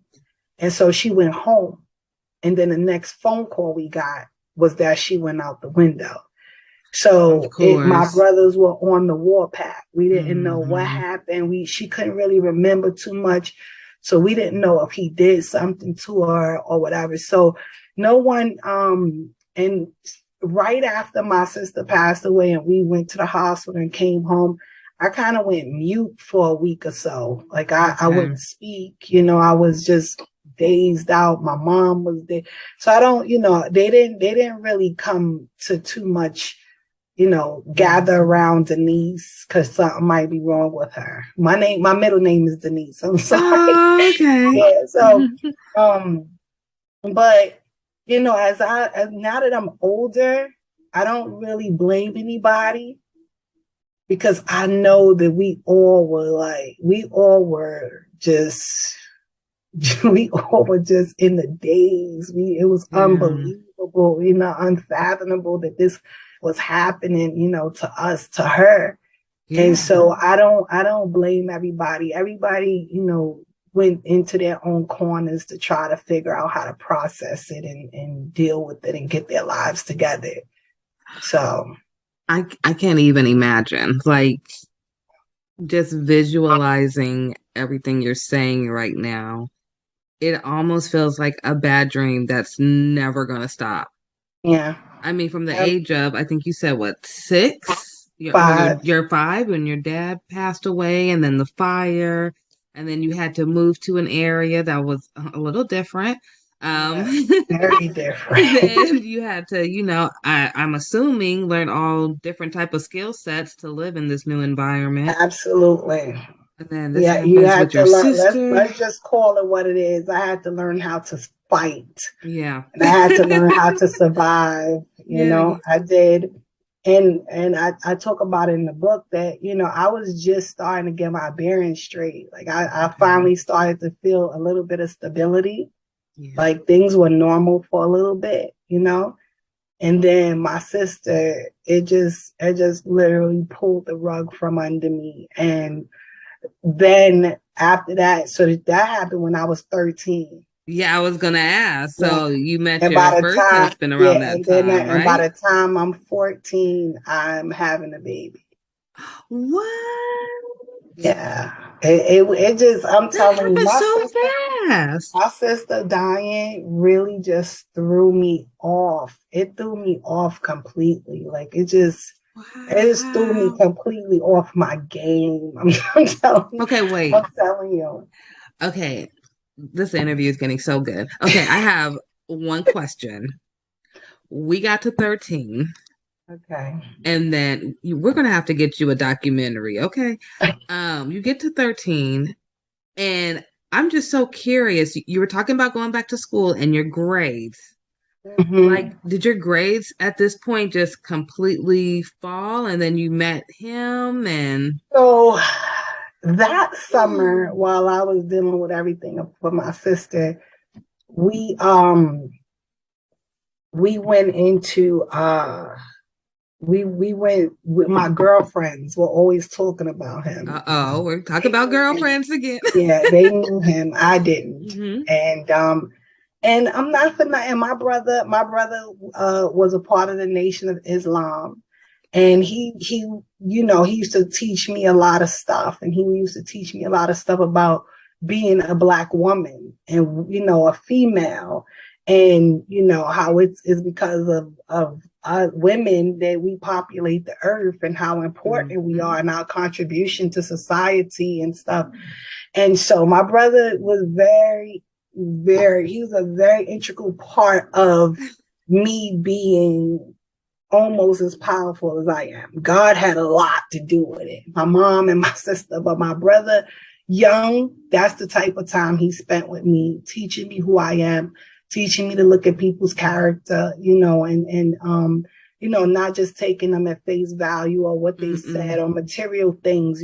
People had to show me who they were, not just, So I didn't really like this guy, which makes matters a lot because I didn't really like him at first. I didn't like him. He was not a good person. He messed around with a lot of girls, different stuff. So I ended up, we ended up getting to know each other, and I gave him, I let my guards down and gave him a break or whatever. And by the time I turned around, I was in a serious situation of peer pressure. And yeah, no, really, it was peer pressure because I knew better. Yeah. I knew better, and you know how hard it is years later to look at you, look at your life and know you've made these mistakes or gone down this path, knowing that you knew better. I'm working on that with my son who's about to be 12 this year. Right Yes. now. Absolutely. You know what I mean? You have to tell him that, because my husband, my new husband, he has a saying: decisions, decisions, decisions. And your decisions can change the whole trajectory of your life. Like it really, one small, you could think it's minute, you could think it's small, one little decision could just change your whole path. So we have to be, because life is life. Yeah. And life is not playing with people. There's no redos. It does not care that you're 12. It does not care that you're 13. It does not care. It doesn't care that this is your first time. The sperm met the egg, and guess what? You're having a baby. See what I mean? Life is for real. One time. That's all it takes. And it was my first time. No. Even more traumatic. Let me tell you something. I was just like, I was like, what is happening to me? Like, why? Wow. You know? And it's so many years later that I can say that it's okay. You know what I mean? Because now that life has given me so much lessons and so much experience that I can help other people. You know what I mean? So they say that God gives his the toughest battles, to the strongest soldiers. So if he saw fit to say, like, you know what, she can handle it. She's gonna make it through it. She's gonna come through and she's gonna glorify me and let people know that I do exist because I brought her through. Then it's okay. But in the process of it, it's not. In the process, it wasn't okay. I know you were just wanting to throw in the towel so many times. What's going on? I was like, what is going on? What is happening? Why is this happening? All of these things just keep happening. And I'm in the center of it all, What a testimony. Yeah. And we haven't even got to the end yet. We're only at 14 years old. Oh my goodness. I have to ask. Yes, ma'am. I won't get into so many because you do have this in your book, right? Yes. Some of this. So I won't ask too many questions. But I am so curious to know, when Mama Baby came in and said, Mama, I'm pregnant, what was Mama's response? Because you the baby. We got to remember. Yes, absolutely. I'm glad you realized that. I can't wait for you to read this book because I'm glad I can't wait to realize that I'm 13 and pregnant.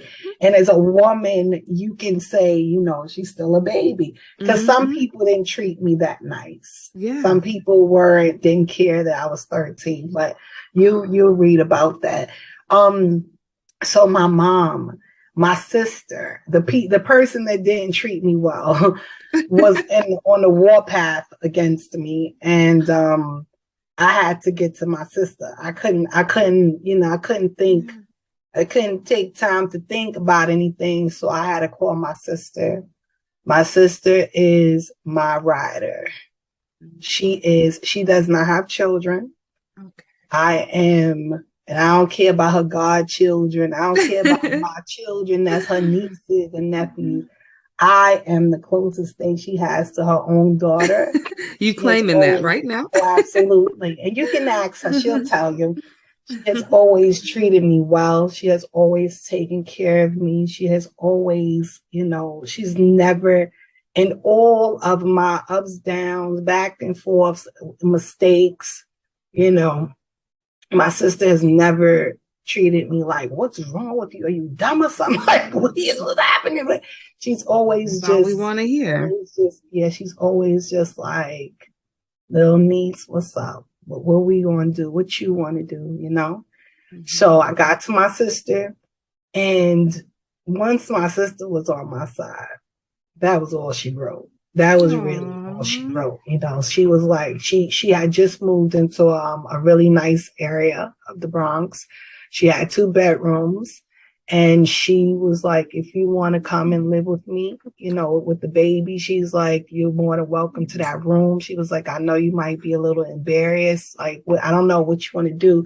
You know, she was like, well, I don't care. But all I know is you're finishing school. I'll pay for daycare. You're finishing school. You understand? And I was like, all right. You know, so when we went, she went with me to tell my mom. She actually told my mom for me. Oh, so good. She wasn't one of those people like, you have to say it. You're gonna say it. It was like, Mom, this is what's going on. This is what's happening. This is the part I'm playing. Like, so what? And my mother was like, what? My mother was like, like, wait a minute. That ain't a part of the plan. You know, we talk about college in this house. We talk about finishing school and education. That's not a part of the plan. And so I pretty much told my mom, you know, this is what I'm doing because of my brother. You know, my brother was very big on the things he taught me. Abortion was not one, like, we were not going to do that. So, you know, I told my mom I didn't want to do it, you know, and I was going to have this baby. You know, I made my bed and I'm going to lie in it and we're going to be okay, you know. That's why I was hoping to, when I saw that you had youth and parents on there, I wanted to tell children. Because I feel like I was my most powerful at 13 years old. Even when I sit in front of people and they're like, oh, you seem so confident. You seem to have it all together. And I'm like, ooh, some days I don't. But when I was 13, I was severely determined and persistent. And like, kids are powerful. You know, kids are powerful. I think kids are powerful because they have not been in the world long enough to be, you know, some of them, because some of them do have it rough. I don't want to discount the ones that come into the world with these rough things going on. But for the most part, kids have not like been tainted. They've not been like traumatized to their core, really hurt, you know. And so they still have a lot of strength and resilience in them. They know how to bounce back quick. And so I always want kids to believe in themselves and know how powerful they are, you know. And so so at 13, I was like dynamic. I was just like, I was like, let me tell you something. I did this. This is my responsibility. I'm taking ownership of it, and I'm having this baby. I'm not gonna do it. Like I just wasn't willing to do it, you know. And I had to advocate for yourself. Yeah, and you are a really good advocate. It sounds like. Thank you. And you know what? I don't only advocate for me. Even when I was a kid, I advocated for others. You know, my mom, she used to work, she was a para for the New York City Department of Education, and she worked in the special ed department. And you would not want to make fun of those kids. You would not want to be on the side of, you know, talking down to people, or, you know, my mom, she was that person. She was not, she wouldn't allow it.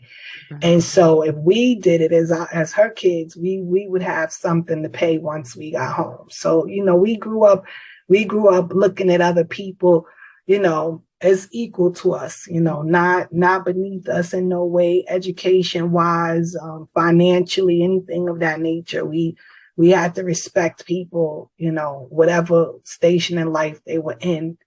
And so I think that's what made me a big advocate for kids when I was younger. I don't like bullies. Yeah, I don't like clique mentality. I have a zero tolerance for it. And so I've always been willing to stand up for those that are like less fortunate and things like that. in my book, my mission, I have a mission in my book. And so let's get to the mission. Yes. So for a certain amount of books sold, I do fully loaded backpacks for the homeless. Okay. I love it. It's like so cute, right? So New York has this thing called the Midnight Run, and what they do is they go out at night, and some of the homeless people might know where they can go to meet up with the Midnight Run, or they go around the city and they give out different stuff. And so I used to give out blankets like during the winter and things like that. COVID came, so it kind of threw me off my game, but I'm definitely gonna get back into it.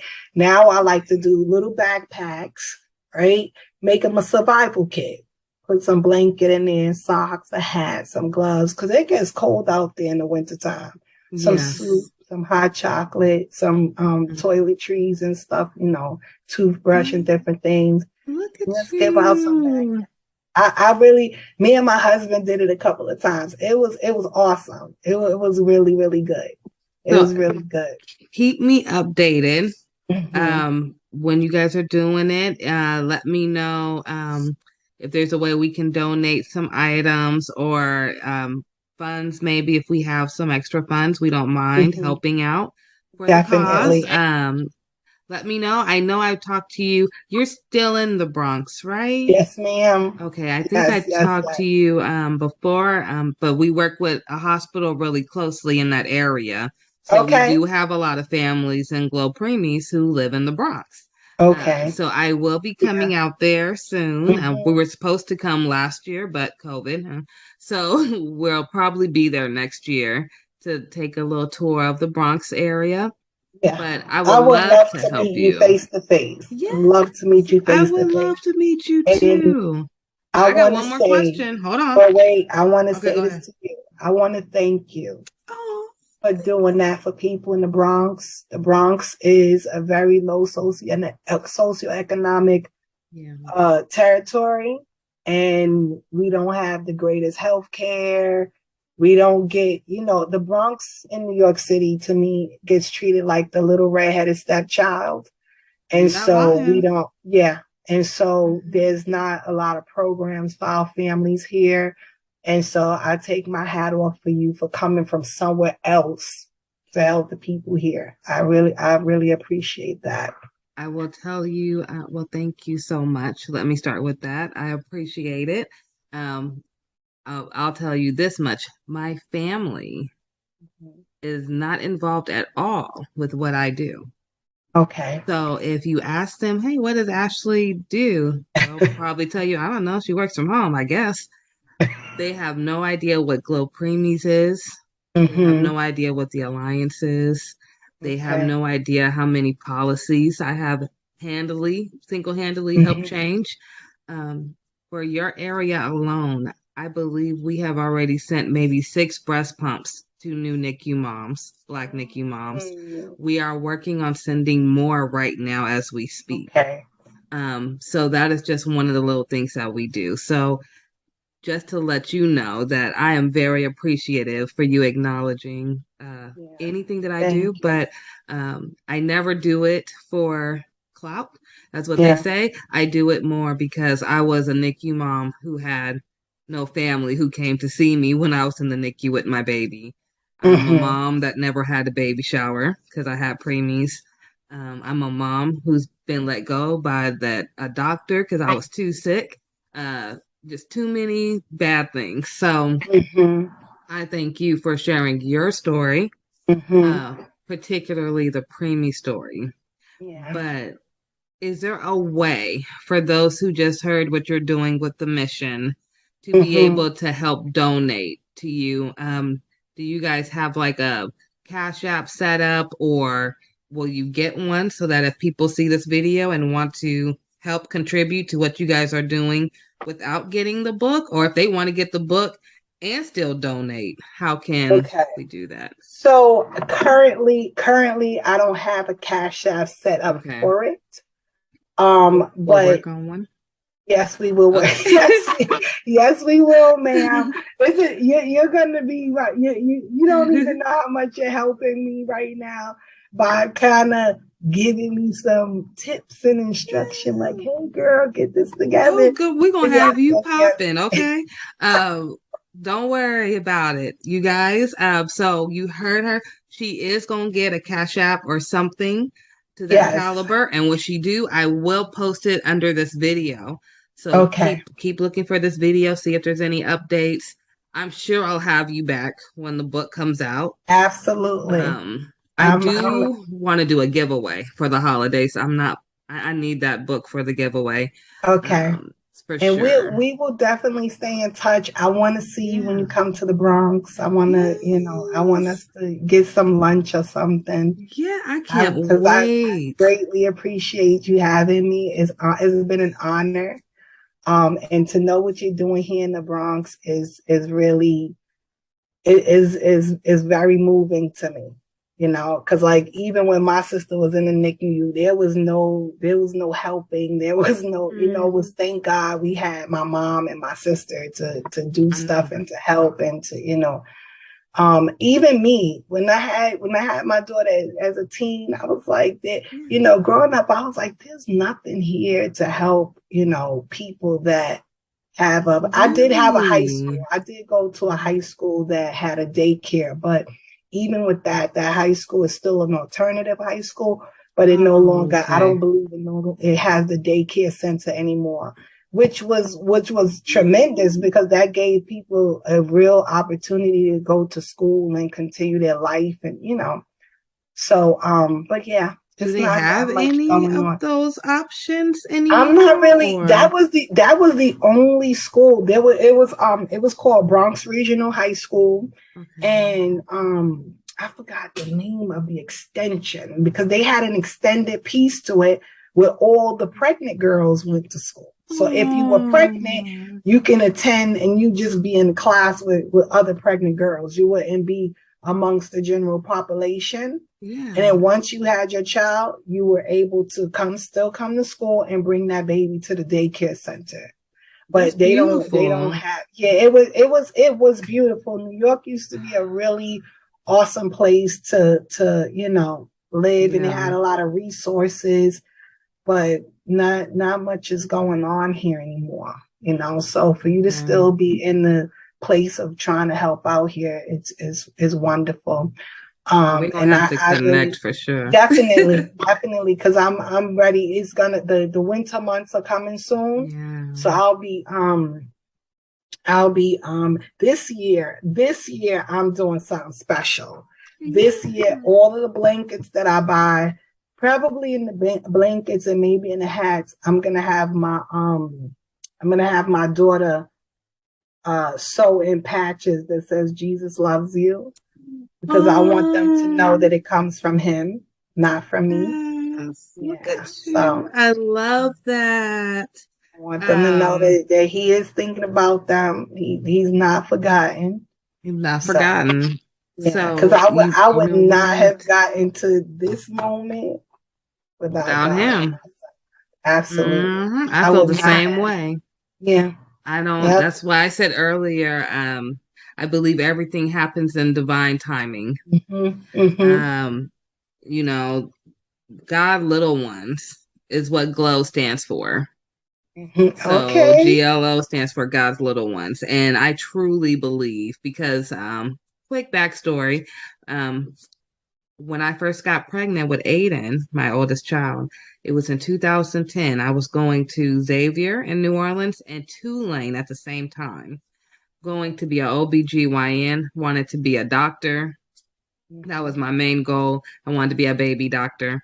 And I went to Tulane because I wanted to do public health, because I wanted to work in the World Health Organization. Ended up having Aiden with 2 semesters left. And here we are 12 years later. I have Glo Preemies. It incorporates both of them. So I'm still dealing with babies. I train doctors now. I educate doctors through what I do at CPQCC based at Stanford. Not only that, that was my college that I really wanted to go to. My Okay. mom said I couldn't go to Stanford because she wanted me to go to Xavier because they were known for African Americans to go to medical school. Okay. I still ended up at Stanford. Absolutely. I'm still there, and I'm the Still first gave you all your African American to become chair. So I have that honor under my belt. Congratulations. Thank you. I got that this January, so it's probably one of my most proudest moments. But just like you said, your trauma makes you who you are. I only got that honor this year because of my 3 preemies, because I came in as a preemie parent who became advisory board member, who then became chair of everything within the NICU. So everything's divine timing. Your book is divine timing. Man, thank you. We're not going to go into your divorce because you guys, I want you to get this book. Help her with the book as well as help the mission. So if anybody do want to donate before she has it, you can donate to Glo Preemies. Please put the mission in the description so we know where to send the money to. If you're sending it to Glo Preemies, just put donation to Glo Preemies. If not, put the mission so we can send it directly to her. Thank you. Thank you. And then, yeah, we'll get that going. I'll put everything in the description. To everyone, we are now on iHeartRadio now. So we are on iHeartRadio, Anchor.fm, YouTube, as well as Roku TV and Spotify. So you can look up Glo Preemies or the Ashley Randolph podcast. If you have a question that you would like to give to Miss Marie to have her answer for you, maybe by email, you can do so at anchor.fm/Glo Preemies/message. And we will make sure she gets it. And we are just so grateful. Now, before I let you go, because it's amazing, and I am going to bring you back for part 2. Before I let you go, where can people find you? Because that's the most important thing. Is where can they find you? I am on Instagram at marie.d.mosley, Mosley. And I'm also on Facebook at Marie Mosley. And like you said, they can email the pretty divorce at gmail.com. And I'm also going to I'm going to set up a Cash App and send it to you. So if anybody wants to donate, I would greatly appreciate it. I will share photos so you can see that your money is going to good use, because I would like to do at least 50 backpacks this coming winter. I want to do more, but I'm saying my minimum is going to be 50 to give out to the homeless. So there's a lot going on out there right now, and people need our help, And let's not forget that it does snow, so it's very, very cold. So this would be going to a good cause. If everyone helps, even $5 adds up. I do hat, glove, scarf, and socks, and a blanket. And the blanket. So, yeah, I think it's wonderful. You have such a good heart to say everything you've been through. Your family sounds amazing. Thank you. So we know that you came from some kind of good background. We may not know them personally, but we know that they're tough, they're strong, and you're the baby. So you're gonna just take everything that you've seen from them. So you have to be a tough cookie. So we are so appreciative of you and thank your you, my work. dear. I appreciate you. On behalf of all the millions of women who may be going through a divorce right now, thank you for writing this book on behalf of them, so that they can move forward like the women in my family. Hopefully I'll never have to go through that. I don't think I will, but you don't want to go through it, but it's those that have been through it, or those that feel like they're stuck, I definitely feel like my book would help them, because I have a little bit in there about us divorcing ourselves, not only from men, but some other toxic behaviors. See what I'm saying? So it's, it runs, it's a pretty, I'm proud of it. I'm very proud of it. And I can't wait for everyone to read it. I appreciate you. My husband appreciates you. My 4 babies and my 2 grandsons appreciate you. I could not get off the here without mentioning my kids. They are awesome. They are resilient. They went through this divorce with me. They empowered me and I empowered them, and we built amazing bonds with each other behind it. And so, yeah, it's doable. It's okay. I got a question. Yes, ma'am. How comfortable is your husband and kids with being on TV? I don't think my kids will have any problem with it. Let me tell you something. First of all, not for our interview though. My son is Mr. Congeniality. He's so astute, and he's such an awesome young man. My girl, I have one daughter though. She's very much into her faith, and she's very modest. And so she might be like, Mommy, I don't want to be on TV. But the oldest two would get ready for you. Like, here we are. I'm here. Yes. And hubby, like I said, hubby's an alpha. He's very confident. He believes in himself. He would have no problem. We'll show up. We'll definitely talk after this. Yes. We're doing a holiday special for our Roku TV. Okay. And I would love to offer you and your family a little part in it.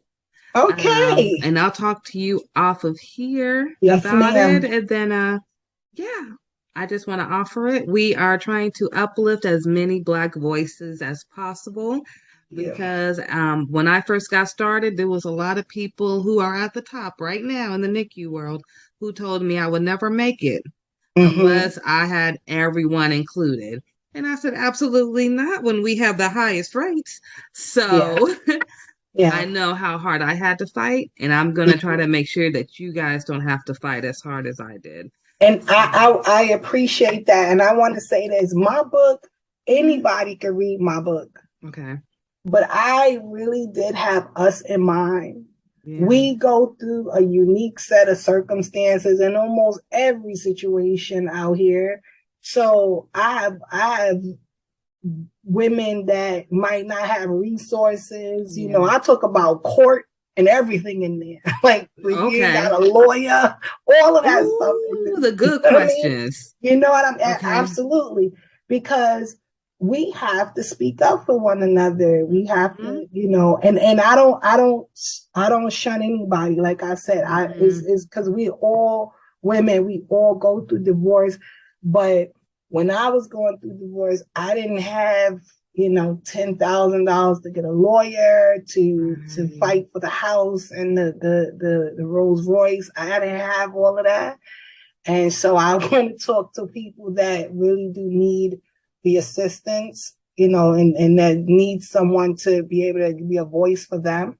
And so I appreciate you for that, and just know that I am following in those footsteps as well. I'm so happy for you. This time next year, you're going to be like, ooh, girl, I'm on book number 2. It's like, good. When is it coming out? Oh, you already have it out? No, I don't have it out, but it'll be done in the next few weeks. Like, I'll be ready to send it off for editing. Ooh, all right. Okay, so when book number 3 coming? So it was. I think the Lord was like, I want you to do 3 this year, but I didn't. I've been going through a lot of because my mom passed away. Okay. And so I've been finally coming up from that, from that she passed thing this year? Stuff. No, she passed in 2020. Girl, it's so much stuff. Let me tell you something. It is so much stuff. And I'm going to quickly say this. My daughter, the one that I said is modest, this woman, this cult leader, talked her into, no, I'm being honest. I'm not. Like, I'm serious. I'm being very serious. She talked my daughter into leaving home and not speaking to us anymore. No. Yes, in 2018. Yes. And so we were going through that and trying to get her back. And then my mom passed away. It's been a lot, but you know what? God is still good. He's still on the throne. I stayed in prayer with me and my sister and my family. We started a whole prayer group, and God brought that baby home. She's home. She's doing well. She's happy. She's not, she's not, she has things, but she's not like some people that come out of situations like that. She was there for 2.5 years, and she came home, and she's not anywhere near some of the horror stories that I heard. So I'm grateful. It's been a battle. A journey. It's been a journey, girl. I'll tell you really quickly, too. Oh my goodness. See, I told you we could talk forever. Really quickly, my story kind of matches yours. So my mom died January 4th, 2019 with a CPAP machine on her after she'd been complaining about it for a year. She dies in her sleep. My dad dies February 11th, 2020, the next year. Last year, I find out that there is a lawsuit case against Philip Respironics because they knew for 10 years that their CPAP machine was letting out toxic gas instead of oxygen, which is what my mother was complaining for. I am currently right now trying to settle out of court with Phillips. They don't ever answer. Because I really don't want to go through the whole lawsuit proceedings. Like I'm drained at this point. Yes. Okay. The whole situation, can I please just put it behind me now? Yes. I feel like I still have never grieved. So I'm just here, just like, come on, let's close this so I can move on.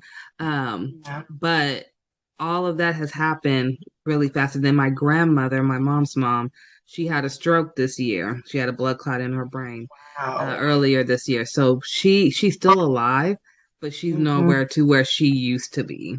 So if you ask me, I feel like since 2019 to today, all the close relatives I had growing up, they're all gone, and they drop like flies really fast. So, close uncles, everything, just girl, we lost, starting with my mom, we lost 9 in 7 months. Starting with mommy in 7 months, we lost 9 back to back. In 1 month, we lost my aunt. 2 days after that, her son-in-law, and a month after that, her husband, my uncle. So one of my cousins lost her mother, her husband, and her father in the span of a month. Girl, I'm telling you, it's like I don't know what is going on. Woo, but let me tell you something. Woo. I trust the Lord, and I don't think He let us go through all of that for nothing. I agree. It just cannot be for nothing. There is some sort of something. He got something waiting for us. And let me tell you something. Do not be weary in well doing. For in due season you shall reap if you faint not. He cannot lie. It has to. You understand? Yeah. All of what you're going through, all of what you've been through, losing your parents, it is all for a reason. Is not all in vain. You're gonna be able to bless so many people's lives behind it. I know it don't bring them back and fill that void, but God will fill that void for you with His love. And that's really how I have to move through life. Yeah. And it's not for money. I will say that it's not for the money, but I definitely want, I don't even, I ain't gonna say no number because they'll be like, oh, listening. But what I will say is it's about the fact that they did something wrong. They knew they were wrong. And the advocate in me won't let me be quiet for my mom, but be loud for a million other people. Oh, no, you can't. You cannot do that. You have to. You have to. When the thing happened with my sister, my mom, she was so out of it. I think she settled out for the most minute. And my mom wasn't a real fighter. She didn't like confrontation and all of that stuff. So, but she just wanted it to be done. She just wanted it to be done, but don't let it go. You know, these people, these medical, they have to start doing better. And real quick, and when I was as a counselor, we would go to a lot of different workshops. And I went to one workshop and they were talking about the medical field and how things are disproportionate between Blacks, not only in housing, but also in the medical field. And I had never thought that was even, you know, I really just thought that the medical field, doctors, their oath, I thought they had integrity, right? But it helped me to understand why my mother, who went to the hospital every year for a checkup, for every annual, I could not understand. I said, how can you be telling me in 2005, my mom only has 1 year to live because one of her valves is completely destroyed and the other one needs to be repaired? It is no way possible. My mom keeps up with all of her doctor's appointments, with all of our doctor's appointments. And it was an awesome cardiologist that God used to save my mom's life, basically, because they had given her 1 year to live. And he did this new surgery on her to clear out plaque from her arteries, to make her heart strong enough to survive the surgery. And then what they did to her helped her to live another 15 years. Right? Wow. But I had no idea. And it wasn't until I went to that workshop that I said, that's how mommy's heart was able to get to that condition, going to this doctor, the same lady, year after year after year. And they explained how in the white community, they'll get the cure, while we just get something to help send us home. We get something to help the symptoms, but we don't actually get what we need at sometimes. And I was really thrown back by that. I was like, doctors are doing like all about insurance. Have people's lives in their hands. But guess what? It's real. It's very real. So you do what you have to do and you hold them accountable. Make them be accountable. Because it's not okay. That's your mother. You know what I mean? It's touch your life, and no. She was only 50, just made 50 in 6 months. It was January because our birthday's in June.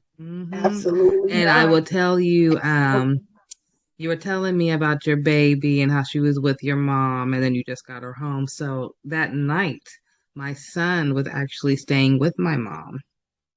And they actually were with my grandmother. And so my grandmother is the one who found my mom. And my son didn't know that she had passed. By the time he woke up, they had already came and took my mom out and everything. Wow. But to this day, I still think that's when everything, like for your backstory, that's when everything for Aiden, he's a top 10% in the state for state testing. But his grades started going down right after that. And he started to get into fights at school. So we had to switch him schools. And it was like I had to almost rewire Aiden. So when you're talking about rewiring your daughter, I'm like, I'm going through that now with Aiden and trying to put him back to where he was before he had all these losses at one time. Because he never lost nobody. And then all of a sudden, it's like boom, boom, boom. And he's like, I can't go to grandma's house no more to babysit. I can't go by grandpa at all. I mean, he sounds like my son. My son was very close to my mother. Very close. See, how's your son doing now? I know it's been about 2 years. She passed away 2 days after I dropped him off at college. No. Yep.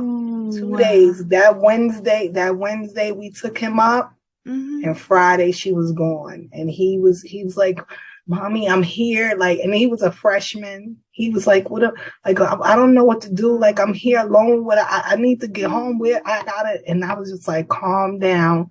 I'm gonna get you a plane ticket. You're gonna get an Uber. But you in college now, you know? You gotta talk to the people. You gotta explain to them what happened and tell them you have to go home, because it was still in the in the midst of COVID, and they didn't want you leaving campus. They said they had a bubble. They had a bubble around the state, and once you came in, they didn't want you like going out, coming back. But my son was like, I don't care if I can't be in school, then I was like, no, we're gonna talk to them first, and then we're gonna get you home. But I got like I'm terrified because you're there by yourself. I need you to calm down, and we'll figure it out. If I tell you, boy, let me tell you, my son, while my mom was sick, my son was washing her, helping her, like without me even knowing, because I had hurt my back. And I was like, what are you doing? You can't be changing, Grandma. He was like, but Mom, your back is messed up. Like, I have to help you. I have to help Grandma, you know.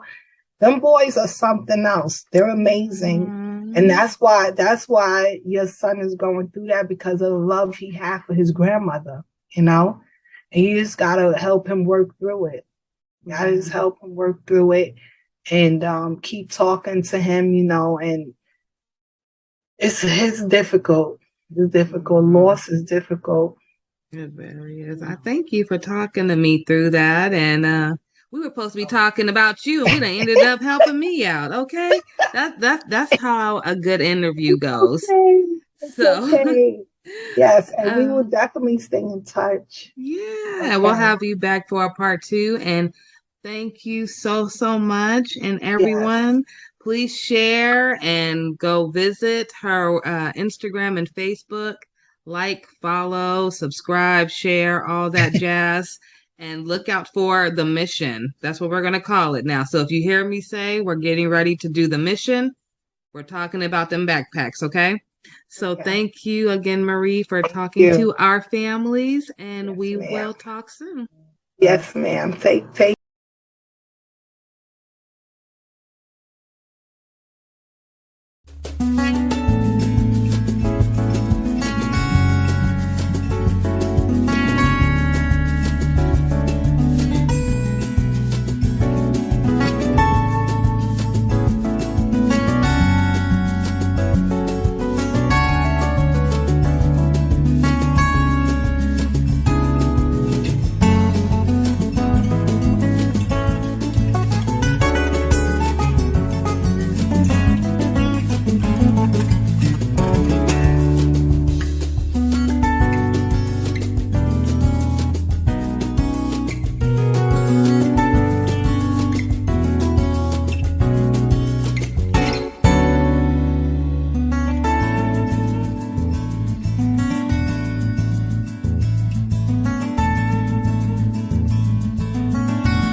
Hi there. Have you ever wanted to publish your own story but didn't know where to start? In this video, we'll show you a step-by-step guide to self-publishing your own story. Step 1. Write your story. Whether it's a novel, a memoir, or a collection of short stories, make sure your work is completed and polished before moving on to the next step. Step 2. Choose a platform. There are several self-publishing platforms available such as Amazon Kindle Direct Publishing, Barnes and Noble Press, and Kobo Writing Life. Do your research and choose the platform that best fits your needs. Step 3. Format your book. Each platform has its own formatting guidelines, so be sure to read them carefully. You can hire a professional book formatter or use free templates to format your book.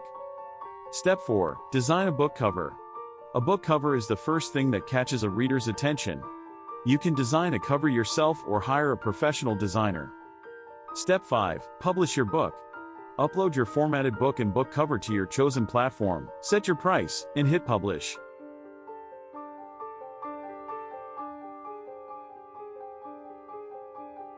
Step 6. Promote your book. Use social media, book blogs, and book review sites to promote your book to potential readers.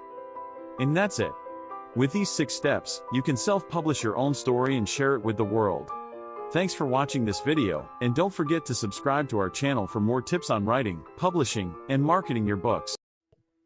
Hey everyone, welcome back to our channel. With fall and Halloween just around the corner, we thought it would be fun to share our top 10 movie picks for teens and for some of you younger siblings also to watch during this spooky season. So grab some popcorn, turn off the lights, and let's get started. First up, we have Hocus Pocus. This classic Halloween movie is a must-watch for anyone who loves witches, magic, and a good laugh. It is perfect for a cozy night with friends or family.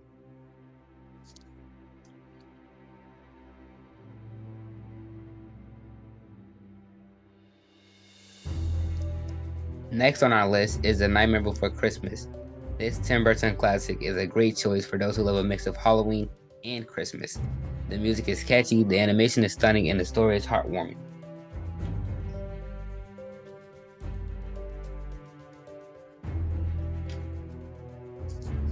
For those who love a good scare, Teenage Mutant Ninja Turtles Mutant Mayhem gives the right amount of thrills and excitement throughout the film.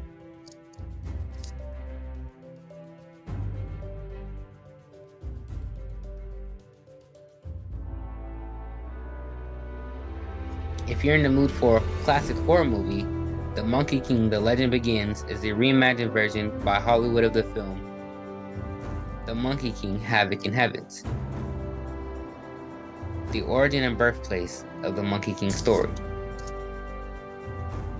For those who love a good mystery and a good movie to watch with your younger siblings, and Paw Patrol: The Mighty Movie, a magical meteor crash lands in Adventure City and gives the Paw Patrol pups superpowers, transforming them into mighty pups.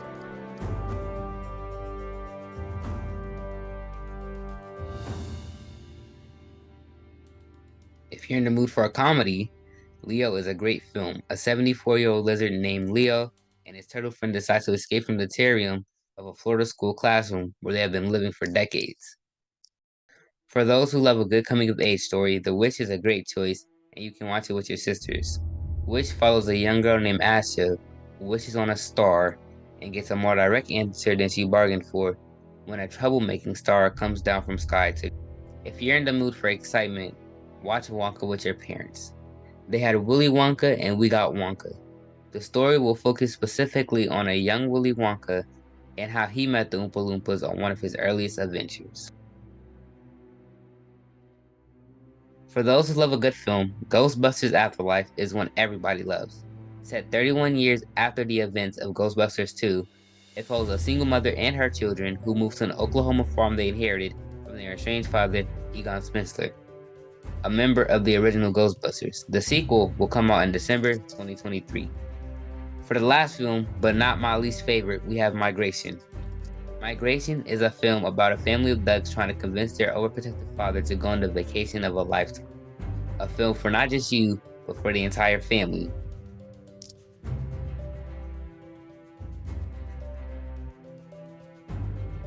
Well, that's all we have for today. Leave a comment of your favorite fall movies and don't forget to like, share, subscribe to Glo Preemies. never miss new content and to check us out at glopreemies.org. Thank you. Have a good Halloween.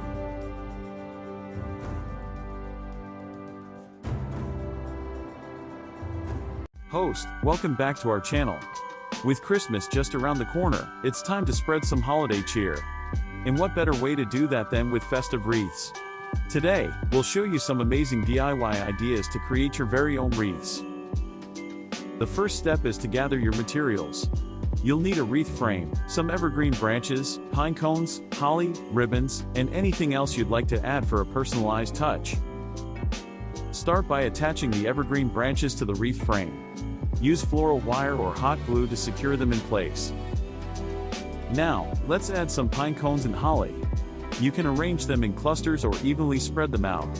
Get creative and make each wreath unique. To give your wreath that finishing touch, tie a beautiful bow with a festive ribbon. You can choose traditional colors like red and green, or go for a more modern look with silver or gold. And there you have it, a stunning DIY wreath, ready to spread Christmas cheer. Don't forget, wreaths can be made in different shapes and sizes. Hang them on your front door, over the fireplace, or use them as centerpieces for your Christmas table. Deck the halls, top 3 Christmas wreath designs. Let's get started. Design number 1, the classic wreath. This timeless design features a lush green base adorned with vibrant red bows, golden baubles, and pine cones. It's a traditional choice that never goes out of style and will bring that festive spirit to your front door. Next up, design number 2, the whimsical wreath. This whimsical design takes a playful approach to holiday decor. It's filled with colorful ornaments, sparkling ribbons, and jingle bells. Hanging this wreath will surely bring joy and smiles to all who see it. And finally, design number 3, the rustic wreath. If you prefer a more natural and cozy look, this is the one for you. With its combination of fresh pine branches, pine cones, and burlap bows, it provides that warm and inviting touch to your home. There you have it, our top 3 Christmas wreath designs. Which one is your favorite? Let us know in the comments below. Don't forget to give this video a thumbs up and hit that subscribe button for more festive inspiration. Thanks for watching, and remember to have a joyful and magical holiday season.